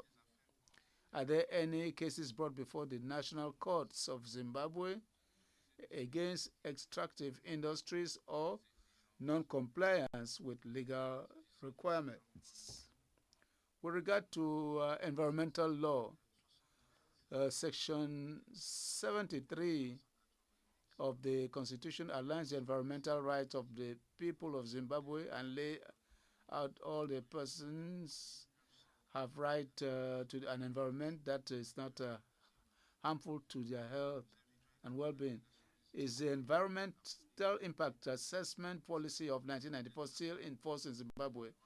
Furthermore, the delegation is invited to provide details and updates on the review of Environmental Management Act, Chapter 2027, which sets the EIA process as a legal requirement in order to take into consideration the contemporary and emerging developments and challenges. Would like the delegation to provide data and statistics on the effort made by Zimbabwe on the results obtained on the press release which they published on the 8th of April 2019,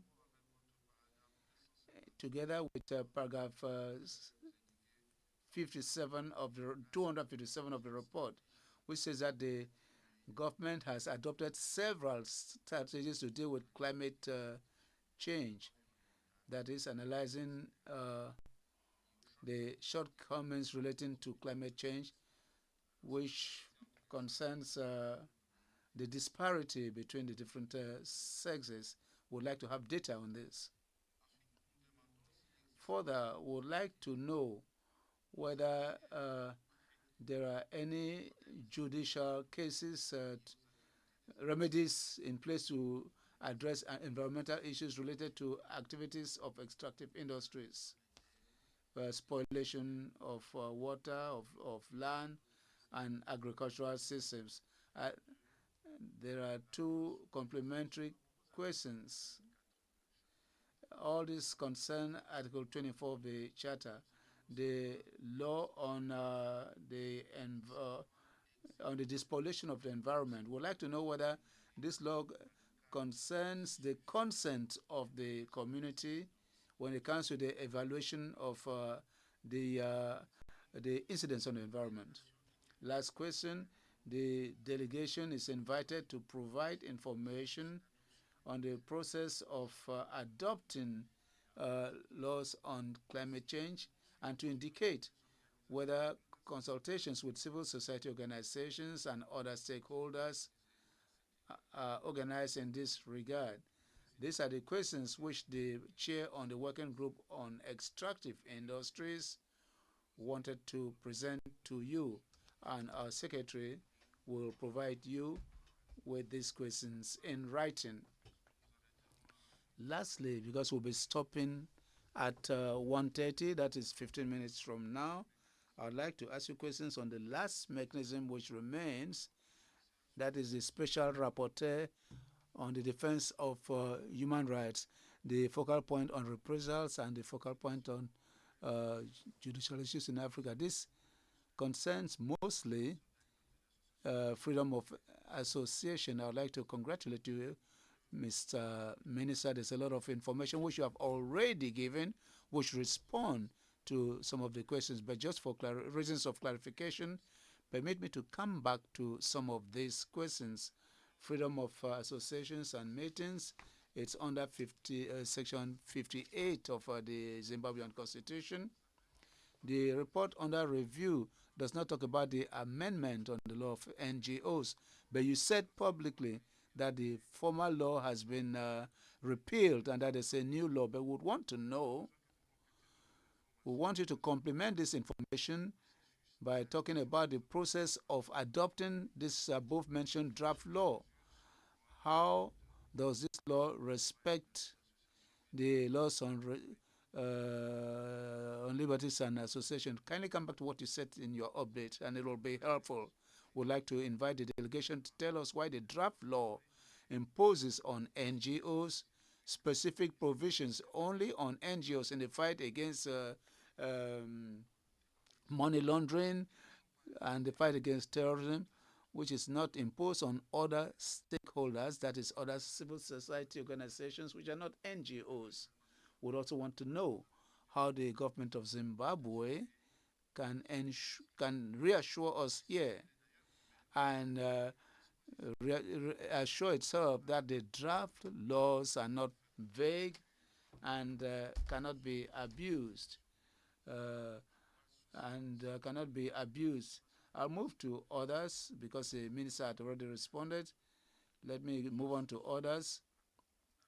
Several sources affirm that Zimbabwe may have used the corona pandemic of 2019 pandemic as a pretext to restrain peaceful associations and meetings. Would like to call on the delegation to respond to the above mentioned issue if the restrictions during the pandemic of COVID-19 are still in force. Would want to know.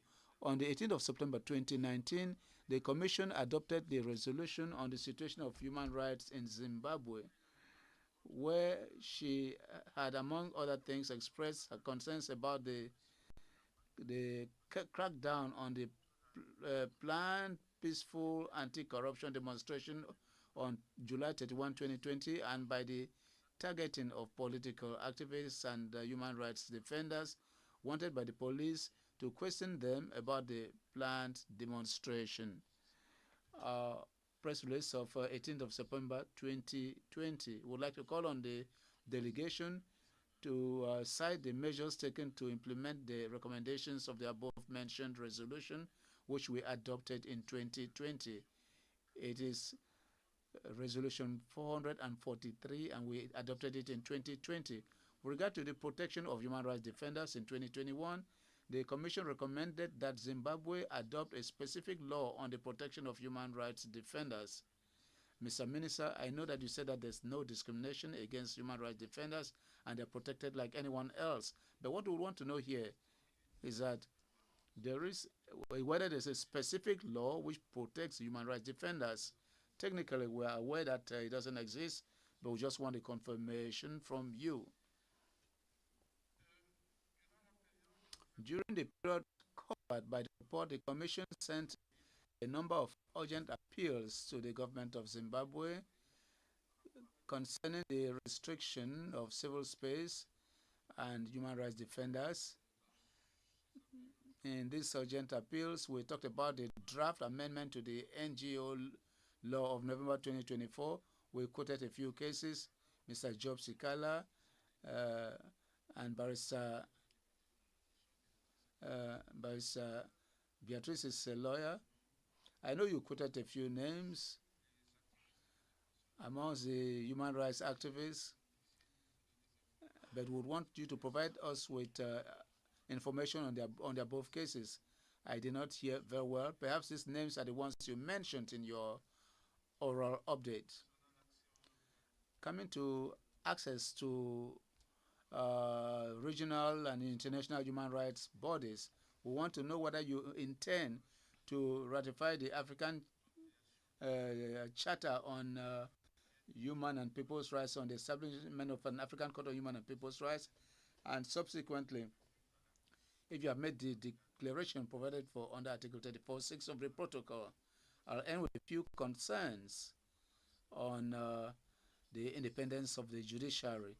The Commission has received reports from civil society organizations which point to Constitutional Amendment number 1 of 2017. Number 1 of 2017 on the transfer of the power to appoint certain senior magistrates from the Judicial Service Commission to the President of the Republic. This power was transferred from the Judicial Commission to the President of the Republic. Some civil society organizations also complain that there is intimidation, harassment of justice personnel, corruption. The law on legal practitioners of 1981 has so many elements that hinder the independence of the judiciary. Would like to call on the delegation, because we are here with the Minister of Justice himself, who is in charge of all of the above. Would like to call on the delegation to provide available information to respond to all these allegations. The questions will be served in writing. And then what are the legal and institutional guarantees for the independence of the judiciary in Zimbabwe? And the third concern, what are the criteria for the selection and appointment of magistrates? Would like to know whether there's no interference from the executive on the judiciary, or even the president of the republic in somewhere, as far as this sector is concerned. Those are the questions which I wanted to present to you, I as special rapporteur on the defense of human rights. This brings to an end the list of questions which the different mechanisms had preserved for the government of Zimbabwe for this question and answer session. Now, following the program which was communicated to you, you'll have 24 hours to respond to these questions. The Secretariat will be in contact with the delegation of Zimbabwe.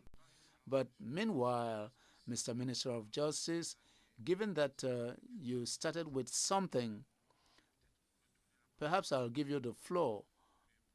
I may not give you the floor to respond, but just to close this session of questions, because you will be required to prepare the initial phase of your response here when we next meet. For answers which will not be available, you could transmit them to us in writing. So, Mr. Minister of Justice, I'll give you the floor now. Thank you, Honorable Chair and Commissioners, for the questions and compliments and points of clarification that you have raised. Me and my delegation, we are very happy with the contributions that you are giving us, that will enrich the way that we comply with our state party reporting mechanisms, as well as how we uphold our human rights back home. We will be sitting down to prepare responses to some of the questions, some of the issues that you require clarifications, and we want to thank you for this session, and we want to assure you of our continued support of the Commission, and we want to thank you for the wonderful work that you have put in this. Certainly, the way you have asked questions, points of clarification, indicate that you thoroughly went through our report and you listened carefully when we did our oral response, and we want to thank you for that. I submit, Honorable Chair. Au nom de la Commission africaine des droits de l'homme et des peuples, je voudrais encore une... Of the African Commission on Human and People's Rights, once more, I would like to express our gratitude to you and to state how much we have been satisfied with Zimbabwe, and we have been in solidarity with your country on the sanctions imposed on your country by the West, and our Commission has condemned those sanctions, which we consider to be unjust because they have an impact on human rights. And I think, to be corrected, very recently, a declaration was made in Addis Ababa to support the government of Zimbabwe. While waiting for you to come back, Honorable Minister of Justice and Madam Secretary of State member and all the members of the delegation would like to thank you, and we impatiently await your return. So we wish you an excellent lunch break, and hope to see you next time. Thank you very much. Please give them a round of applause. Give them a round of applause.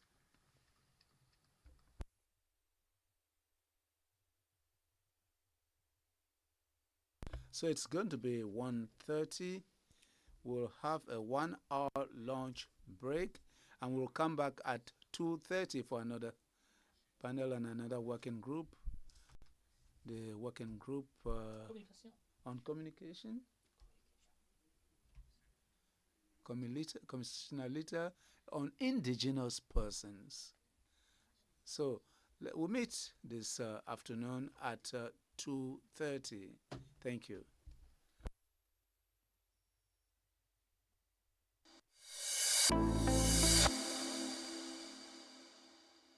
Hello, I am Abdul Malik Bello. I work with the Institute for Human Rights and Development in Africa as a legal officer.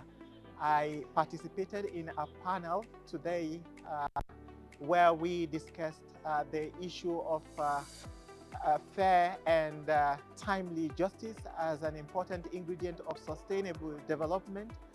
It was really an enlightening discussion that saw so many judges from different courts who are retired and some who are still serving with the African court.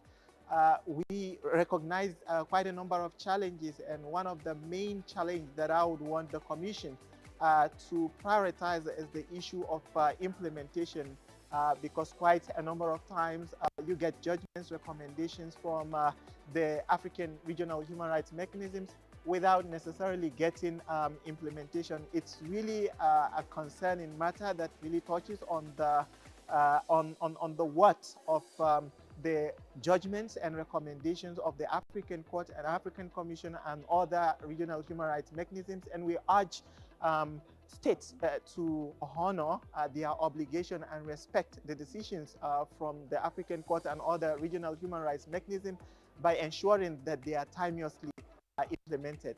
Thank you.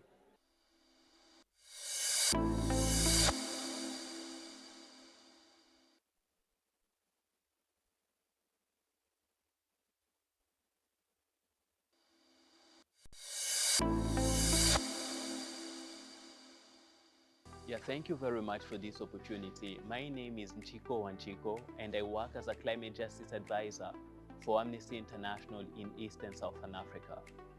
I'm here at the 83rd Ordinary Session of the African Commission, together with my colleagues, looking into a number of thematics. And one that was really at the core of our interest is the growing issue of climate-induced internal and cross-border displacement on the continent.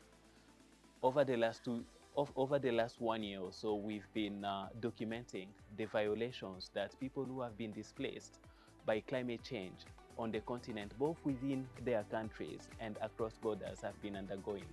So we've done this for Somalia, we've done this for Angola into Namibia, but also people who have been internally displaced in Madagascar. And one key issue has always been this question of remedies, and many government authorities have been telling us that it didn't cause climate change. And this is what has really brought us to the importance of the Kampala Convention, of guaranteeing that it is ratified but also implemented, because the Kampala Convention provides for a conference of the parties where African states are to be coming together to find solutions to issues of internal displacement, but including when it is climate change induced.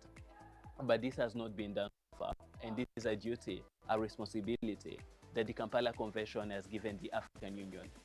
So it was really important for us to raise that during the session today with the Commissioner in charge of refugees, asylum seekers, migrant and internally displaced persons on the continent. We raised our observations, and the Commissioner said that she was taking those on board and try to see what can be done at the level of the African Union, so that we have the conference of the parties under the Kampala Convention convened regularly and trying to come up with solutions, strategies on how the continent, African states, can approach this issue of climate-induced internal displacement that has been really alarming in the cases that we've covered. Thank you very much.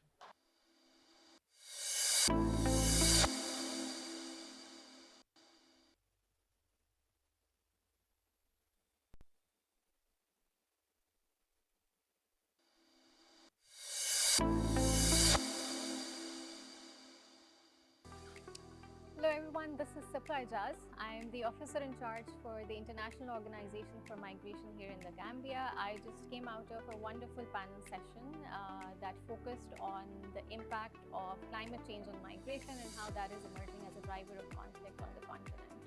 I was joined by fellow colleagues from ICRC, the representative from the government of Zimbabwe that also provided holistic perspective on how we can address this issue in an integrated manner.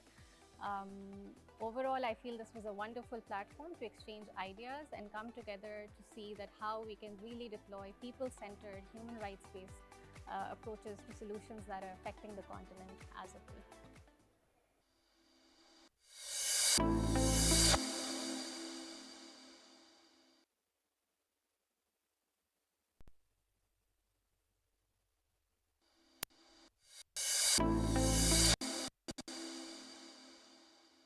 Je m'appelle Jean-Nicolas Marty, je suis le chef de la délégation régionale du CICR à Dakar. La délégation régionale du CICR couvre le Maroc, la Mauritanie, la Gambie, le Sénégal, le Cap-Vert, la Guinée-Bissau, la Sierra Leone et le Libéria. Et je suis aujourd'hui à la Commission des droits de l'homme et des peuples de l'Union africaine afin d'y délivrer un statement, comme on dit, une déclaration du CICR à propos de l'initiative globale sur le droit international humanitaire, le DIH, que le CICR a lancé en septembre 2024 et qui culminera à la fin de l'année 2026 par une réunion mondiale afin de renforcer le droit international humanitaire, à en faire une priorité politique afin de minimiser les effets dévastateurs des conflits sur les populations civiles. Le CICR appelle tous les États, et notamment tous les États africains, à se joindre à cette initiative.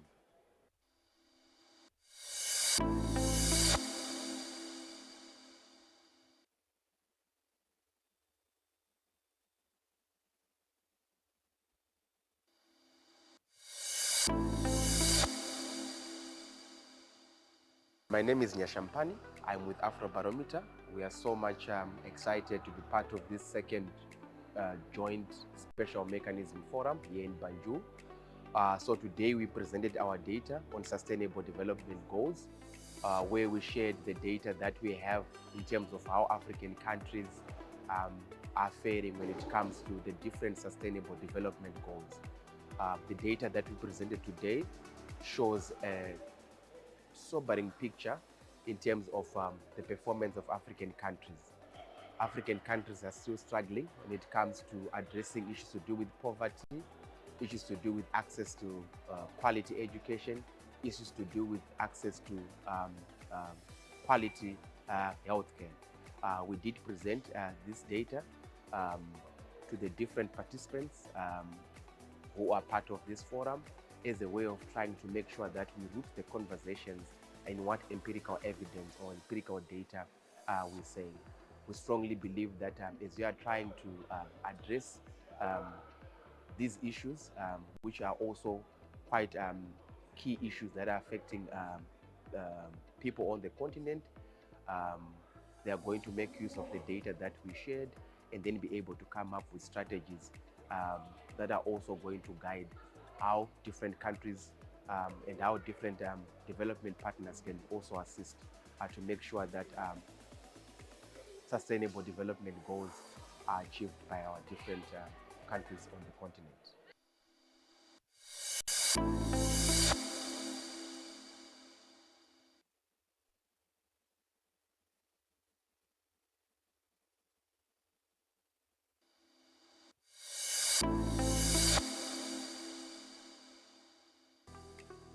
My name is Abdi Jibril Ali.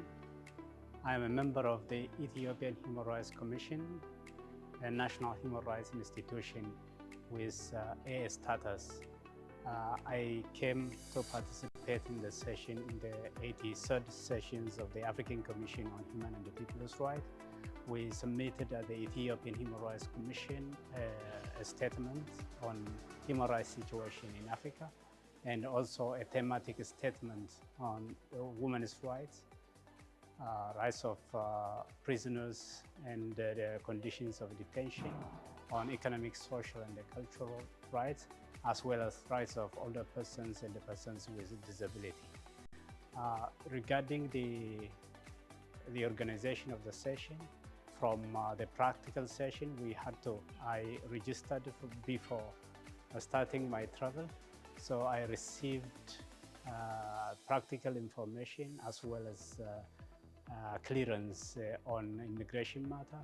So I see that the practical arrangement is very good. I also, when I came here, I made a statement on human rights situation in Ethiopia, highlighting positive developments, areas of concern, and a recommendation for the government of Ethiopia. So far, the statements that we have made are very well taken, and I really appreciate the opportunity to make a statement and highlight human rights situation in Ethiopia at the African Commission on Human and the People's Rights. I thank you.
thematics.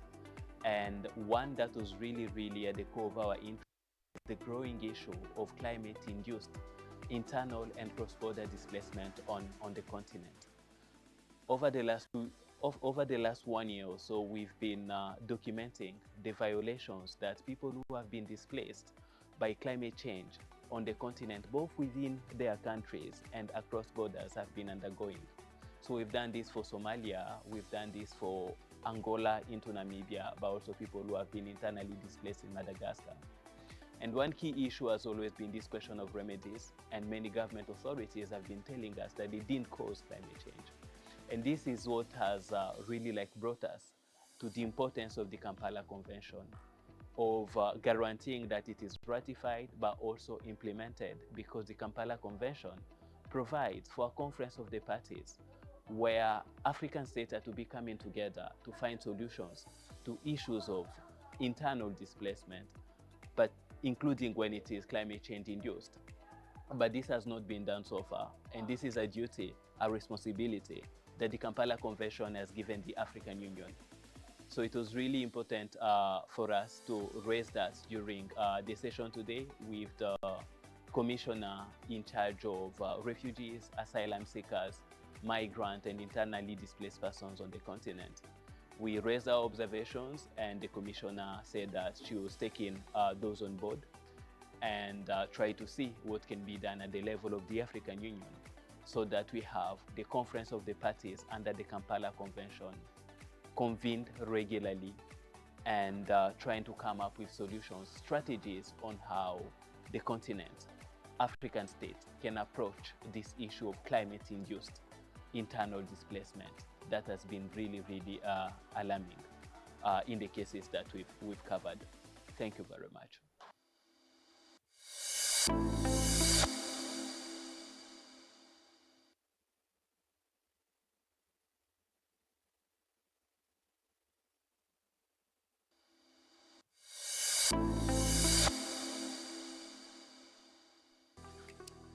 Hello everyone, this is Secretariat. I am the officer in charge for the International Organization for Migration here in the Gambia. I just came out of a wonderful panel session that focused on the impact of climate change on migration and how that is emerging as a driver of conflict on the continent. I was joined by fellow colleagues from ICRC, the representative from the government of Zimbabwe that also provided holistic perspective on how we can address this issue in an integrated manner. Overall, I feel this was a wonderful platform to exchange ideas and come together to see that how we can really deploy people-centered, human rights-based approaches to solutions that are affecting the continent as a whole.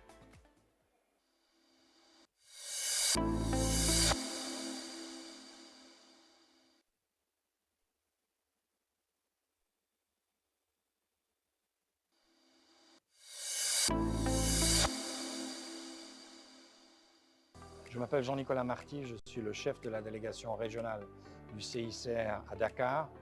La délégation régionale du CICR couvre le Maroc, la Mauritanie, la Gambie, le Sénégal, le Cap-Vert, la Guinée-Bissau, la Sierra Leone et le Libéria. Et je suis aujourd'hui à la Commission des droits de l'homme et des peuples de l'Union africaine afin d'y délivrer un statement, comme on dit, une déclaration du CICR à propos de l'initiative globale sur le droit international humanitaire, le DIH, que le CICR a lancé en septembre 2024 et qui culminera à la fin de l'année 2026 par une réunion mondiale afin de renforcer le droit international humanitaire, à en faire une priorité politique afin de minimiser les effets dévastateurs des conflits sur les populations civiles. Le CICR appelle tous les États, et notamment tous les États africains, à se joindre à cette initiative.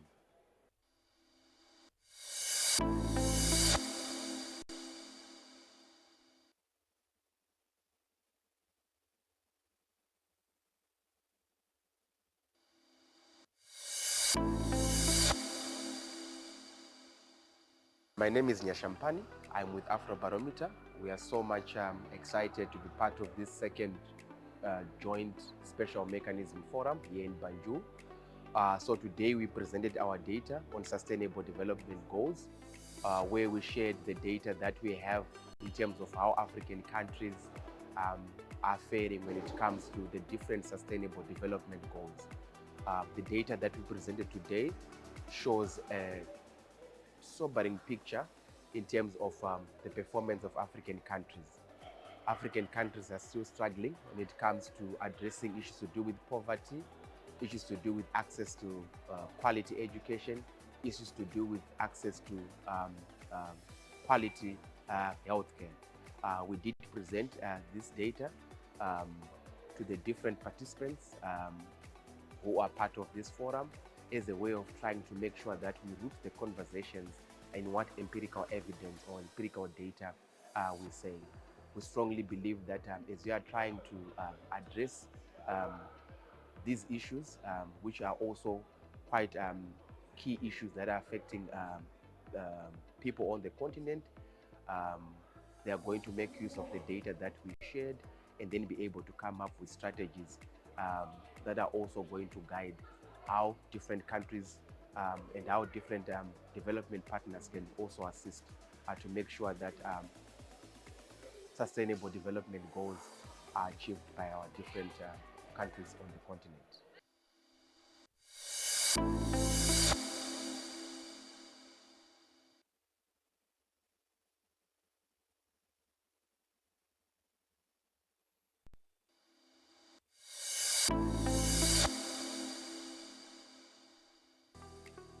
My name is Abdi Jibril Ali. I am a member of the Ethiopian Human Rights Commission, a national human rights institution with A status. I came to participate in the session, in the 83rd sessions of the African Commission on Human and People's Rights. We submitted at the Ethiopian Human Rights Commission a statement on human rights situation in Africa, and also a thematic statement on women's rights, rights of prisoners and the conditions of detention, on economic, social, and cultural rights, as well as rights of older persons and the persons with disability. Regarding the organization of the session, from the practical session, I registered before starting my travel. So I received practical information as well as clearance on immigration matter. So I see that the practical arrangement is very good. I also, when I came here, I made a statement on human rights situation in Ethiopia, highlighting positive developments, areas of concern, and a recommendation for the government of Ethiopia. So far, the statements that we have made are very well taken, and I really appreciate the opportunity to make a statement and highlight human rights situation in Ethiopia at the African Commission on Human and People's Rights. I thank you.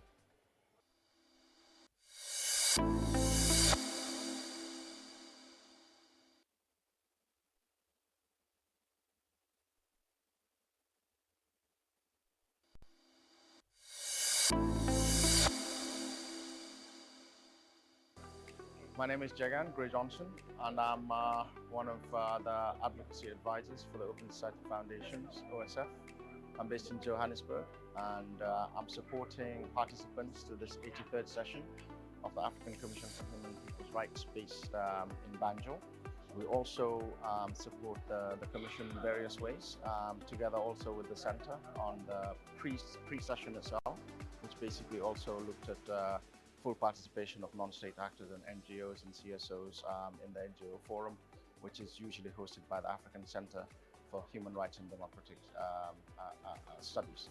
As I said, this year was extremely important for us to participate in it, especially given the polycrises that we're facing on the African continent in terms of challenges of political stability, peace and security in general, issues around conflict on critical minerals, and also, more importantly, the threat that human rights defenders continue to face on the African continent. So I think our contribution in terms of supporting the participation of non-state actors in these very, very important continental platforms remains critical in upholding the general principles of human rights, rule of law, and also good and sound democratic practice on the African continent.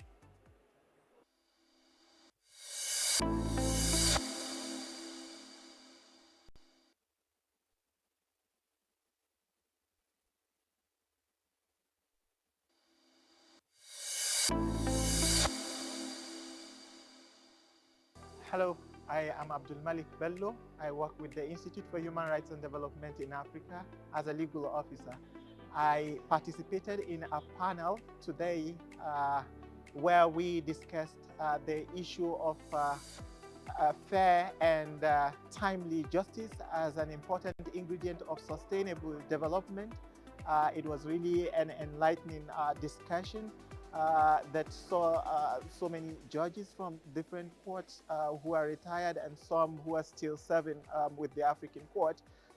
We recognized quite a number of challenges, and one of the main challenges that I would want the Commission to prioritize is the issue of implementation, because quite a number of times you get judgments, recommendations from the African regional human rights mechanisms without necessarily getting implementation. It's really a concerning matter that really touches on the what of the judgments and recommendations of the African Court and African Commission and other regional human rights mechanisms, and we urge states to honor their obligation and respect the decisions from the African Court and other regional human rights mechanisms by ensuring that they are timeously implemented.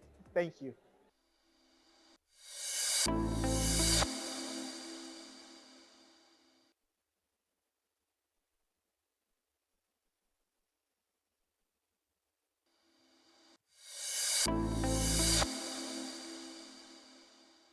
Yeah, thank you very much for this opportunity. My name is Nchiko Wanchiko, and I work as a climate justice advisor for Amnesty International in East and Southern Africa.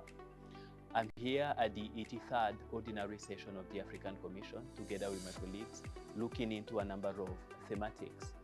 And one that was really at the core of our interest is the growing issue of climate-induced internal and cross-border displacement on the continent. Over the last 1 year or so, we've been documenting the violations that people who have been displaced by climate change on the continent, both within their countries and across borders, have been undergoing. So we've done this for Somalia, we've done this for Angola into Namibia, but also people who have been internally displaced in Madagascar. And one key issue has always been this question of remedies, and many government authorities have been telling us that they didn't cause climate change. And this is what has really brought us to the importance of the Kampala Convention, of guaranteeing that it is ratified but also implemented, because the Kampala Convention provides for a conference of the parties where African states are to be coming together to find solutions to issues of internal displacement, but including when it is climate change induced. But this has not been done so far, and this is a duty, a responsibility that the Kampala Convention has given the African Union. So it was really important for us to raise that during the session today with the Commissioner in charge of refugees, asylum seekers, migrant and internally displaced persons on the continent.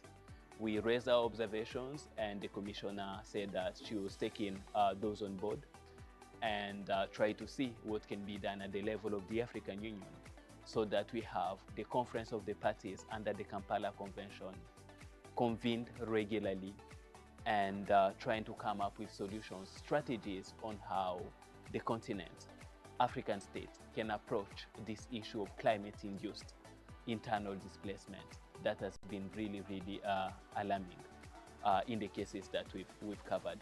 Thank you very much.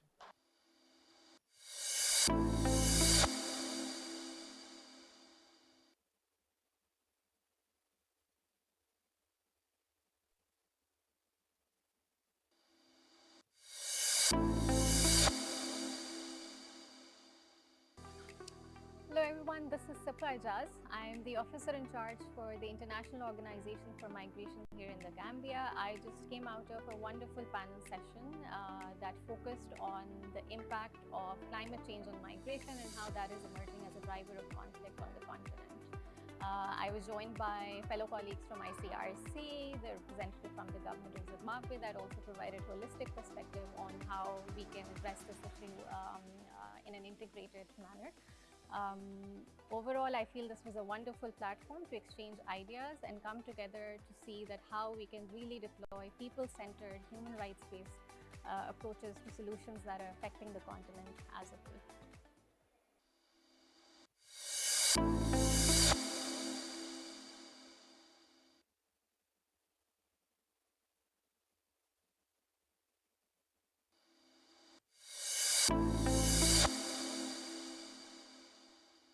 Je m'appelle Jean-Nicolas Marty, je suis le chef de la délégation régionale du CICR à Dakar.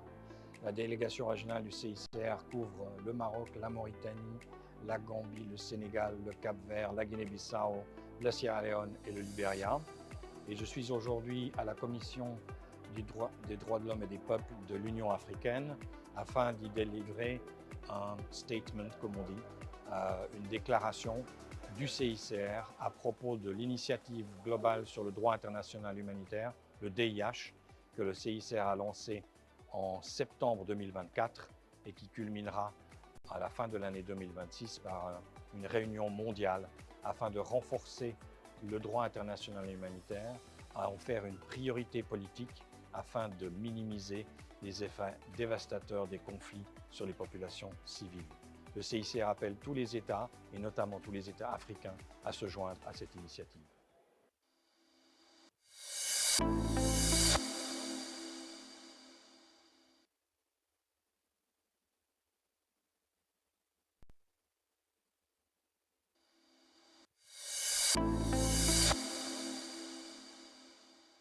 My name is Nyashampani.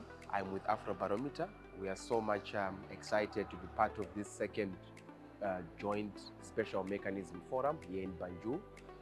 So today we presented our data on sustainable development goals, where we shared the data that we have in terms of how African countries are faring when it comes to the different sustainable development goals. The data that we presented today shows a sobering picture in terms of the performance of African countries.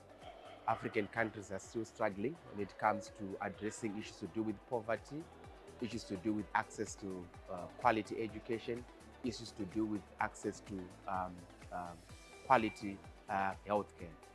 We did present this data to the different participants who are part of this forum as a way of trying to make sure that we root the conversations in what empirical evidence or empirical data we're saying. We strongly believe that as we are trying to address these issues, which are also quite key issues that are affecting people on the continent, they are going to make use of the data that we shared and then be able to come up with strategies that are also going to guide how different countries and how different development partners can also assist to make sure that sustainable development goals are achieved by our different countries on the continent.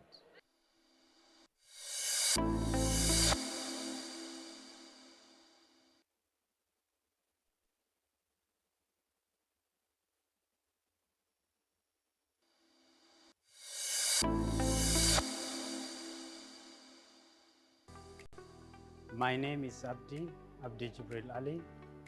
I am a member of the Ethiopian Human Rights Commission, a national human rights institution with AA status. I came to participate in the session, in the 83rd sessions of the African Commission on Human and People's Rights. We submitted at the Ethiopian Human Rights Commission a statement on human rights situation in Africa, and also a thematic statement on women's rights, rights of prisoners and the conditions of detention, on economic, social, and cultural rights, as well as rights of older persons and the persons with disability. Regarding the organization of the session, from the practical session, I registered before starting my travel. So I received practical information as well as clearance on immigration matter. So I see that the practical arrangement is very good. I also, when I came here, I made a statement on human rights situation in Ethiopia, highlighting positive developments, areas of concern, and a recommendation for the government of Ethiopia. So far, the statements that we have made are very well taken, and I really appreciate the opportunity to make a statement and highlight human rights situation in Ethiopia at the African Commission on Human and People's Rights. I thank you.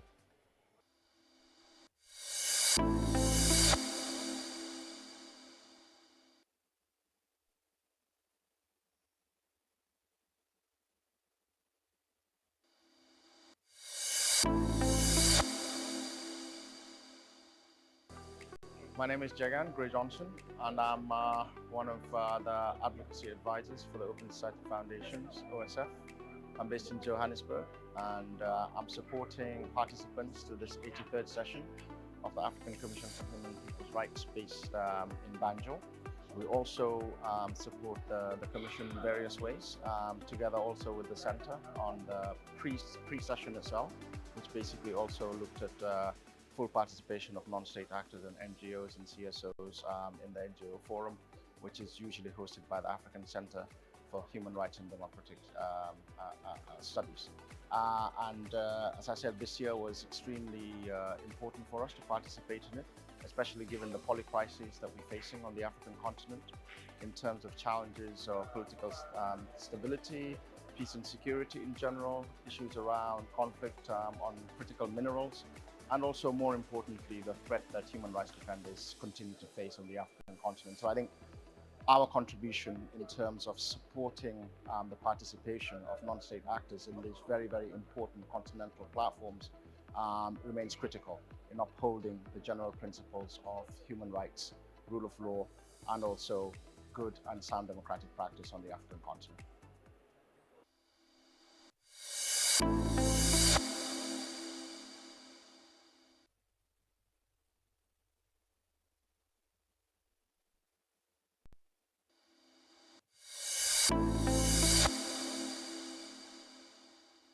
Hello, I am Abdul Malik Bello. I work with the Institute for Human Rights and Development in Africa as a legal officer. I participated in a panel today where we discussed the issue of fair and timely justice as an important ingredient of sustainable development. It was really an enlightening discussion that saw so many judges from different courts who are retired and some who are still serving with the African court.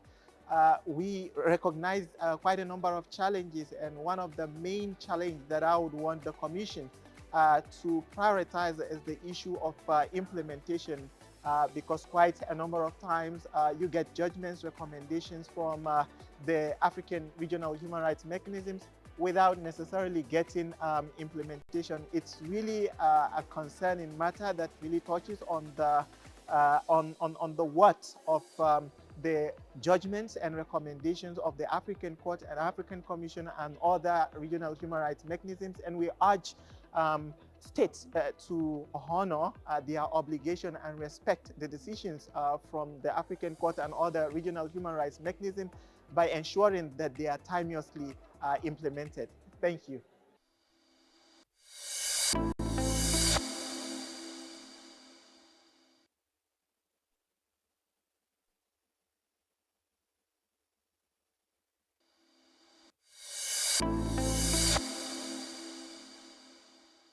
Yeah, thank you very much for this opportunity. My name is Nchiko Wanchiko, and I work as a climate justice advisor for Amnesty International in East and Southern Africa.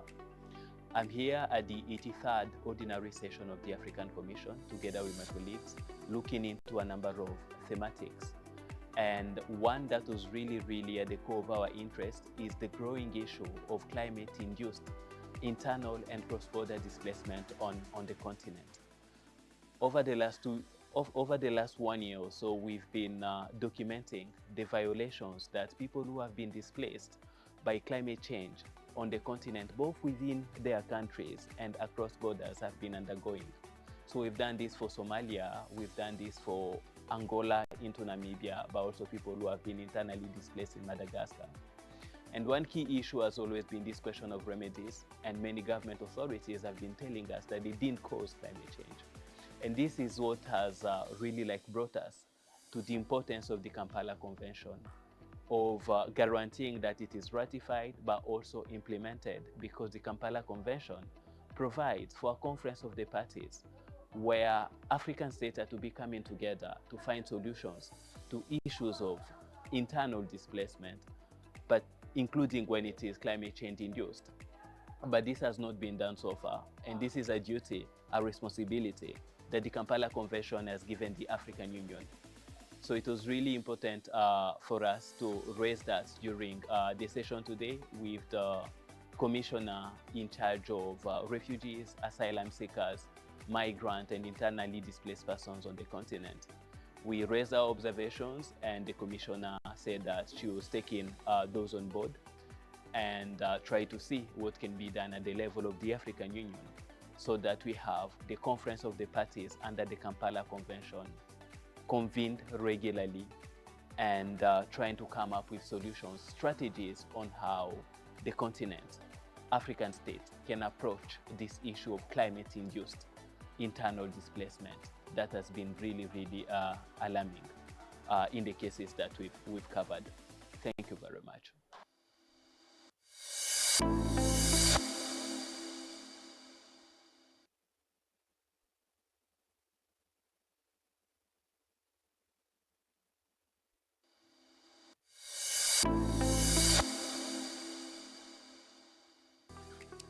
Hello everyone, this is Secretariat. I am the officer in charge for the International Organization for Migration here in the Gambia. I just came out of a wonderful panel session that focused on the impact of climate change on migration and how that is emerging as a driver of conflict on the continent.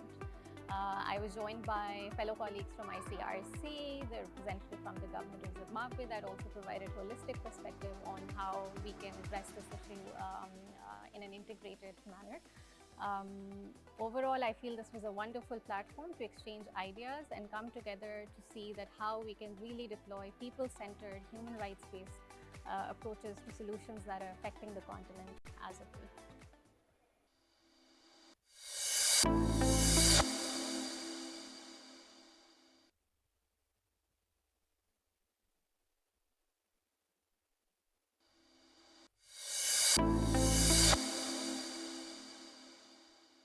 Je m'appelle Jean-Nicolas Marty, je suis le chef de la délégation régionale du CICR à Dakar. La délégation régionale du CICR couvre le Maroc, la Mauritanie, la Gambie, le Sénégal, le Cap-Vert, la Guinée-Bissau, la Sierra Leone et le Libéria. Et je suis aujourd'hui à la Commission des droits de l'homme et des peuples de l'Union africaine afin d'y délivrer un statement, comme on dit, une déclaration du CICR à propos de l'initiative globale sur le droit international humanitaire, le DIH, que le CICR a lancé en septembre 2024 et qui culminera à la fin de l'année 2026 par une réunion mondiale afin de renforcer le droit international humanitaire, à en faire une priorité politique afin de minimiser les effets dévastateurs des conflits sur les populations civiles. Le CICR appelle tous les États, et notamment tous les États africains, à se joindre à cette initiative.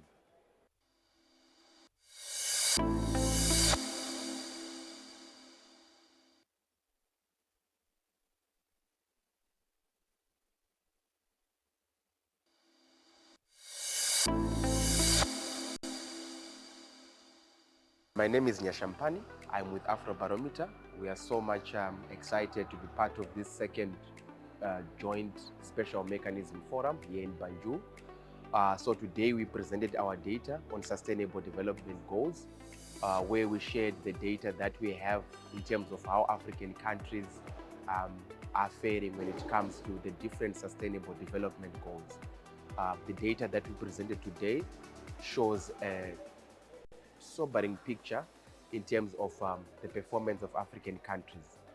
African countries are still struggling when it comes to addressing issues to do with poverty, issues to do with access to quality education, issues to do with access to quality healthcare. We did present this data to the different participants who are part of this forum as a way of trying to make sure that we root the conversations in what empirical evidence or empirical data we're saying. We strongly believe that as we are trying to address these issues, which are also quite key issues that are affecting people on the continent, they are going to make use of the data that we shared and then be able to come up with strategies that are also going to guide how different countries and how different development partners can also assist to make sure that sustainable development goals are achieved by our different countries on the continent.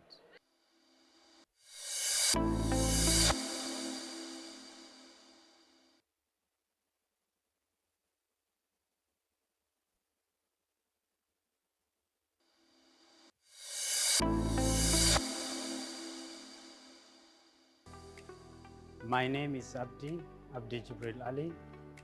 I am a member of the Ethiopian Human Rights Commission, a national human rights institution with A status. I came to participate in the session, in the 83rd sessions of the African Commission on Human and People's Rights. We submitted at the Ethiopian Human Rights Commission a statement on human rights situation in Africa, and also a thematic statement on women's rights, rights of prisoners and the conditions of detention, on economic, social, and cultural rights, as well as rights of older persons and the persons with disability. Regarding the organization of the session, from the practical session, I registered before starting my travel. So I received practical information as well as clearance on immigration matter. So I see that the practical arrangement is very good. I also, when I came here, I made a statement on human rights situation in Ethiopia, highlighting positive developments, areas of concern, and a recommendation for the government of Ethiopia. So far, the statements that we have made are very well taken, and I really appreciate the opportunity to make a statement and highlight human rights situation in Ethiopia at the African Commission on Human and People's Rights. I thank you.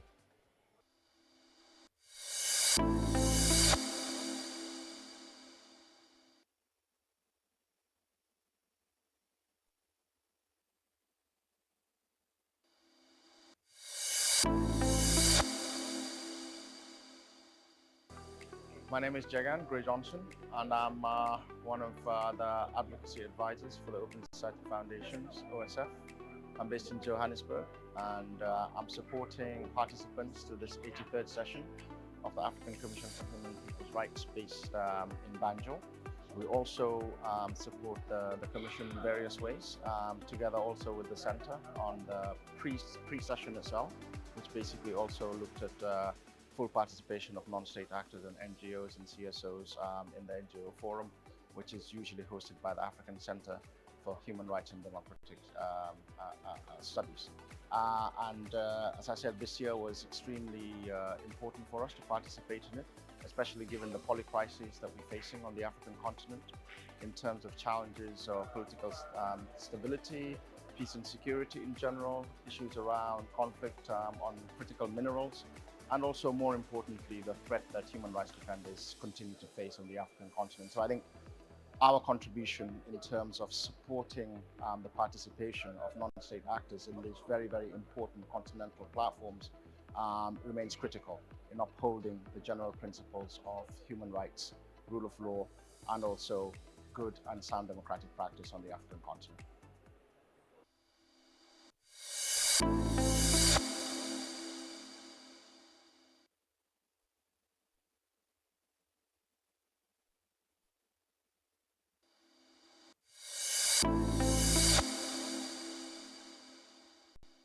Hello, I am Abdul Malik Bello. I work with the Institute for Human Rights and Development in Africa as a legal officer. I participated in a panel today where we discussed the issue of fair and timely justice as an important ingredient of sustainable development. It was really an enlightening discussion that saw so many judges from different courts who are retired and some who are still serving with the African court.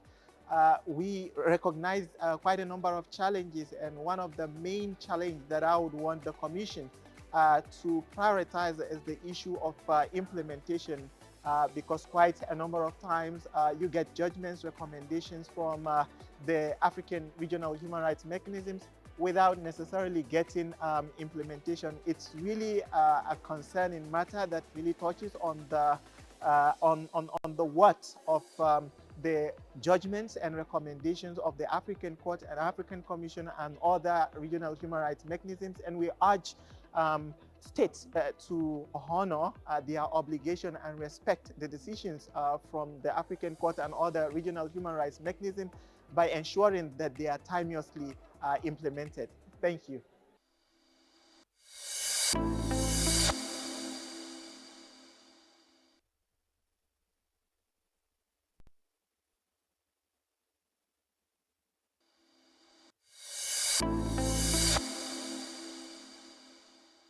Yeah, thank you very much for this opportunity. My name is Nchiko Wanchiko, and I work as a climate justice advisor for Amnesty International in East and Southern Africa. I'm here at the 83rd Ordinary Session of the African Commission, together with my colleagues, looking into a number of thematics. And one that was really at the core of our interest is the growing issue of climate-induced internal and cross-border displacement on the continent. Over the last 1 year or so, we've been documenting the violations that people who have been displaced by climate change on the continent, both within their countries and across borders, have been undergoing. So we've done this for Somalia, we've done this for Angola into Namibia, but also people who have been internally displaced in Madagascar. And one key issue has always been this question of remedies, and many government authorities have been telling us that they didn't cause climate change.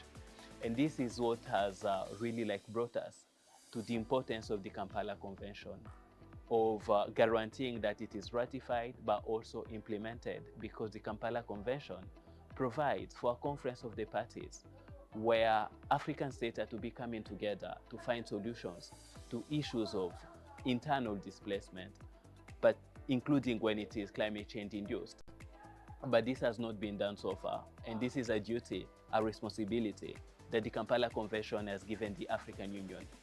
So it was really important for us to raise that during the session today with the Commissioner in charge of refugees, asylum seekers, migrant and internally displaced persons on the continent.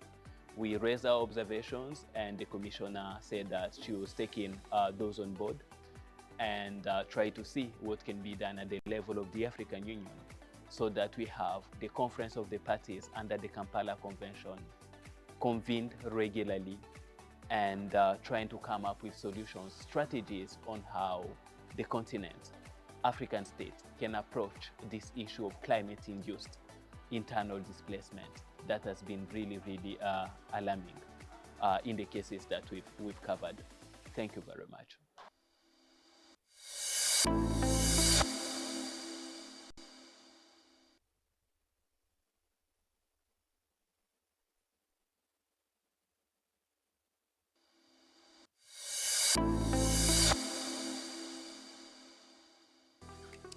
Hello everyone, this is ACHPR. I am the officer in charge for the International Organization for Migration here in the Gambia. I just came out of a wonderful panel session that focused on the impact of climate change on migration and how that is emerging as a driver of conflict on the continent.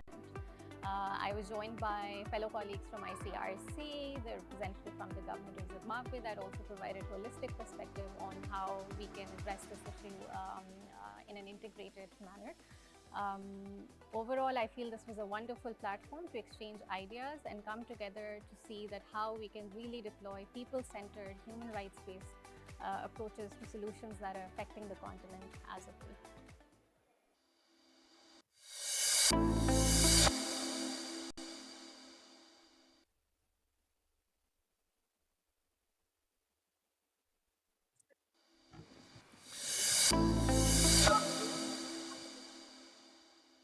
Je m'appelle Jean-Nicolas Marty, je suis le chef de la délégation régionale du CICR à Dakar. La délégation régionale du CICR couvre le Maroc, la Mauritanie, la Gambie, le Sénégal, le Cap-Vert, la Guinée-Bissau, la Sierra Leone et le Libéria.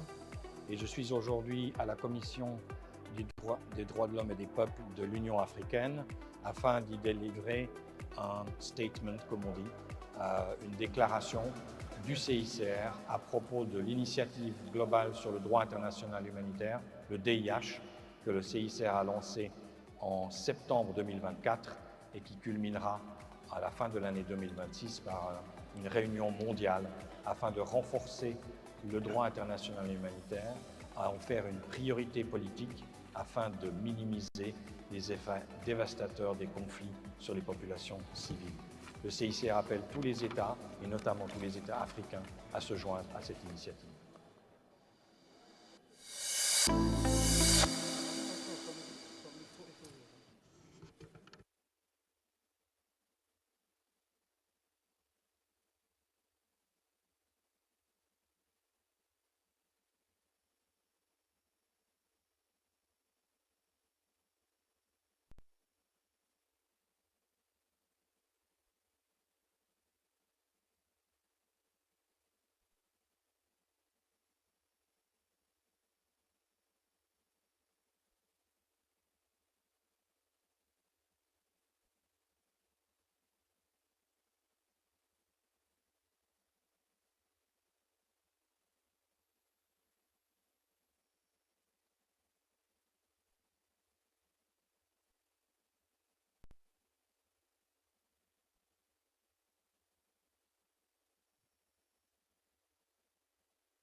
Merci beaucoup.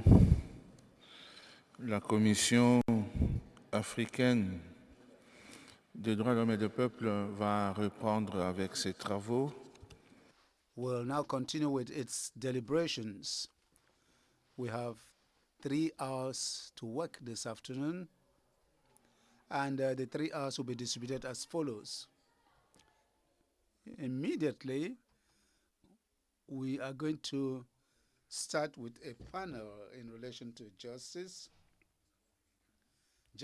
for Africans and people of African descent through reparations. This panel will last for an hour. After that hour, from 3:30 to 4:30, we'll have the report of the chair of the working group, of the committee, the working group on indigenous persons and HIV/AIDS. This report will also last for 1 hour. And at the end of the second hour, there will be a third and last activity for which I'd like to thank the NGOs for being patient. So from 6:30 to 7:30, from 4:30 to 5:30, there'll be 1 hour for the human rights situation in Africa. There are some NGOs which have been registered. So without any further ado, I'd like to call on the chair of the Committee on HIV/AIDS and the working group on indigenous groups to begin with their panel, which begins at 2:32 Banjul time, which will end at 3:32. Interpreters also have the right to rest. So at 5:30, there'll be no further interpretation from 5:30 in this room. So, Commissioner Lita, your place is here. Please come up here and begin with the panel.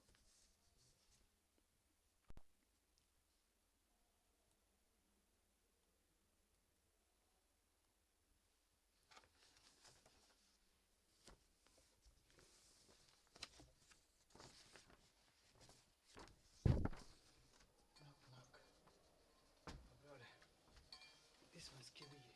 Ah, okay.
And Rita?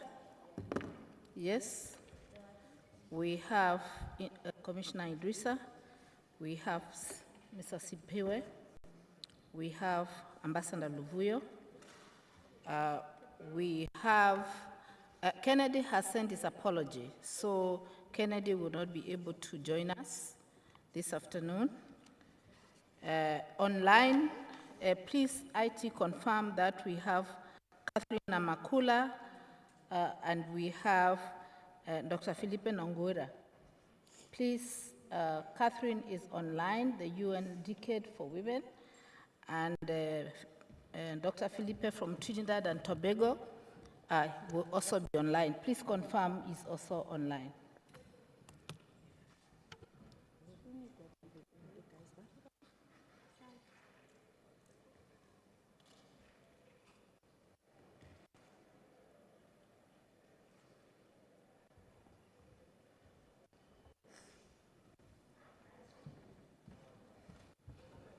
Have you sent him the link? You sent him the link? Can you try to communicate with him to know whether he's getting any challenges? I'm here.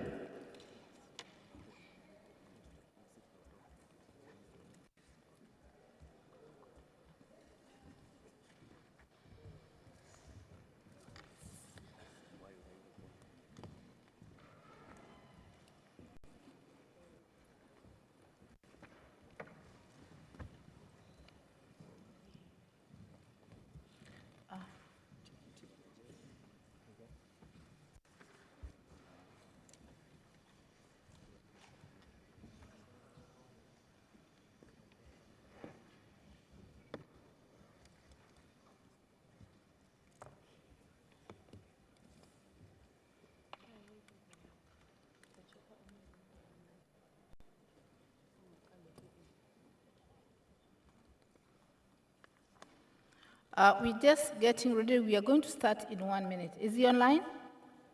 He's online. Excellent.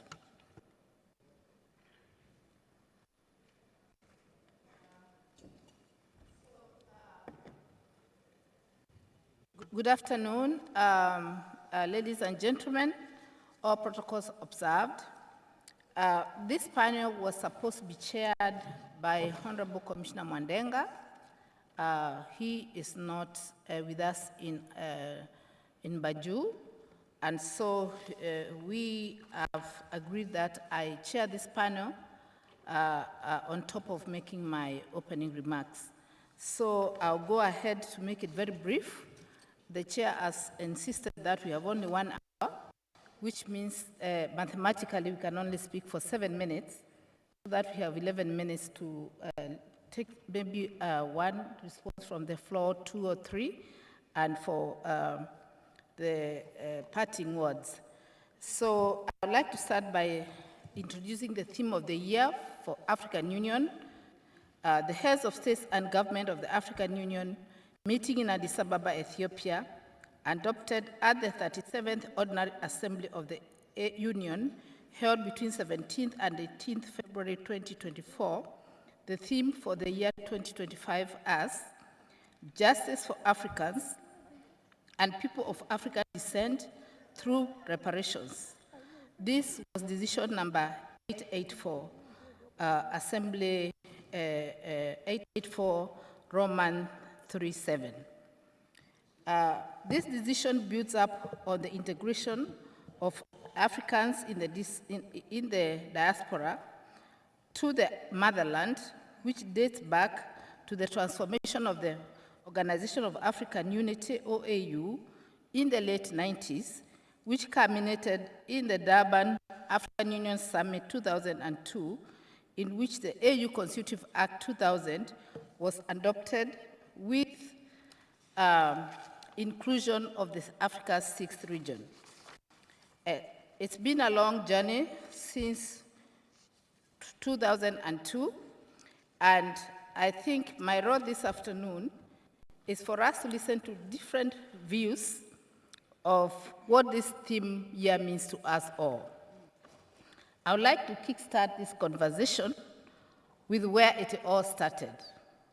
According to documented history, the first slave ship left the West African coast in 1619, and so 400 years plus later, we have lived with the legacy of slave trade. Previous slave ships had left for Europe. There is documented evidence as early as 1526 in Portugal that there were African slaves. And so we are talking about almost 500 years of slavery. To kickstart us is Honorable Indrisa Sow, our chairperson on the working group on death penalty, extrajudicial summary, arbitrary killings, and enforced disappearance in Africa. Honorable Indrisa, these people did not go on holiday, neither did they go to trade. They were extracted from their homes forcefully. We'd like you to set a stage by situating the whole issue of slavery within the context of your mandate. The floor is yours. Je vous remercie, honorable commissaire l'État, de m'avoir invité for inviting me to this panel, for me to share my views on this topic, which is undeniably very important. And it concerns also the African Union theme of the year, justice for Africans and people of African descent through reparations. The subject concerning reparations have been discussed for a long time in several spheres. And in your laying down the context, you said it, that the reflection around this term relates to the Durban Conference on Racism of 2001. There are certainties and lots of questions. But I don't just want to look at it from the context of a human rights militant, but a scientific view of the concept of reparation. Let me begin with the first certainty. The first certainty is that Africa suffered historical injustice. There was the slave trade, which lasted for 400 years, 4 centuries, and according to UNESCO figures, more than 20 million Africans were captured and exported from the continent. You can see the effects. After the slave trade, Africa underwent colonization, which lasted for more than 100 years, with all what goes with it. And after decolonization, Africa continued to suffer from exploitation of its resources through neo-colonialist procedures. That is the first certitude. The second one is that this historical injustice, which I just talked about, had consequences. They served as a heavy load on Africa's shoulders. So the economic problems we are facing in Africa are due to all of this. You cannot separate this injustice from what we are suffering today. It destructured our politics, our economics, and even the conflicts which we have had after colonization could stem from colonization and the balkanization of our territories into small countries. So from this first certainty, Africa suffered injustices. Second, these injustices penalized Africa and led to Africa's current situation. Now the question I would want to ask, the reparations which are being sought, are they justified? I would say yes, because where there's a prejudice, there should be reparations. But now it is the form of reparations that people don't seem to agree. And I would say that I could develop this now that I have the floor. The first legal obstacle which we face is that we cannot really access reparations we're talking about as if it were reparations under civil law. It is not exactly the same consideration.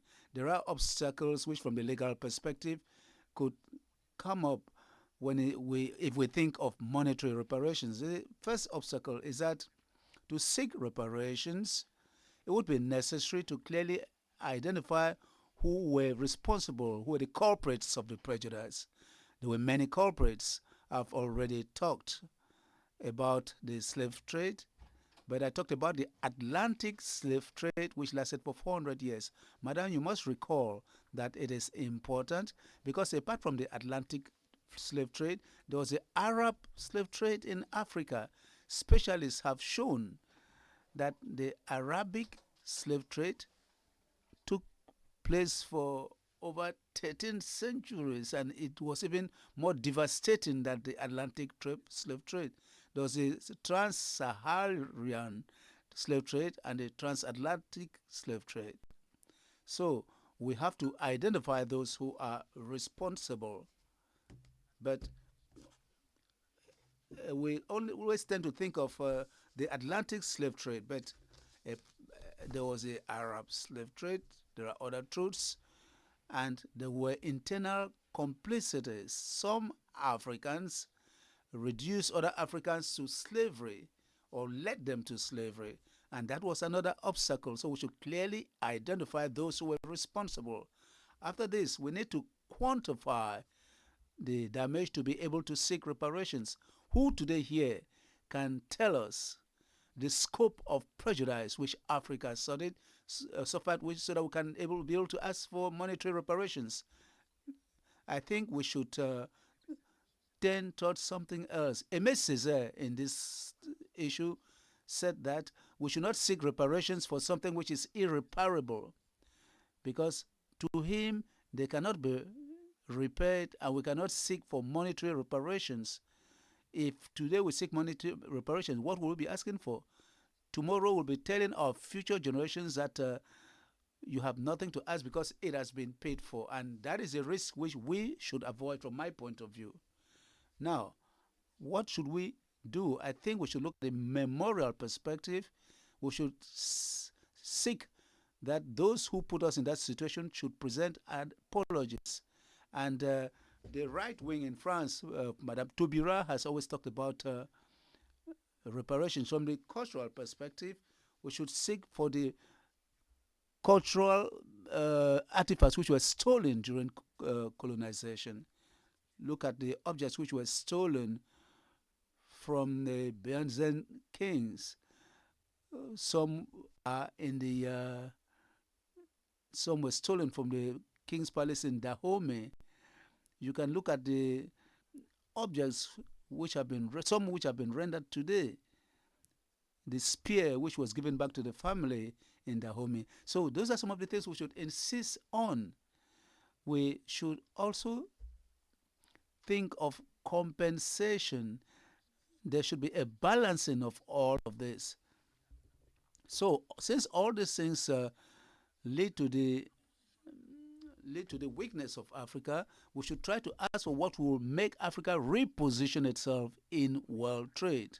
We should have access to markets more easily, which will enable us to bridge the gap and catch up with the lateness which has been inflicted on us.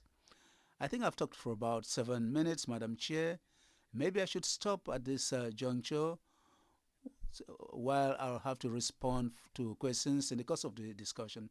I give you back the floor. Thank you. Commissioner, for your intervention and also for being precise. Mathematically, we are making progress on time. I will not summarize what you have said because you don't have the time. I'll go straight to the next speaker and I'll call Ambassador Luvuyo.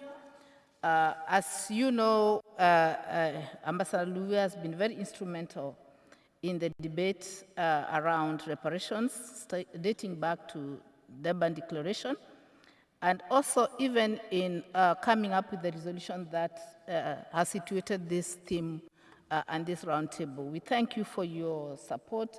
We have missed you. We know now you have a new capacity, but we are very grateful that you are able to find time from Addis Ababa to join us. The floor is yours, Ambassador. No, thank you very much. I must just express my appreciation to my new big sister, the Deputy Chairperson. I must just thank you very much as you know, the management and the Bureau of the African Commission. My presence here, I must say, was a bit rushed because I'm actually in transit. I'm going to Abidjan, but then the Deputy Chairperson felt that it's important that I come more to just indicate the level of support that the Deputy Chairperson wants to emphasize, especially for the organs that are outside of Addis Ababa. I've recently been appointed as an advisor in the cabinet of the Deputy Chairperson, and it's really a privilege for me to be able to continue with some of the issues.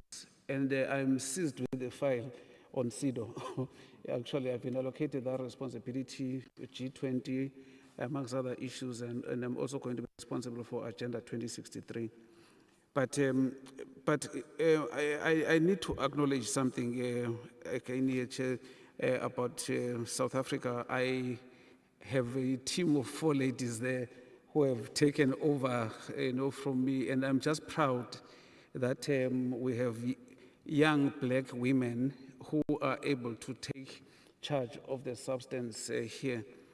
I'm mentioning this because part of issues related to the issues of pertaining to racism include, amongst others, a discussion of what is always called affirmative action, which is part of the redress, especially in the context of what we have gone through as a country now in South Africa on the issues of injustice. But underneath this discussion, and since one started to be involved, with the World Conference Against Racism, there's always been this tarnishing of affirmative action, that if you are black and if there's any issue about affirmative action, then you are being done a favor. And I'm just proud to say there are competent young black people who can follow up on subject matters that are coming from the World Conference Against Racism. So I just thought I should acknowledge that point. The second point I wanted to just indicate here, my involvement with the issue of racism specifically was related to the Durban Declaration and Program of Action, which we negotiated with a retired colleague of mine, Mr. Pitso Montwedi. And for me, there were several issues that came, and I continue to see several things that are coming up consistently. I do note with concern the consistent undermining and attempts to erase the Durban Declaration and Program of Action from the agenda on this subject matter. And the reason I'm mentioning this is because there are specific resolutions that have been taken at the level of the United Nations, and one of which is the follow-up to the Durban Declaration, in fact, follow-up to the implementation of the Durban Declaration and Program of Action, which is a very important undertaking that has been made by both the African group, both in New York and also in Geneva. And the biggest concern for me in the eradication or attempts to erase the Durban Declaration and Program of Action relates to the fact that the Durban Declaration and Program of Action, hitherto called the DDPA, contains sources of racism, racial discrimination, xenophobia, and related intolerance. It again identifies the victims of colonialism, slave trade, and slavery and slave trade. And if we detract from that, we're running the risk of changing decisions that were taken at heads of state level. That's the biggest danger. The third issue I want to mention with respect to this is also the fact that inside the Durban Declaration and Program of Action, there are some inherent issues that were important, that were highlighted there, and specifically related to the current theme. And one of the issues there is specifically there's paragraphs 157, 158, and 159. Those three paragraphs speak to the issue of reparations. And those paragraphs, if you have an opportunity, the issues that were highlighted there are still relevant even now. Issues of poverty eradication, issues of market access, which in the context of the current scenarios that we have is the AFCFTA. There are issues there of digital divide, there are issues of infrastructure. There's a whole lot of issues that were identified at the global level, which, based on the undertone and also on the inherent undermining of the African continent, have never been implemented.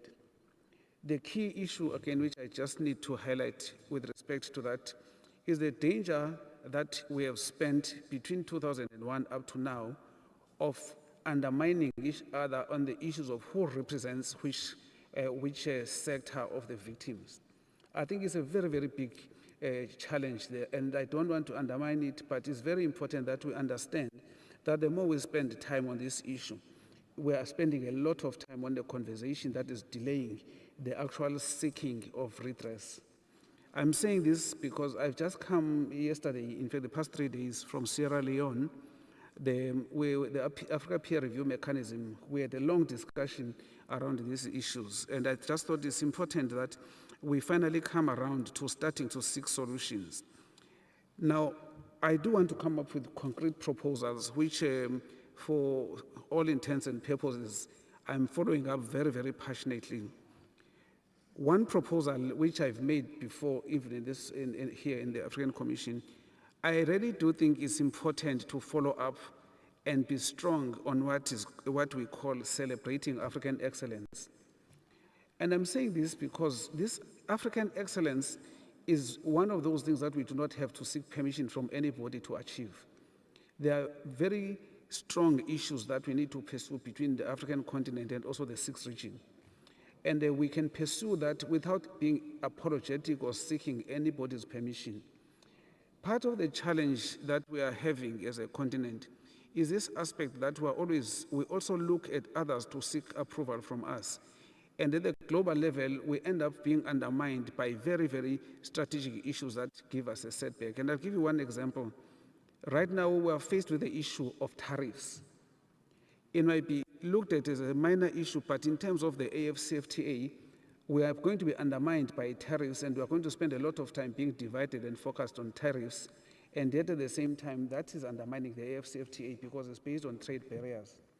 Second issue I wanted to come up with is this issue of the collaborative work between the countries where the slaves were shipped out of the continent. We need to start finding the collaborative work strongly, especially from South Africa. We've got the Freedom Park, and I'll link that to another aspect. They are in Ghana, in Sierra Leone, in Senegal, and again in Benin and other countries where the slaves were shipped out as part of the healing and again the memory issue. The third issue, which again is academic diplomacy with the 6th region. There's a lot of expertise that is out there in the 6th region. We were in Salvador, Bahia, for the preparatory meeting. This was last year, 2 years ago, where in this issue of expertise that is coming from the 6th region and the diaspora, we consistently highlight it, but we need to make it practical. The historically black universities all over the world are very keen that we should collaborate even better on that aspect. The notion that is coming up very strongly here is what is called now a global Africa. The global Africa basically means people of African descent collaborating with the continent to highlight the aspects that are critical to the continent. The other issues, that's three issues. We are advocating now as the African Union, and this is an aspect that we need to take up, the whole issue of what we call a Diaspora Week. Diaspora Week basically is a coherent manner in which we can, as a continent, start collaborating and realizing the culture and the arts that need to be celebrated. That is the other issue that we think the African Union should be pursuing very strongly. The other issues, again, related to the issues of investment. This was, again, raised in Sierra Leone, diaspora bonds, where we deliberately and focus on investments so that we do not sit back and be dependent on anybody. The last issue, which I personally feel very strongly about, is the issue of spirituality and healing. This aspect, I would like us, and wrapping up here, Chair, I really would like us to start thinking seriously about how we address this issue. And I'll relate it to a very simple example. If you think about homesickness, it's a feeling that you cannot address in monetary terms. But at least for those who have been in the continent, you are able to relate to homesickness when you have a home. If you can imagine anybody who was taken from this continent, shipped out of this continent, and that person wants to come back to the continent, and there is no home to come back to here in the continent, what does it mean? We're living with the 6th region and the diaspora, a generation and a generation and generations that would like to come back to the continent, but we don't have a home. I think this, for me, cannot be equated to any issue, both psychologically and physically, in any manner in which we are going to address the issue of reparations. If we leave that kind of emptiness from the brothers and sisters in the 6th region, we will be making a very big mistake by jumping for other issues, least of which cannot be addressed in monetary terms. So that, I think, is a challenge that is facing the AU, and that, for me, I am passionately pursuing with the Deputy Chairperson, because at the end of the day, we can live a life that seems to be normal for some of us, but it's got inherent issues that have been identified through studies, psychologically and physically, and the scars that this has left. So those are my few contributions to this subject matter. Thank you.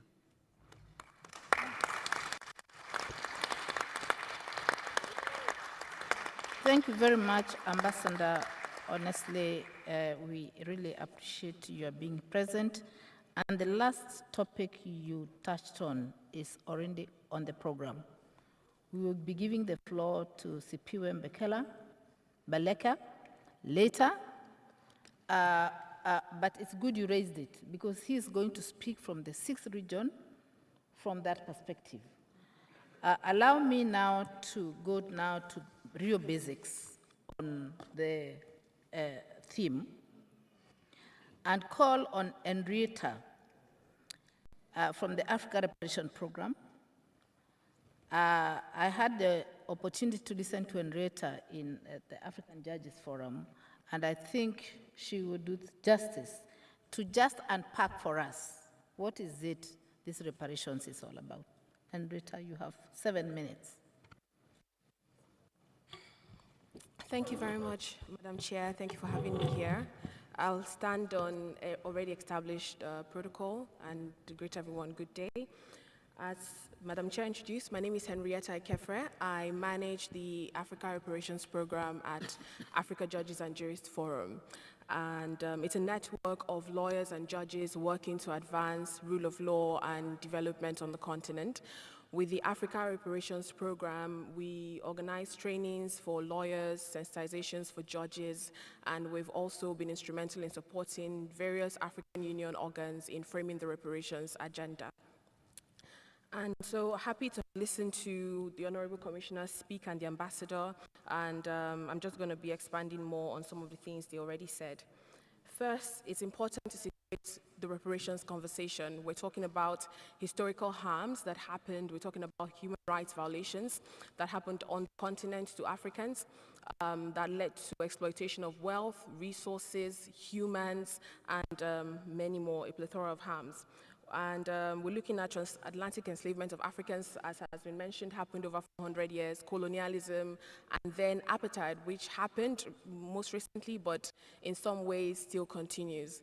It is important for us to understand that these historical harms are not necessarily just a thing of the past, because they continue to have contemporary implications in today's lives and for Africans.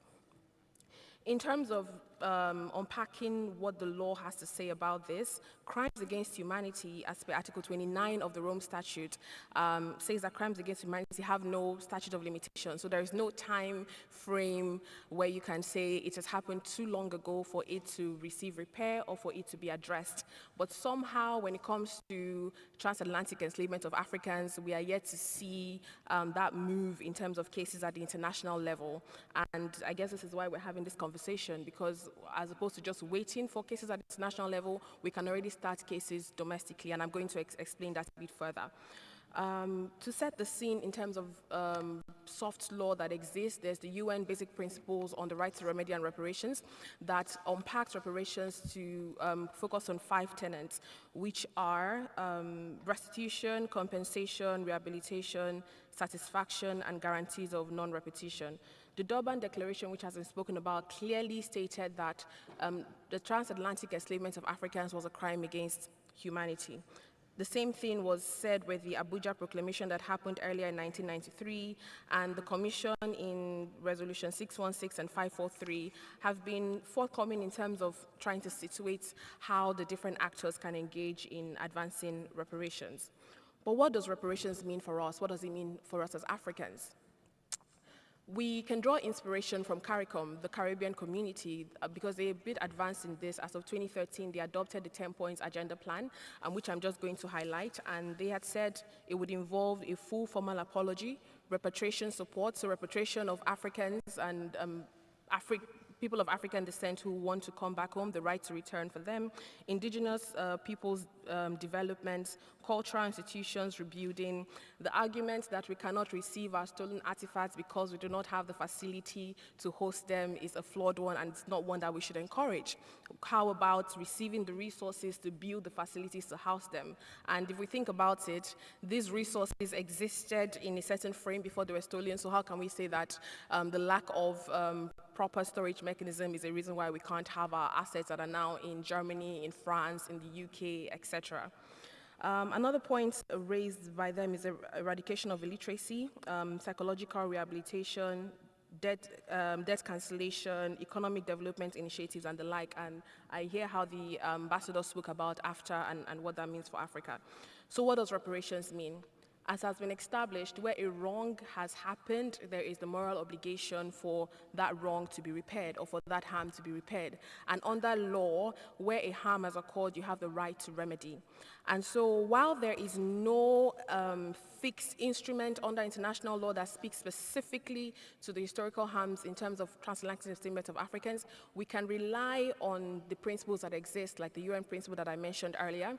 And with the African Charter, we have the right to dignity, we have the right to culture, and a plethora of other rights. And yes, African states cannot be held accountable for transatlantic establishment of Africans or colonialism, but African states have a responsibility to ensure the realization of the right to culture. So why are we not having cases that are bringing African states to bodies like the African Commission, the African Court, calling on them to then take up the initiative to bring back this artifact and pursue reparations at an international level? The point is anchoring on the rights that we have within the frameworks that we already have, such as right to culture, like I said earlier.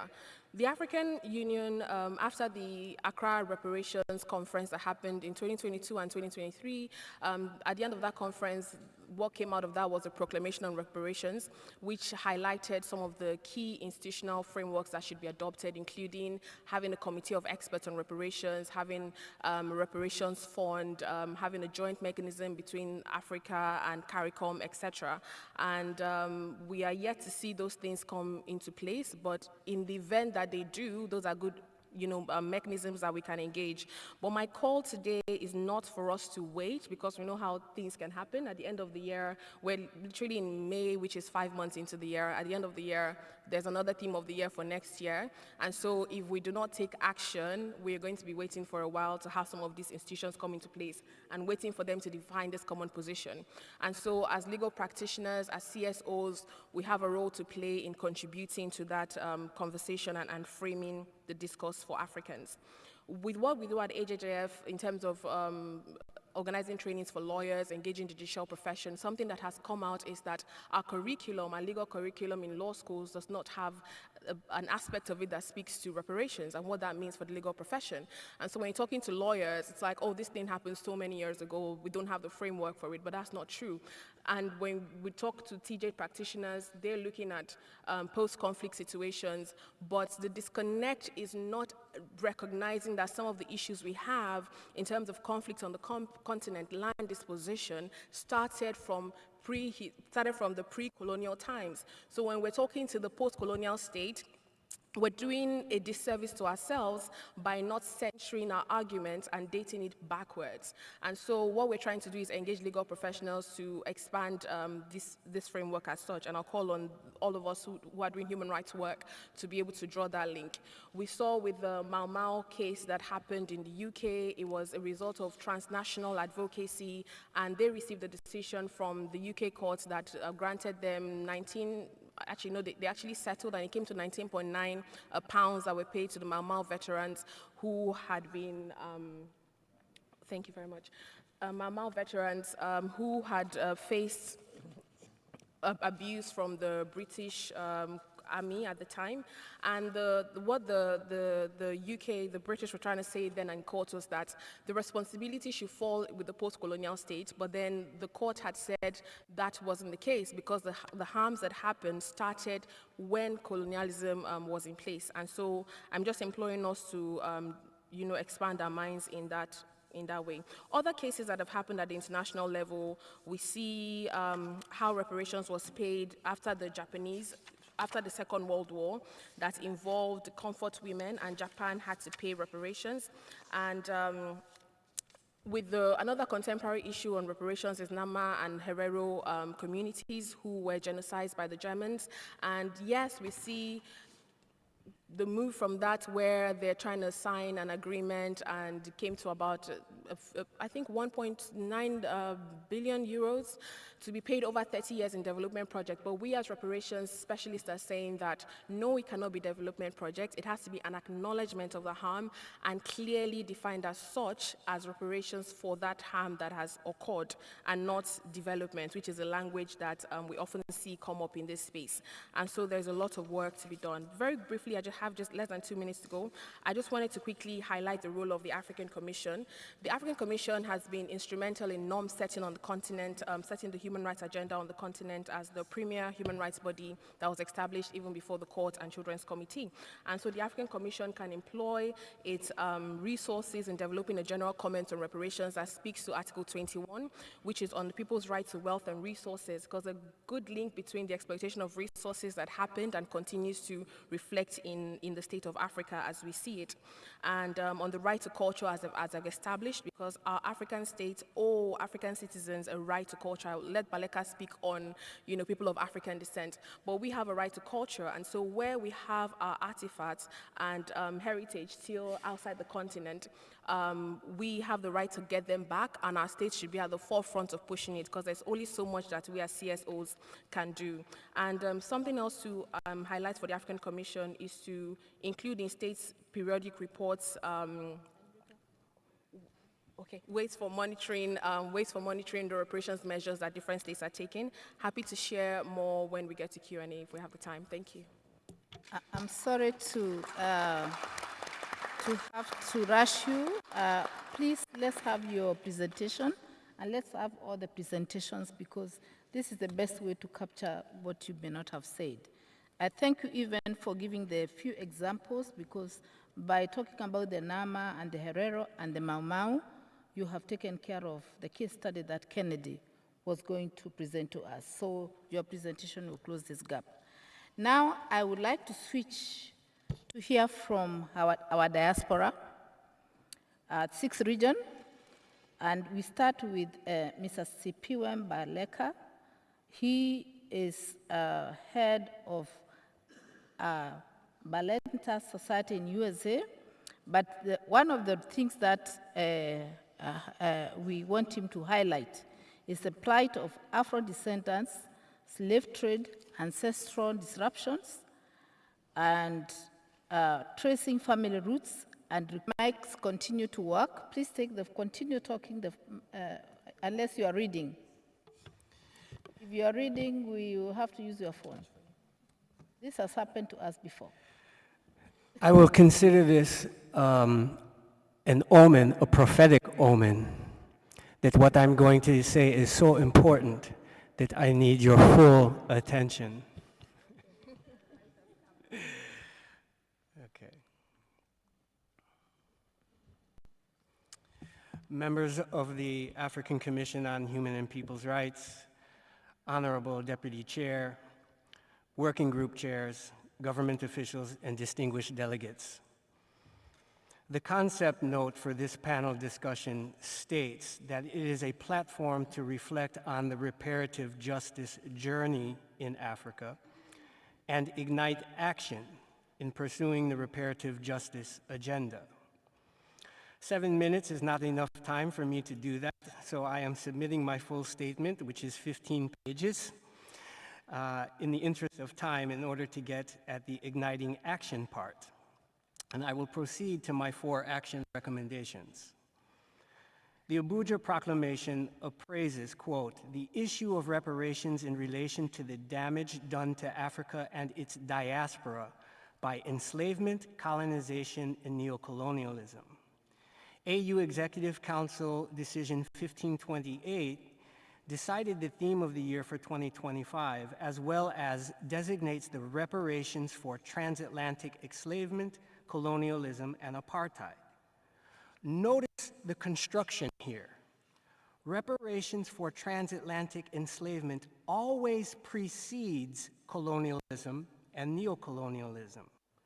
Thus, the first priority of reparations is to repair the first harm done, which happened when African men, women, and children were invaded and attacked by the military order of Jesus Christ, headquartered in Portugal, after war was declared on them by Pope Nicholas V on June 18, 1452. Captured African prisoners of war were forcibly trafficked across the Atlantic and subjected to the dehumanization processes that resulted in ethnocide. We must start using this word, ethnocide. it has significant legal connotations. So this is the first harm of enslavement. That is the priority of Africa's reparations claim. The first remedy, therefore, is the lineage restoration of the African people still suffering from ethnocide. The United Nations General Assembly Resolution 3384 of 10 November 1975, known as the Declaration on the Use of Scientific and Technological Progress in the Interest of Peace and for the Benefit of Mankind, proclaims that all states shall take the necessary measures, including legislative measures, to ensure that the utilization of scientific and technological achievements promotes the fullest realization of human rights and fundamental freedoms, and to satisfy the material, and as the ambassador from South Africa highlighted, spiritual needs of all sectors of the population. It is now possible through the miracle of genetic testing to reverse ethnocide and completely restore the ancestral lineages and genealogies by combining the African ancestry matrilineal and patrilineal testing with autosomal testing, something with which our Honorable Deputy Chair has indicated that I myself have already done. My first recommendation, therefore, is that this Commission and the African Union, following State of Illinois House of Representatives 103rd General Assembly, Resolutions number 292 and 453, convene discussions with the Vatican, along with the former holders of the Catholic Church's Asiento Monopoly war contracts, about their obligation to provide a remedy for the war damage of ethnocide. This can be done by the detaining powers under the Geneva Convention, providing free of charge to all Afro-descendants, both non-recombinant and autosomal DNA testing. It should be noted that the new African Diplomatic and Civil Service Corps study, which was recently released, showed that overall, the majority of descendants of Africans enslaved in the United States still suffer ethnocide, since they cannot identify who and where they come from in Africa. The study also showed that 75% of the respondents would take the African ancestry DNA test if provided free of charge as a form of reparations. The next order of priority is citizenship, starting with the Afro-descendants from the 6th region who have already returned to various countries. At the AU ECOSOC pre-summit ahead of last February's 38th Ordinary Summit of the Heads of State in Addis Ababa, the State of the African Diaspora Ambassador and President of the Ethiopian World Federation Local in Shashamane, Ms. Jasmine Rowe, informed the summit of the deplorable and inexcusable fact that after 80 years, some Rastafarians on the land granted by Emperor Haile Selassie still do not have citizenship. This and many other problems plague repatriates in many AU member states. For this reason, I am now submitting to the Commission and AU ECOSOC reports prepared by Ambassador Jasmine Rowe, by Obemfo Obadeli Bakari Kambon, PhD of the Abibi Fahodi Think Tank Consortium in Ghana, and Ms. Abena Grace James of the 6th Region African Diaspora Alliance in Tanzania, on the current condition of repatriates in Ethiopia, Ghana, and Tanzania, along with recommendations regarding citizenship and other unique immigration programs needed by Afro-descendants who are returning to one of the AU's 5 regions. Most importantly, it is our recommendation that the Commission pass a resolution on the Afro-descendants' right of return and the African Union develop a comprehensive 6th region citizenship policy. It would be embarrassing for the African Union to expect the former enslaving and colonial powers to fulfill their reparation obligations when AU members have not first fulfilled their own. The third reparations priority is conducting plebiscites for self-determination. At the opening of the 4th session of the United Nations Permanent Forum on People of African Descent, held April 14th of this year, outgoing chair June Sumer emphasized the fact that there are still 17 black colonies seeking independence from colonial masters, including the Republic of New Africa, of which I serve as the Minister of Foreign Affairs for its provisional government. These black colonies have yet to achieve independence like the former colonies in Africa, which now constitute the AU member states. Do these colonies, consisting primarily of people of African descent that exist in the AU's 6th region, not have the right to exercise self-determination like other peoples? Is Africa's liberation really complete so long as members of Africa's 6th region still live under foreign colonial domination? Afro-descendants in the Republic of New Africa, Bonaire, St. Martin's, the US Virgin Islands, and others all have self-determination movements that, like the liberation movements during the time of the OAU, seek support.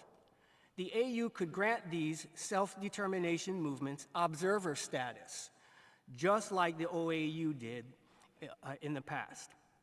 This would be a significant tangible outcome of the AU theme of the year. Additionally, the initial plebiscite survey early analysis also showed that 90% of the respondents would participate in a plebiscite recognized by the United Nations or the African Union that would give each Afro-descendant the chance to choose their political destiny. And finally, my fourth recommendation, in pursuit of the DNA testing, citizenship, and plebiscites, concerns a request for an advisory opinion from the International Court of Justice on the status of Afro-descendants under the Geneva Convention and their right to conduct plebiscites that was drafted and submitted to the UN Permanent Forum of People of African Descent during its second session. This was discussed with the ambassador from South Africa, who I'm happy to see here today. The Afro-descendants in the remaining black colonies, including the Republic of New Africa, want the AU member states to do for us, members of the AU 6th region, what South Africa did for the Palestinians in Gaza, and bring our case before the ICJ. I don't have time to go over the specific questions now, but they have already been submitted to the key stakeholders, including my colleague here from the African Judges and Jurists Forum. I look forward to follow-up action on these recommendations that focus on war reparations for forced displacement and ethnocide, which are the first harms caused by the invasion of our ancestral homeland, which did not start in 1619, it started in 1452, and the first documented encounters are contained in a book called The Discovery and Conquest of the Land of Guinea by the royal historian of the King of Portugal, Gomes Azarara. The documentation for the initial invasion and encounters for the start of the war are already documented, and the war contracts were signed. We only need to use them. Thank you. Thank you very, very much, CPW, for that intervention. We still stay in the 6th region and call our next speaker, who is online, Felipe Noguera, Trinidad and Tobago. He is the coordinator of the Caribbean Pan-African and Indigenous Movement. Brother Felipe is going to share with us the importance of PAC, the Pan-African Congress, without which we would not even be having the African Union, because it did give birth to the African Union. Brother Felipe, you have the floor. Thank you very much, Madam Chair. To commence, allow me to thank the creator, the source, and ancestors, as well as the organizers of this important event, for inviting me to engage this Pan-African panel discussion on justice for Africans and people of African descent. I'm grateful to the African Commission on Human and People's Rights and wish to especially thank our chair, love our chair, the Honorable Dr. Lita Bustini Ogana, chairperson of the Working Group on Indigenous Populations, Communities and Minorities in Africa, for having the prescience to include this critical topic at the present our historical moment, not his African descent. Although there were many official activities which occurred under that banner, it is difficult for me to recall at least any one of them which fundamentally affected or captured the imagination of the masses or grassroots of global Africa, better known in the African Union as Region 6 or the African diaspora. In a little more than 6 months from now, the Global Pan Movement will be convening the 8th Pan-African Congress at a venue to be determined in a few hours. Will it be the Democratic Republic of Congo, or will it be Burkina Faso and the Confederation of Sahel States? Brother Sifiwe? In many ways, the debate between Dubois and Garvey on the strategy and tactics for African unity, liberation, and sovereignty has recurred over the decades and continues to confront us to this day. It is now a non-antagonistic contradiction within our movement that history provides us with the opportunity to reconcile and resolve on behalf of the interests of the children of Africa on the continent and around the world. Background. Convened by Leopold, the King of Belgium, from November 1884 to February 1885, the impetus for modern Pan-Africanism following the 1804 Haitian Revolution, which was the first nation in the world to abolish slavery. The Berlin Conference was a meeting of European invaders of Africa, most of whom had been involved in the abominable trade of African people across the Atlantic and the colonization of Africa, the Americas, Asia, which created artificial boundaries and borders of ownership. The countries that were represented at this toxic meeting of imperialists were Austria-Hungary, Belgium, Denmark, France, Sweden, Norway, which was one country at the time, Turkey, and the United States of America. The Berlin Conference should be trade and colonial incursion. Little more than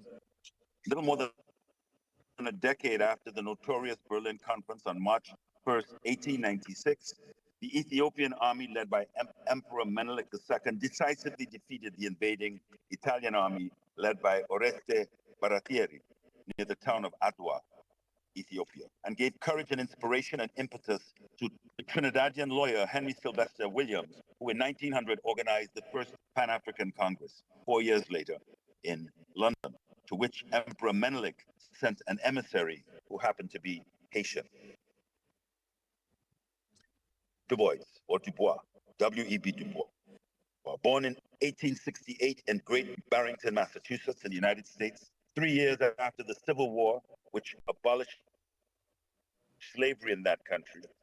William Edward Burghardt Du Bois, who became the first African to receive a doctorate from Harvard University in 1895, attended the first Pan-African Congress and drafted Address to the Nations of the World, which appealed for an end to racism and advocated for self-governance for colonies in Africa and the Caribbean. Du Bois also organized the second, third, and fourth Pan-African Congresses in Europe. In the interim, Du Bois worked with Monroe Trotter to form the anti-racist, anti-lynching Niagara movement, which, though championing the rights of Black people, also advanced an elitist notion of the talented 10th, envisioning an automatic leadership role for the Black petty bourgeoisie in the United States. If you are aware, Dr. Carter G. Woodson, another early Harvard graduate, described this as the miseducation of the Negro. This talented 10th was the role for the Black petty bourgeoisie. In 1909, together with white liberal integrationists, Du Bois formed the National Association for the Advancement of Colored People, or the NAACP. Garvey, the Right Honorable Marcus Mosiah Garvey. 2 years after the Berlin Conference, which formally and illegally carved up Africa like a giant cake among the European colonial predators, Marcus Mosiah Garvey was born on August 17, 1887 in St. Anne's Bay, Jamaica. Trained as a printer and a bookkeeper, Garvey worked in Central America among exploited Jamaican builders of the Panama Canal and workers of the United Fruit Company. It was at this time that Garvey began making the connections ideologically politically, and economically between the squalid and deplorable conditions of black workers in Central America and the descendants of enslaved Africans in his native Jamaica. A noteworthy fact is that the United Negro, not since the UNIA in 1920s, have Spanish-speaking Pan-Africanists now under the banner of Cuarta Internacional Garvista and the Malcolm Garvey speaking Afro-descendants are leading the solidarity efforts currently for the Confederation of Sahel States. They held a summit in Spain in November of last year, which advanced several very important recommendations to the Confederation. In 1912, Garvey moved to England, where he worked in the offices of the African Times and Orient Review under the leadership of Duz Muhammad Ali. Garvey returned to Jamaica in 1914, July, and created with others the Universal Negro Improvement Association, UNIA. By 1920, at the height of lynchings of black people in the United States, the UNIA filled Madison Square Garden in New York City, had 2 million members throughout the United States and 1,100 chapters in 40 countries around the world, which by 1926 had 11 million members, the largest organization of African and people of African descent in the world. Among the many entrepreneurial initiatives of the UNIA, the most well-known were the Negro World publication, which enjoyed a global circulation of more than 6 million subscribers, and the Black Star Line, an ambitious naval project to promote trade among African people, as well as to support the Back to Africa repatriation movement. Slogans of Garvey, which ignited the imaginations of black people around the world, included, "Arise, ye mighty people, and accomplish what ye will. Africa for the Africans, those at home and those abroad. A people without a knowledge of their history is like a tree without roots." Coming to the end. Without going into details about the personal differences between Du Bois and Garvey, it is important to acknowledge the nature of their philosophical and organizational differences. If we are to reconcile these contradictions on behalf of our people, which have divided and bedeviled the global Pan-Africans, both Pan-African leaders were targeted and persecuted by the United States government for their Pan-African activities. Du Bois was an avowed socialist, viewing the state's role in production and protector of civil and human rights as critical to social advancement of black people. As editor of The Crisis, the literary voice of the NAACP, Du Bois promoted racial integration, and as well as the indigenous antidote to racist violence and discrimination against African and indigenous people. Branded a communist by J. Edgar Hoover, oh God, I have 3 minutes, of the FBI, Du Bois was whitelisted and at one point had his US passport confiscated. Garvey, although from a trade unionist background, saw the road to black empowerment coming from black entrepreneurship and business rather than racial integration, built the UNIA. He advocated the repatriation of Africa's children, separation from white supremacists and their exploitative capitalist system. Regarded by Hoover's FBI as an even greater threat than Du Bois because of his mass appeal based on the unity and African pride, Garvey was incarcerated on bogus mail fraud in 1927 in the notorious Atlanta prison. Since I only have a few more minutes, let me just go to my conclusion. The Caribbean, to conclude, a Du Bois Garvey Pan-African vision on reparations for Namibia for the genocide committed. I'll skip that because we heard about the Namibia, the over Herero people, the Nama people. Obviously, we cannot rely on the dormant or non-existent conscience of European descendants and financial beneficiaries of slavery, colonialism, and genocide to provide reparations or just restitution. These crimes against humanity must not only be prosecuted in the courts of international public opinion, including the International Criminal Court, whose well-intentioned impotence is illustrated in their righteous judgments against the Zionist genocide of the Palestinians, but unenforceable warrant to arrest Benjamin Netanyahu for war crimes against humanity. Reparations must meet both procedural and substantive requirements. Let me just conclude by saying, at our point of departure in this presentation was the venue for the 8th Pan-African Congress, which will be decided shortly after I leave this conference.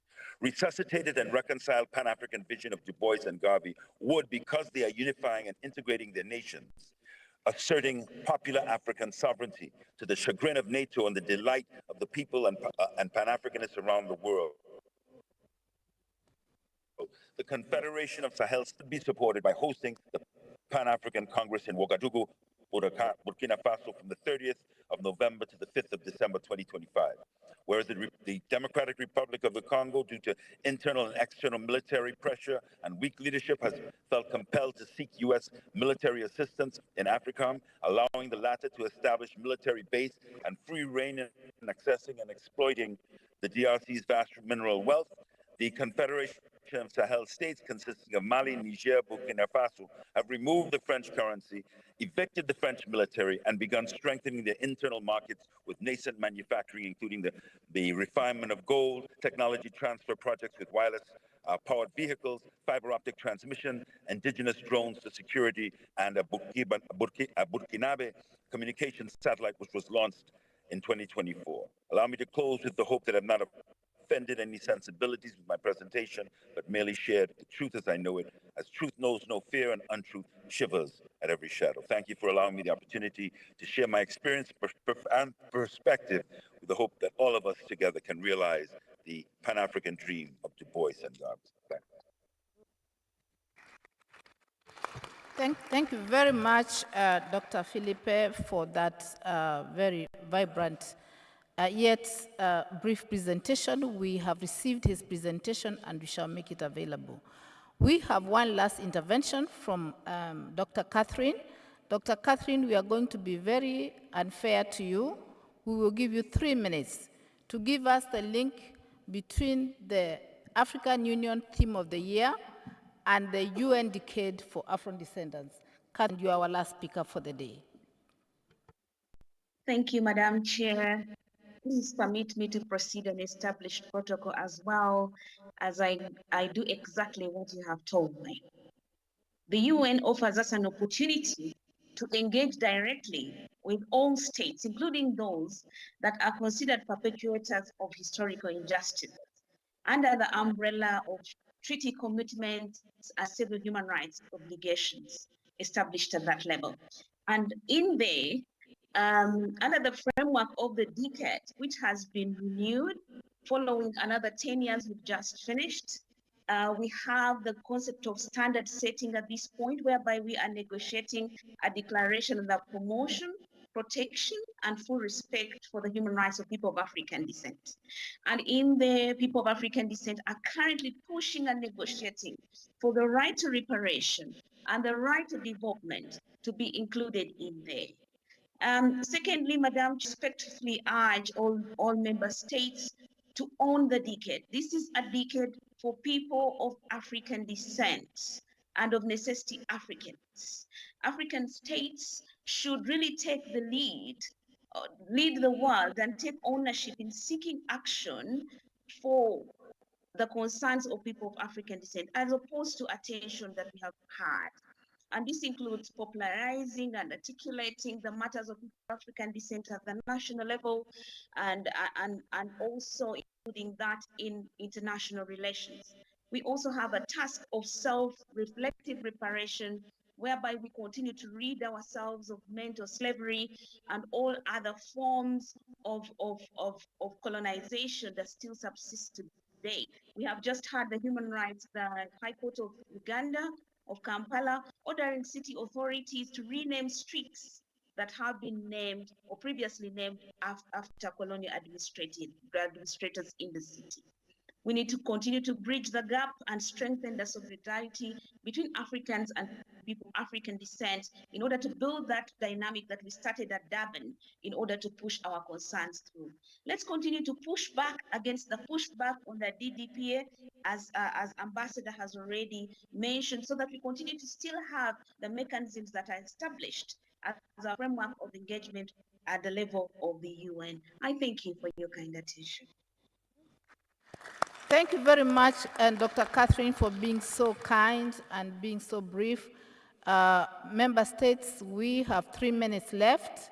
Is there any member state that has a burning intervention for 1 minute? Any member state who has got a burning intervention for 1 minute?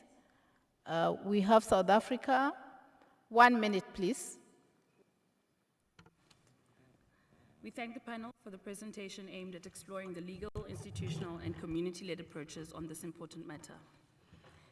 The AU theme of the year recognizes the need for redress due to the burden of history on our continent and the diaspora. My delegation strongly believes that there is no peace without justice.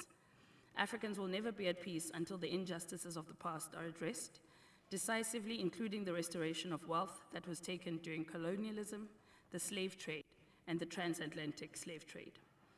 The World Conference Against Racism and its outcome, the Durban Declaration and Program of Action, the Abuja and Accra reparations conferences remain comprehensive global outcomes which prescribe concrete measures for redress. In this regard, South Africa remains committed to systematically implement reparatory measures. As a result, in 2024, we passed 2 laws based on the reparations agenda.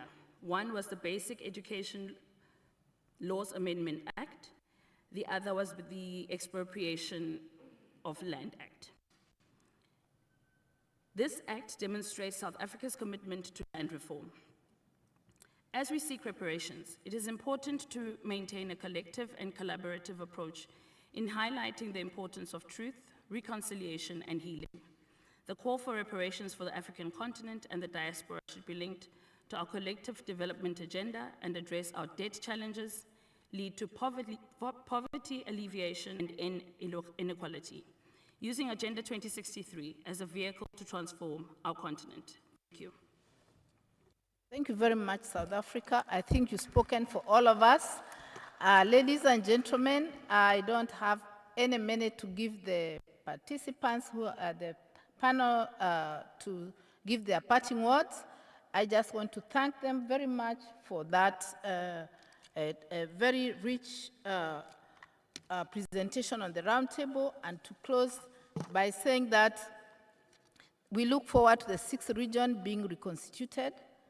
The Commission, after it took the resolution that we are discussing today, has sent letters to all member states, 55 of them, requesting them to let us know if they have granted any citizenships to Africans of African descent.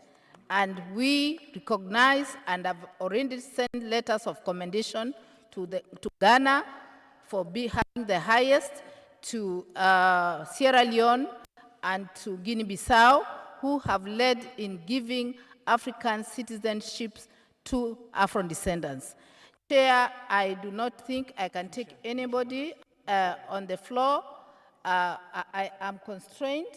I think I have to close this forum and thank everybody for their understanding. I thank you.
Merci.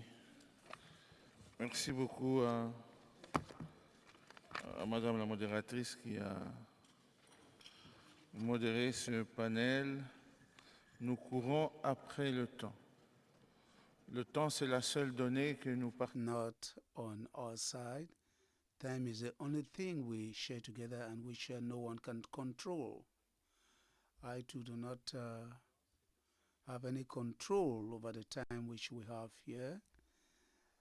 And at 5:30, we'll have to stop our deliberations for the day to enable interpreters who have been working since morning to go back and rest, and so that we too could indeed organize ourselves. It's priceless, and when health gets into trouble, you all know the price.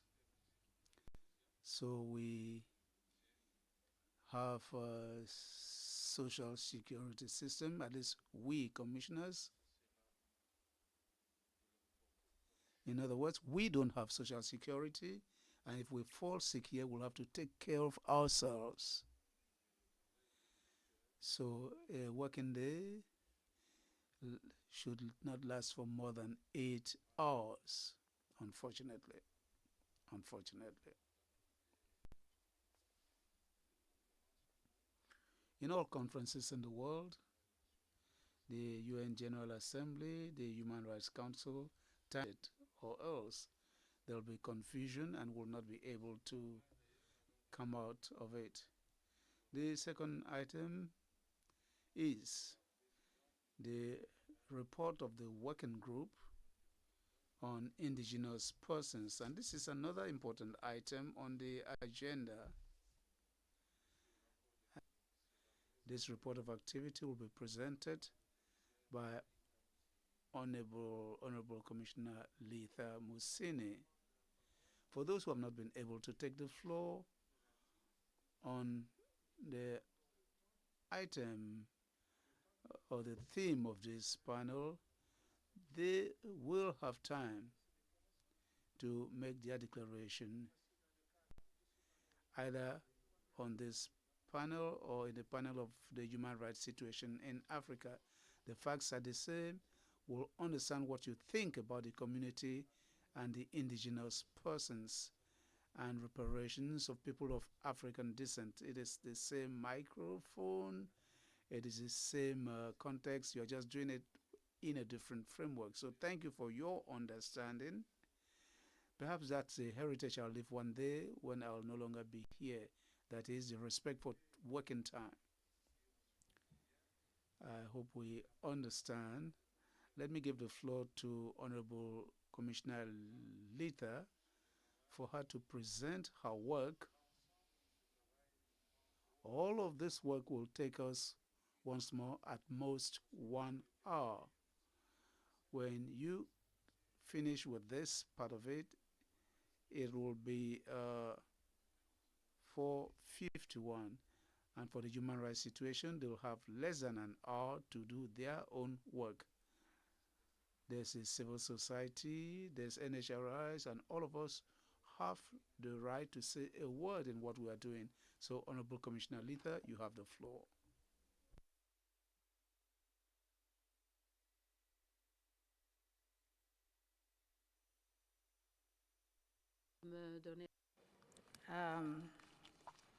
I have the pleasure to present my report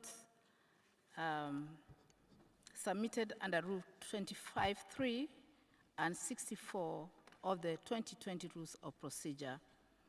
The report highlights activities that I carried out with my team during the intersessional period between the 81st ordinary session and now. The report is divided into 6 parts. In the first part, I look at the work of the Committee on the Protection of People Living with HIV and AIDS in Africa. Under part 2, I highlight activities that I've carried out as the chairperson of the Working Group of Indigenous Populations and Communities in Africa. Under part 3, I highlight activities that I have carried out under the theme of the year 2025, justice for Africans and people of African descent through reparations. Under part 4, I highlight country monitoring efforts that have carried in the countries that are the country rapporteur, that is Egypt, the Gambia, Sierra Leone, Eritrea, and Kingdom of Eswatini. Under part 5, I present my intersessional activities conducted in my capacity as a member of the Commission, and part 6 is the conclusion and recommendations. Under part 1, I undertook a couple of exercises, and I would like to highlight the press statement on International World AIDS Day on 1st of December 2024. On this occasion, the Commission joins the rest of the world in marking this day, and in my capacity as the chairperson of the Committee on Protection of People Living with HIV and AIDS, I released a press statement through which the African Commission and joined the rest of the world. The theme for 2024 was Take the Rights Path, My Health, My Right, highlighting the significance of human rights promotion and protection approach in addressing issues of discrimination, stigma, prejudice, inequalities, prevention, testing, accessing treatment, health services, etc. In the same vein, the committee organized a high-level panel on the nexus between Beijing Plus 30, UNAIDS at 25, and the Commission on Status of Women at 69, in which we tried to share with women ministers attending the CSW an application that the Commission has been working on for the protection of people living with HIV and AIDS. In my capacity as the chairperson of the Committee on the Protection of People Living with HIV and AIDS, I convened a hybrid high-level panel, which was held on the 14th of March, 2025 in New York at the UN offices at the margins of CSW. This high-level panel was attended by high-level presenters, including the Deputy Chairperson, the Deputy Secretary General of the UNAIDS, the incoming President of Medical Women International Association, MUIA, the King of the Kingdom of Kupang in Indonesia, and I, in my capacity, presented the application. It was supported and moderated by ACHPR's Africa Alliance. Now I would like to highlight the activities that I have undertaken in my capacity as the chair of the Indigenous Population and Minorities in Africa. This has been a very busy period for the working group, and so I participated in a couple of meetings in which we were trying to shape the working group's work. Between 6th and 9th of November 2024, I presented the Commission in a meeting which was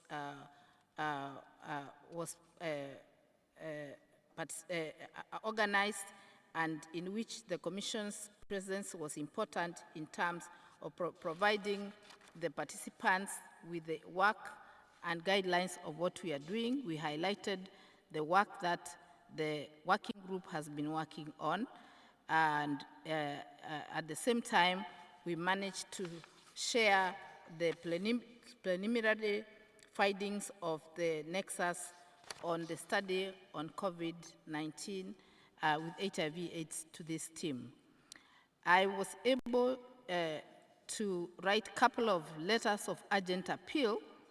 The first letter of urgent of appeal was sent to the Republic of South Africa following a complaint that we received from the Oude Molen Eco Village Heritage Site in Western Cape in Southern Africa. On receiving the complaint from this group, we were very concerned that there was a proposed development by the Western Cape government on Oude Mole Village, Eco Village, which, as a matter of fact, meant that their shrine, their heritage shrine, where their ashes of their ancestors had been buried for many years, was now in the process of being uprooted, and that the Western Cape government was planning to build low-cost housing in the shrine. On 2nd December, therefore, 2024, I wrote a letter of urgent appeal to His Excellency President Cyril Ramaphosa of the Republic of South Africa to make sure that he makes an intervention to save the culture of this village and their shrine.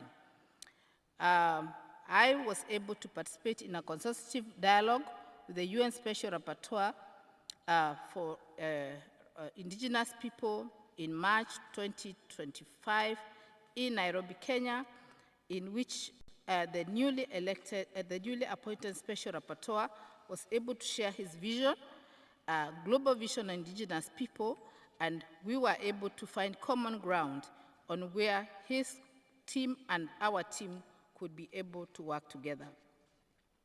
Subsequently, I participated in other meetings with the UN Special Rapporteur, which are also covered in this report. Following the adoption of resolution by the Commission for the Protection of Communities Discriminated Upon Work and Descent, that is modern slavery, on 3rd of April 2025, I was a keynote speaker in the opening of their meeting. This was a virtual meeting in which they were trying to unpack the resolution that the Commission took in October, of which they are already working on. I also, in my capacity as the chair of the working group, participated in the 24th UN Permanent Forum on Indigenous Persons in New York between 21st April and I did not say up to 2nd of May. I came back on the 27th of April because I had to be here for the opening of this session.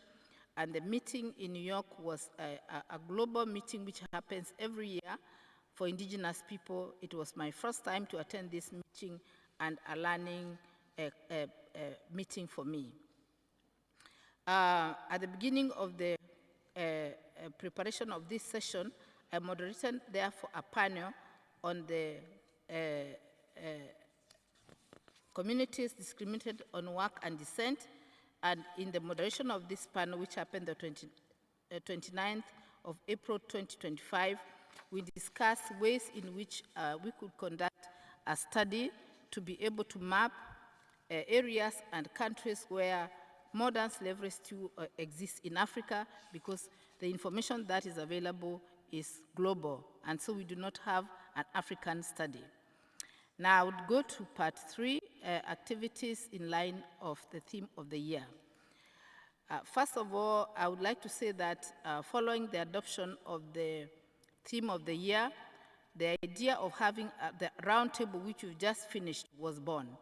And so this process of preparing for this roundtable started last year in July, in October.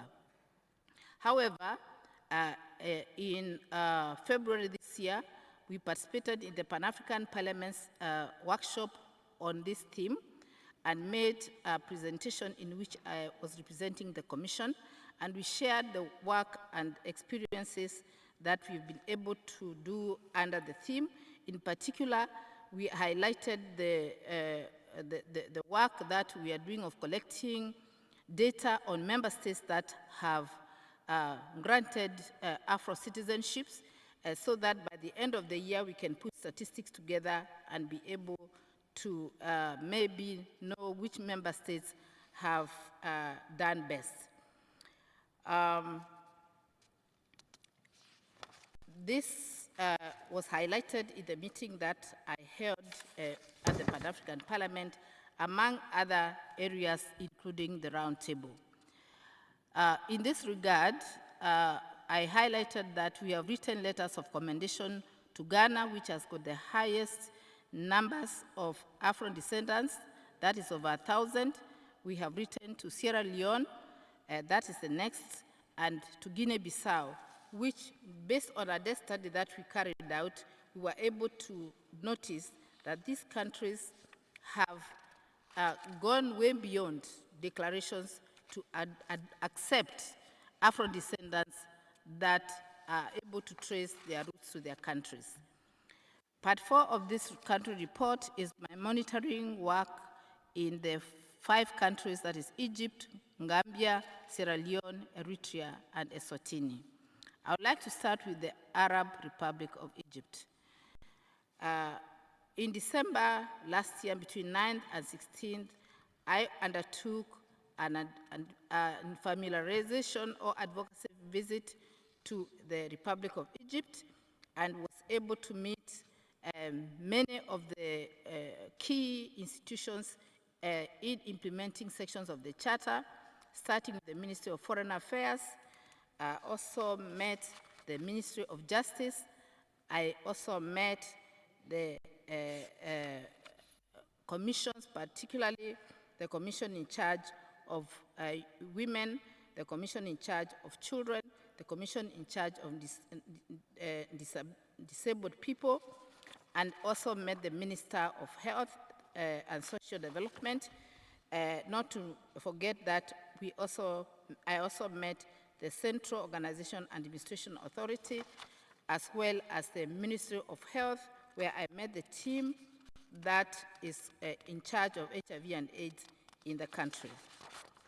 With regard to the Gambia, we wrote a letter of commendation to the Republic, to the President of the Republic, on the progress that has been made towards establishment of a special tribunal for the Gambia following the TRRC recommendations to prosecute perpetrators of human rights violations.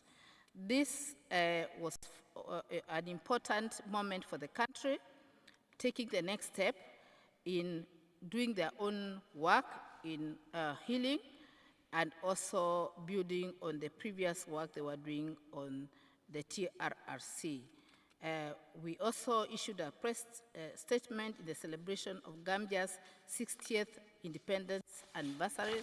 That was their Diamond Jubilee, to recognize their 60 years since independence. In the state of Eritrea, we sent a letter of urgent appeal to the president of the country following the arrest of 23 members of Jehovah's Witnesses on 27th September 2024 and their detention without trial. We have not received any response towards our letter of urgent appeal, and we will be following it. We are busy following up the situation to know what happened to the victims of that arrest. On the Kingdom of Eswatini, we have managed to receive an invitation from the Kingdom of Eswatini for a promotion mission in the kingdom, which will take place soon after this open session. And we want to say that it's a very welcome move, because when our countries invite us for a promotion mission, we are able to follow up on what is happening and to deal with some of the many questions that civil society raised in the open session.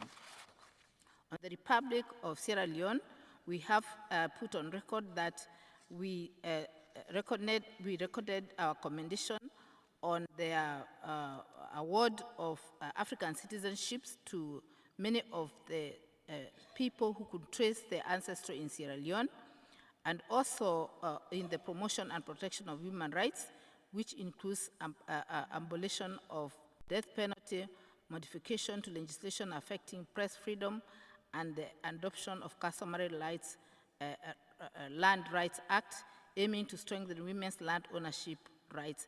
Furthermore, the country has banned child marriage and ended the ban on pregnant girls attending school.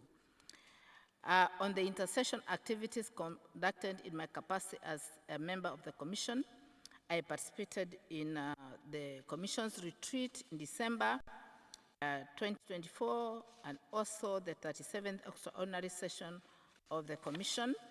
I was also involved or attended the workshop on West African Regulatory Compliance Clinic for civil society organizations held in Sierra Leone, held for Gambia and Sierra Leone participants.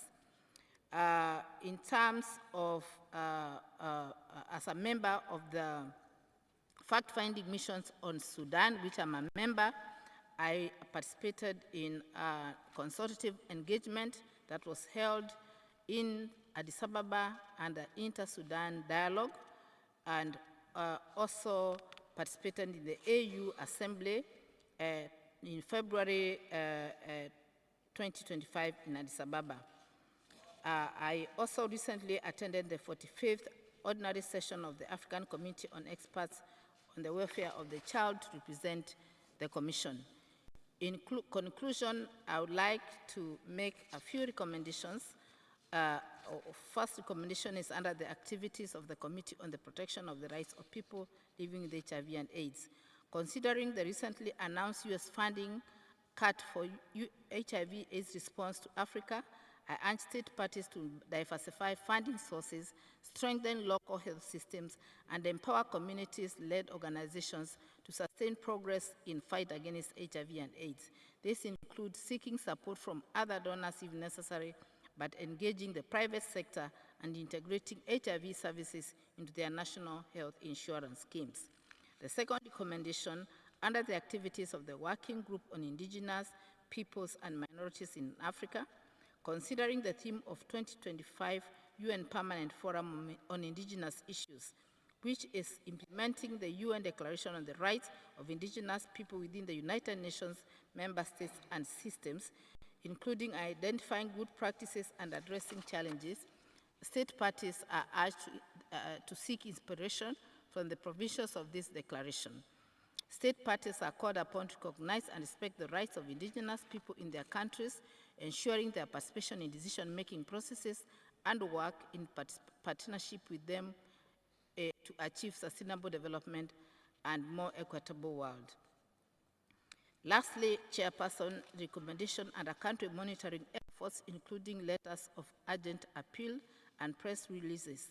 In light of the areas of human rights concern identified in this report, state parties concerned are urged to address the issues raised and ensure compliance with Article 1 of the Charter on Human and People's Rights, which states that member states of the organization of AU parties to the Charter shall recognize the rights, duties, and freedoms enshrined in this Charter and shall undertake to adopt legislation or other measures to give effect to them. Chair, I have tried as much as possible to compress the two mandates that are under me in this report, and I thank you for your attention.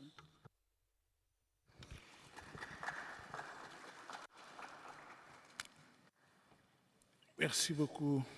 Thank you so much, Honorable Commissioner Lisa Ogana, for the presentation of your report in your capacity as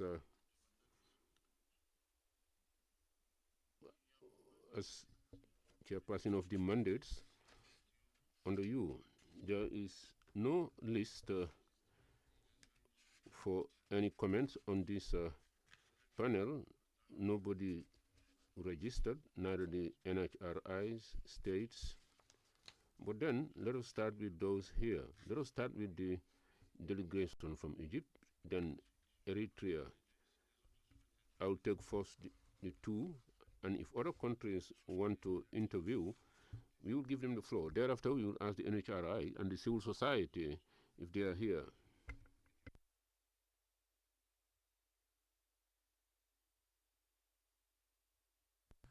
Thank you, Honorable Chair. At the beginning, I would like to appreciate the efforts that had been done while the Commissioner wrote her report, and we would like to commend what came in the report about the efforts of the Egyptian government in order to enforce the human rights through the commitment of the government to the African Charter.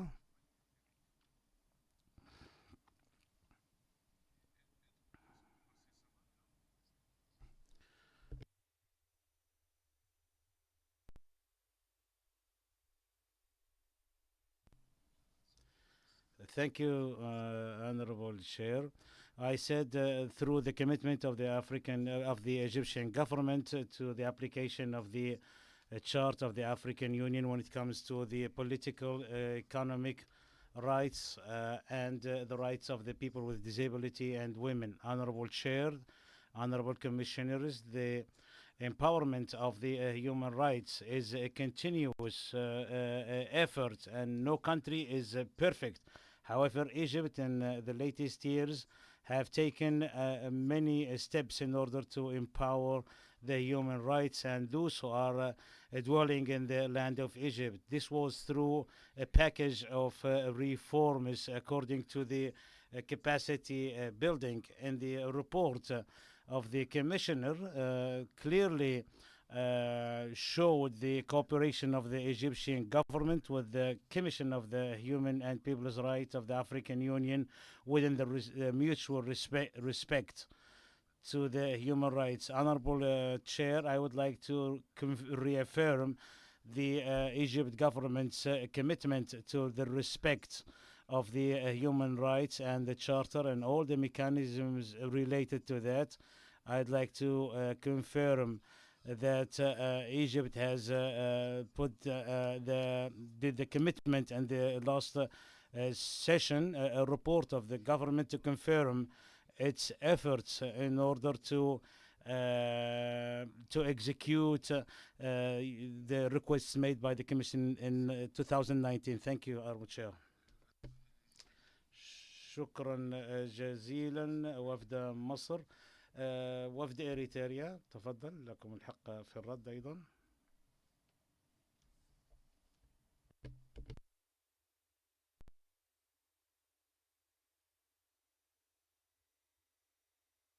Eritrea has noted the report presented by Honorable Commissioner Dr. Lita.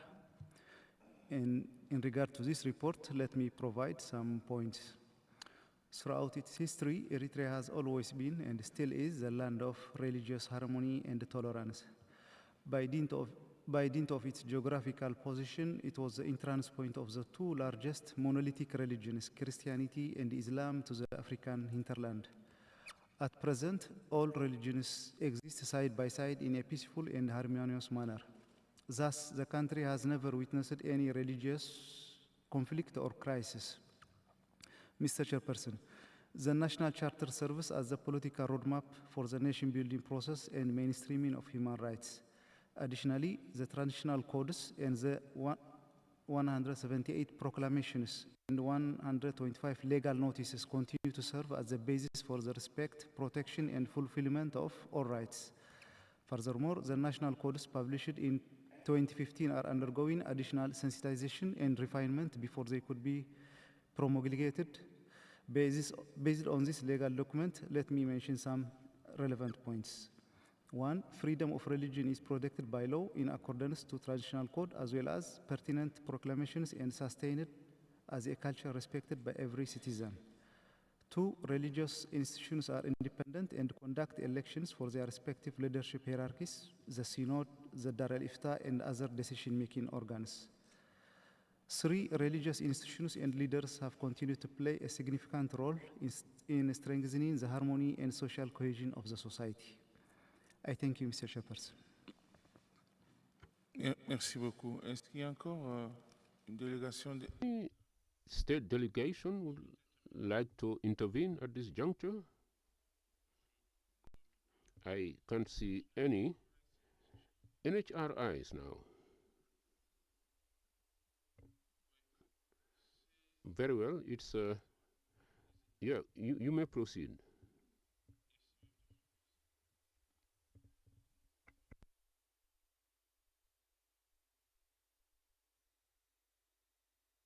Commission, I want to make an intervention that's, I suppose, indirectly related to the subject under discussion. It's the issue of justice and reparations. It's a question more or less, it's a rhetorical one, maybe, that could it be possible that in light of pursuing justice for the historical injustices done to African people through slavery and colonization, that we could make linkages between the need for reparations on one hand and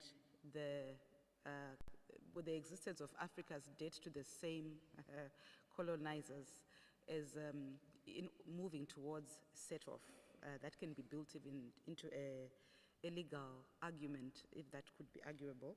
And then also, as well as even the migration case that Africans are being, yes, we are migrating a lot to Europe, etc., for various reasons, but we are being looked at as more or less like paupers, but there's an economic justification to that. And then lastly, could we make human rights-based advocacy for the repatriation of the human remains of Africans who were killed? Zimbabwe has some still, and also artifacts that are of our heritage from a human rights perspective, so not necessarily political. And also lastly, in terms of the actual financial value that can be gained, can it maybe be used for specific and special projects, such as, for example, the reclamation, let's say right here in the Gambia, for the James Island that is now being lost to the sea, and memorialization, as well as the DNA tests of those in the diaspora to fund specifically those particular issues towards justice. Thank you. Merci. Thank you. Any other NHRI would like to intervene on this report? I can't see any. What about NGOs? Is there any NGO who would have any comments on this report? No. So let me hand over the floor back to you, Commissioner Lita, so that you can share with us your concluding remarks with respect to your report.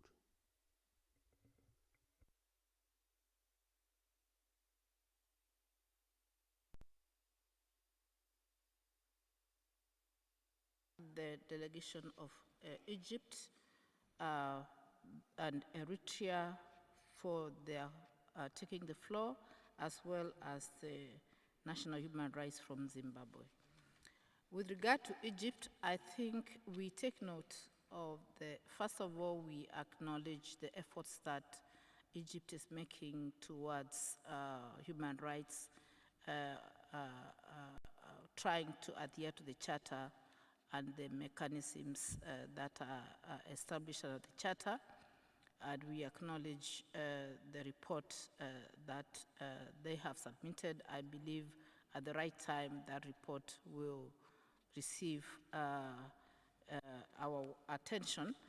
And to say that I don't think there was any question, just a matter of just affirming the work that the country is doing, and of course affirming the role they played in facilitating the very important advocacy mission.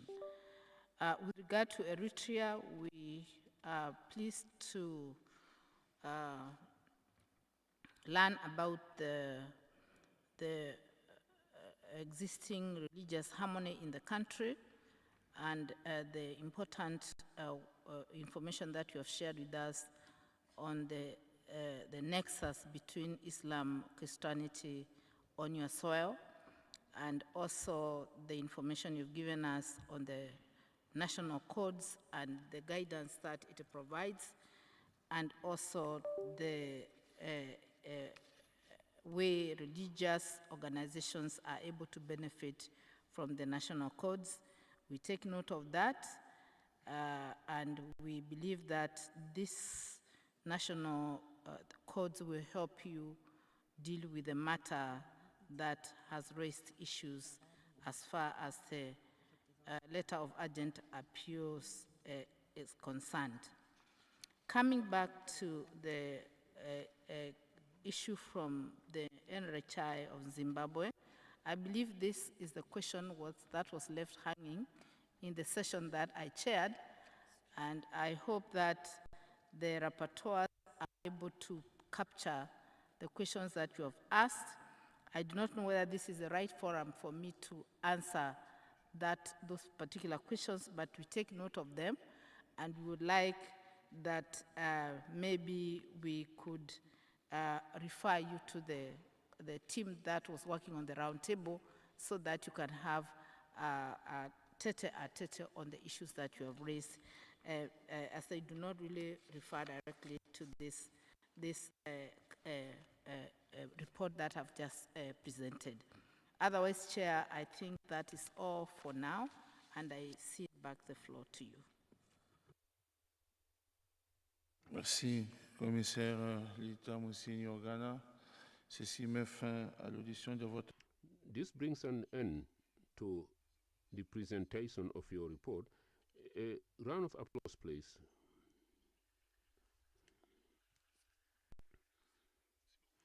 Thank you. We will now move on to the next item, human rights situation in Africa. For NGOs who are here, we don't have many.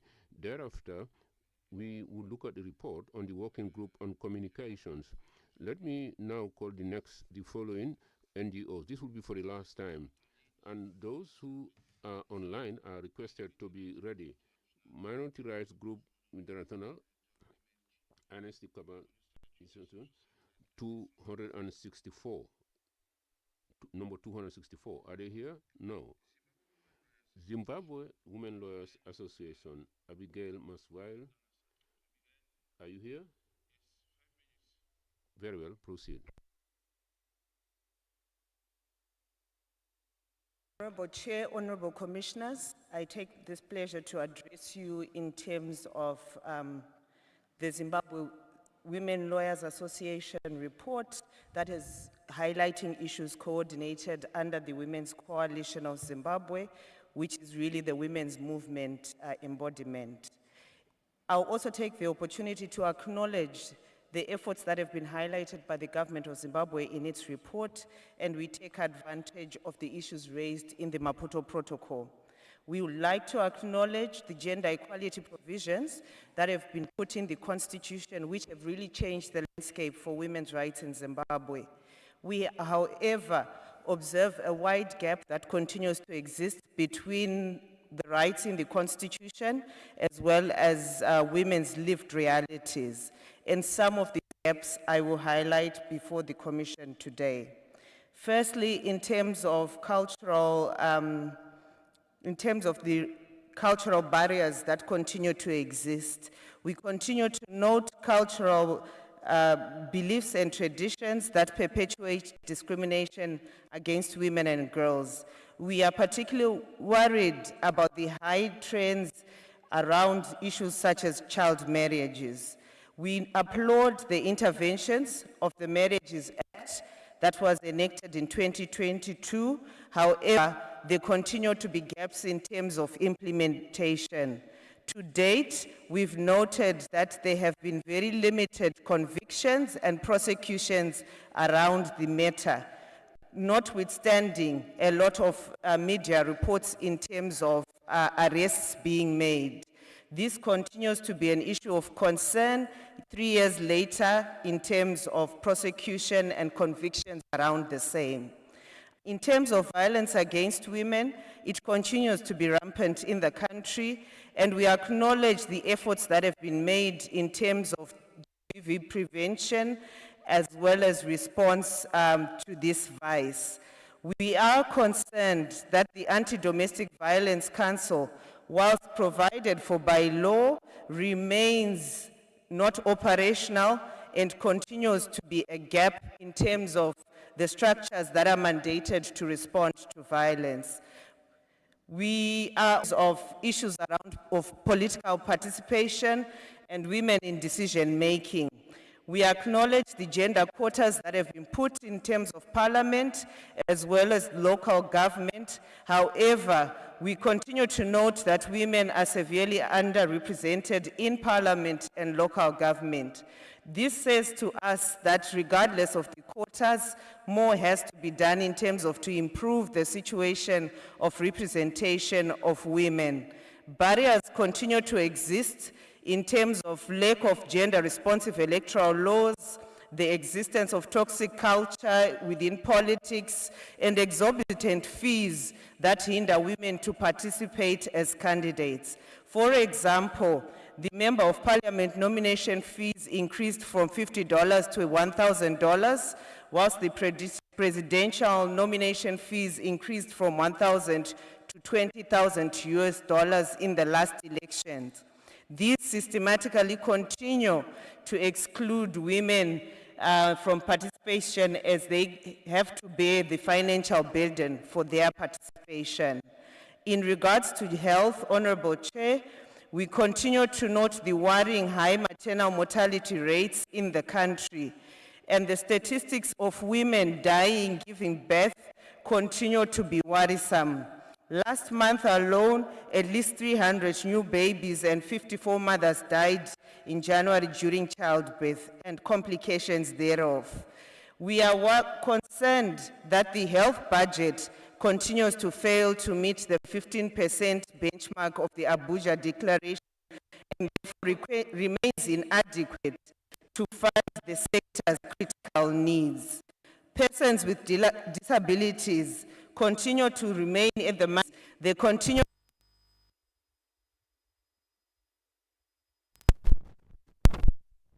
disabilities.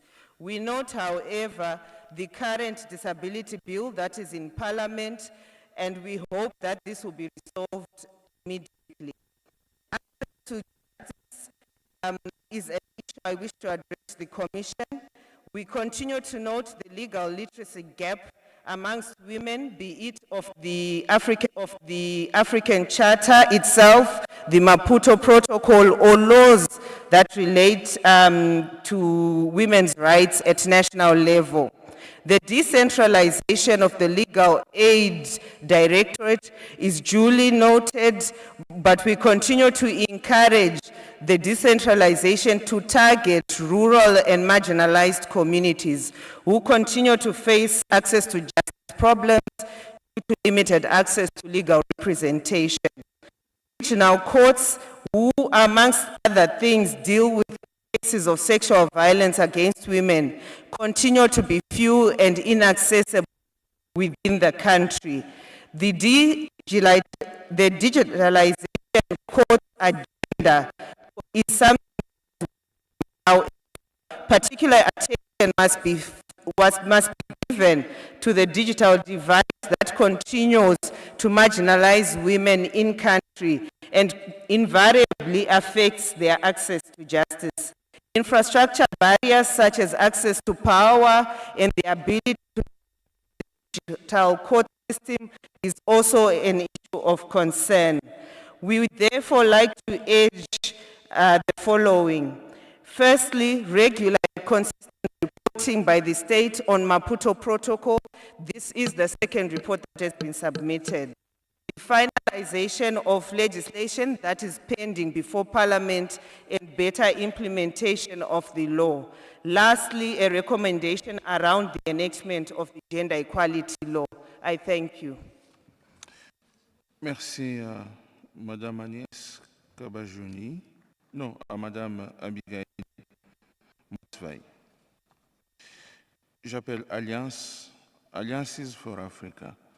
Madame Gichuku Karugu. I'm here. 5 minutes. Thank you, Chair.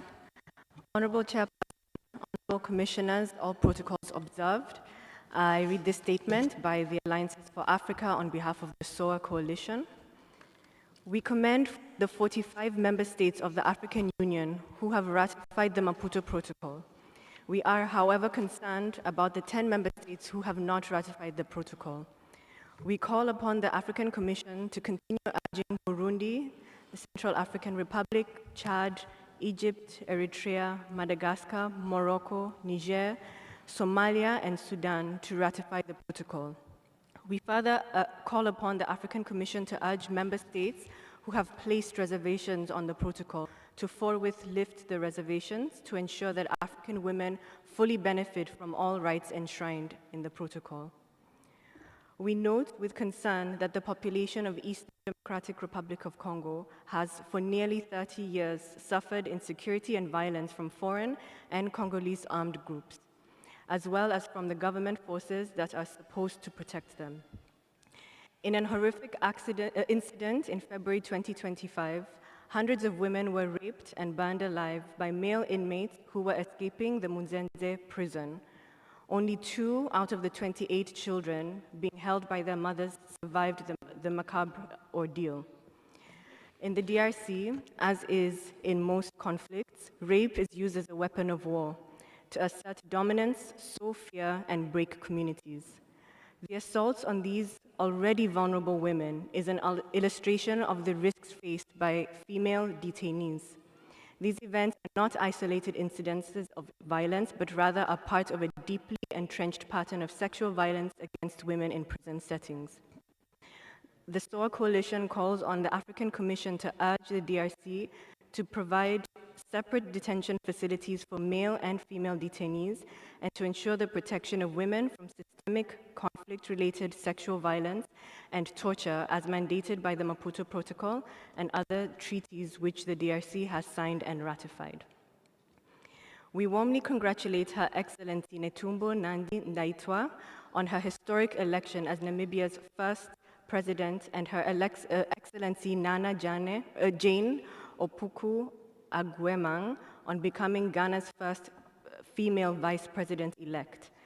These groundbreaking victories mark a pivotal moment not only for Namibia and Ghana, but for the entire African continent, as they reaffirm the power and potential of women's leadership in the highest levels of public office. We further commend President Netumbo for appointing Her Excellency Lucia Witbooi as Namibia's first female vice president and appointing a gender-equal cabinet comprising of 9 women among the 14 cabinet members, stamping Namibia as a trailblazer in gender-equal political representation in Africa and beyond. Regrettably, in Ghana, President Mahama only appointed 2 women among the 19 cabinet members, failing to meet the quota threshold of 30% established by the country's recently enacted Affirmative Action Act of 2024. We therefore urge the African Commission to continue calling on AU member states, including Ghana, to fully implement Article 9 of the Maputo Protocol to ensure equal political participation in the executive, judicial, and legislative branches of government. We continue raising the alarm on sexual harassment, which is a human rights concern that robs victims of their entitlement to life with dignity. On 20th March 2024, Senator Natasha Akpoti-Odogan was suspended by the Nigerian Senate for alleged gross misconduct after she presented a petition alleging sexual harassment by Senate President Godswill Akpaboi since 2023. Her suspension reinforces a hostile environment for women who report sexual misconduct, where women who report sexual misconduct are punished rather than protected. Nigeria is a party to the Maputo Protocol, whose Article 13C enjoins state parties to ensure protection against workplace harassment and exploitation. SOA calls on the 1. Issue a public statement condemning Senator Akpoti's suspension and urging the Nigerian government to uphold women's rights to speak out against harassment. And 2, to mandate the country rapporteur for Nigeria, in conjunction with the Special Rapporteur on the Rights of Women in Africa, to initiate a country-specific inquiry into the institutional handling of sexual harassment in Nigeria's legislative bodies and other public institutions. Finally, we are extremely concerned that Uganda continues to face elevated maternal mortality, with unsafe abortions being a major preventable contributor. Article 14.2c of the Maputo Protocol provides for safe abortions under specific circumstances, but Uganda maintains a reservation on this provision, limiting access to critical reproductive health care. The restrictive legal framework on abortion forces women to seek unsafe, clandestine procedures, exacerbating health risks and undermining their rights. The SOA Coalition calls on the African Commission to urge Uganda and other member states to fully implement Article 14, promote menstrual hygiene in schools, enforce child protection laws, strengthen access to essential medicines, and protect sexual reproductive health rights defenders in order to advance health equity, reduce maternal mortality, and achieve the Sustainable Development Goals, as well as Agenda 2063 of the African Union. I thank you. Merci beaucoup d'avoir utilisé les 5 minutes. On va appeler pour la dernière fois.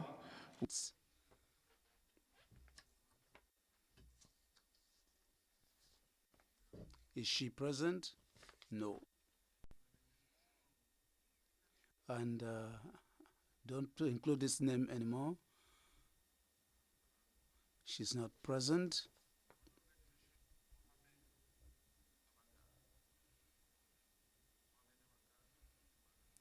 Absent.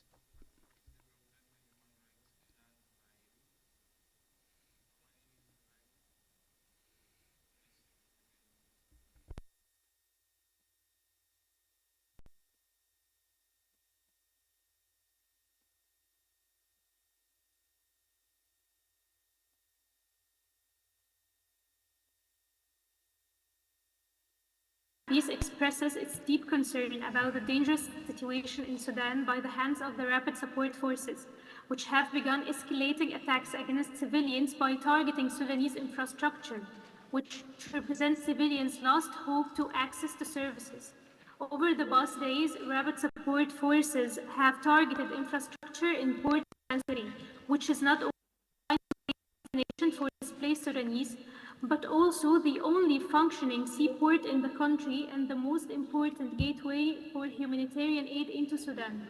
Also, throughout the war, it has been considered administrative capital, maintaining the continuity of all services within Sudan. Also, the displaced persons camp were not spared from the Rapid Support Forces attacks, as the RSF attacked Zamzam Camp Hospital, killing the entire medical staff, which destroyed civilians' ability to receive any medical care. Also, the attacks completely paralyzed the movement of water trucks, threatening the lives of camp residents and forcing 400,000 displaced to leave the camp and move to other cities. These actions come amid escalating allegations of the involvement of foreign countries and foreign parties in supporting the Rapid Support Forces militia. In this context, Ma'at for Peace calls on the Special Rapporteur on Sudan to investigate these allegations of the involvement of foreign parties and countries in supporting the Rapid Support Forces.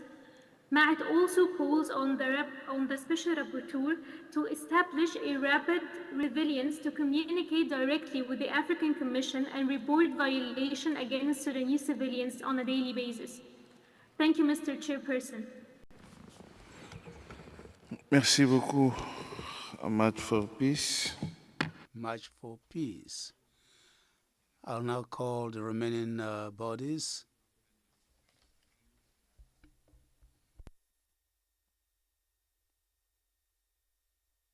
Absent.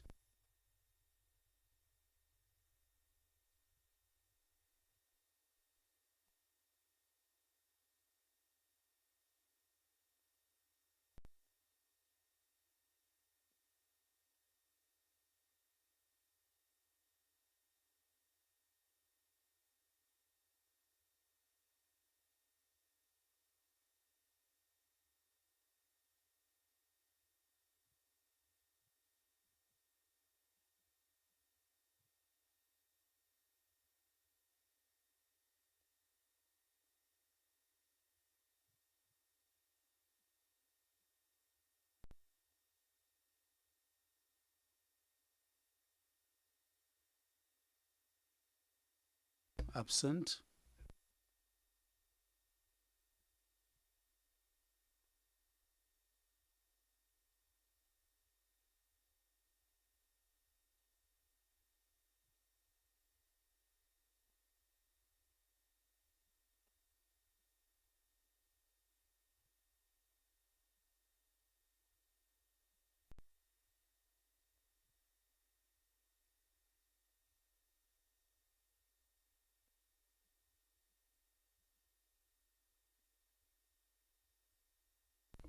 We'll end with this on human rights situation in Africa. We'll give the floor to Honorable Commissioner Marie-Louise Abomo. Honorable Marie-Louise Abomo. Thank you for giving me the floor. Chair, I'm sorry. I'm going to present the report of activity of the working group on communications. This report covers the activities undertaken during the period from November 2024 to May 2025. It's in 5 parts. The first part deals with activities of the working group. The second part deals with communications considered during the period covered. The third part publishes the issue of procedure, while the fourth part concerns the challenges, recommendations, and prospects.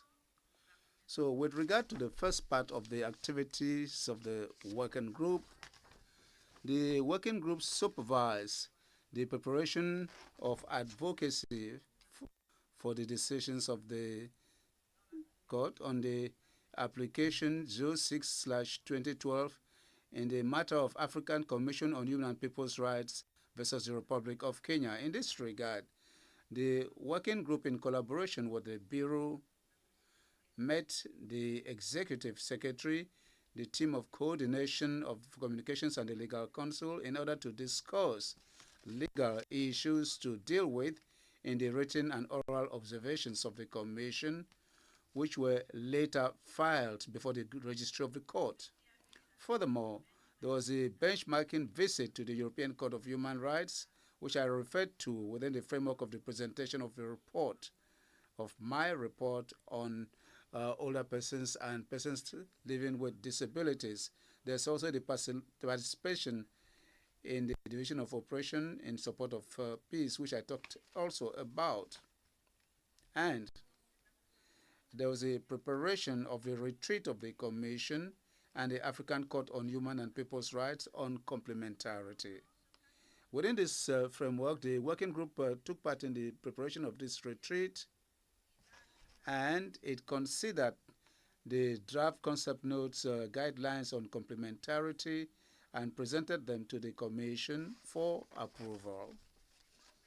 Now I'll talk about the meetings and consultations of the working group on communications, indicating that all of them were online, as well as the consultation by mail of 2024. The working group agreed that the Commission should hold an oral meeting within the purview of communication before it, in compliance with Article 102(3) of the Rules and Regulations of 2020. In another consultation by mail of 2024, the working group discussed the request to re-examine a communication. The working group agreed that the chair of the Commission would have to respond to Kenya, requesting it to show to submit a new complaint showing the prima facie violation outside the session, and also to respect the principle of confidentiality provided for under Article 59 of the Charter. By consultation on the 29th of October 2024, on the sidelines of the 49th session of the Commission, the working group considered the report on the administrative report and the narrative of the communication, which were presented at the plenary. So on the 25th of February 2025, on the sidelines of the 81st session, the working group, which was meeting online, accepted a communication containing requests for conservatory measures and adopted the report on the administrative report and the audit on communication referred to above. By consultation on the 10th of March 2025, the working group dealt with a communication requesting for conservatory measures and adopted this official summary of a decision on the merits of a communication in order for it to be published in the official gazette and journals in the respondent state. Now, let me look at communications dealt with during the period covered by the report. At the beginning of the 81st ordinary session, which held in Banjul in Gambia On the 17th of October to 6th November 2024, 182 communications were pending before the communication. That is 41 communications on the merits, 137 communications on admissibility, 3 communications on admission, and 1 communication for review. The working group recalled that during this 81st ordinary session, 8 communications were considered as follows. 2 communications were declared admissible, 1 declared inadmissible, 2 communications were adopted on the merits, and 1 communication was withdrawn. 2 communications were postponed, 1 for the continuation of amicable settlement, and the other for continuation of submissions. During the 37th ordinary session held in Dakar from 2 to 6 December 2024, the Commission considered 4 communications as follows. 2 communications were declared admissible, 1 communication was not admitted, and 1 communication was admitted with requests for provincial measures. At the beginning of the 82nd ordinary session, which held online from the 25th of February to 11th of March 2025, we have 185 communications pending before the communication, 41 on the merits, that has not changed, 140 communications on admissibility, 9 communications on admission, and still 1 communication for review. During this session, the Commission considered 12 communications. Thus, 2 communications were declared admissible, 2 were declared inadmissible, 4 were adopted on the merits, and 3 were deleted from the cost list, and 1 was deferred for the next session. So we come to communications which are pending before the Commission. At the beginning of this session, we had 167 communications, 68 on merits, 130 on admissibility, and 8 on admission, and 1 for review. With regard to the the communications submitted by state parties, we have 1 interstate communication filed by Sudan against Chad, and which was admitted. Now let's look at procedure. I would want to inform you that at its 80th session from July to August 2024, the Commission decided to bring to an end the simultaneous application of rules of 2010 and 2020. The practices which have been amended relating to this will be published as soon as possible. Now, coming to the challenges and recommendations, let's begin with challenges. The working group notes with concern the low rate of implementation of the decisions of the Commission on communication. It recalls that the member states have the obligation to implement the decisions of the Commission by virtue of Article 1 of the African Charter. The working group also wishes to consult against the filing of frivolous and vexatious complaints by parties. The petitioners are reminded that the same ethical duties that are incumbent on them under domestic law are expected of them as they represent clients before the Commission. The working group notes that there has also been a growing trend of legal practitioners submitting cases prematurely without regard to the rule of procedure as well as the competence of the Commission. The working group notes the low level of cooperation of respondent states in communications. Less than 50 states against whom communications have been brought transmit submissions to the Commission. The results in the Commission is resulting to adopting default decisions. The Commission is concerned that many state parties have recently participated in human rights judicial proceedings at other international courts and tribunals while neglecting their duties under the African Charter. The working group observes that the translation of documents into the working languages of state parties to the proceedings remains a pressing challenge for the Commission. Notwithstanding the improvements, there is still a severe limitation of funds allocated for translation of communications and submissions by parties, particularly from Arabic. This situation will persist in the medium term as a result of the backlog of documents to be translated. Finally, the working group wishes to stress the importance of compliance with the principle of confidentiality of decisions until their publication is authorized in accordance with Article 59 of the Charter. So, for those who are indeed seeking the publication, but the conditions need to be met. Let's move on to recommendations.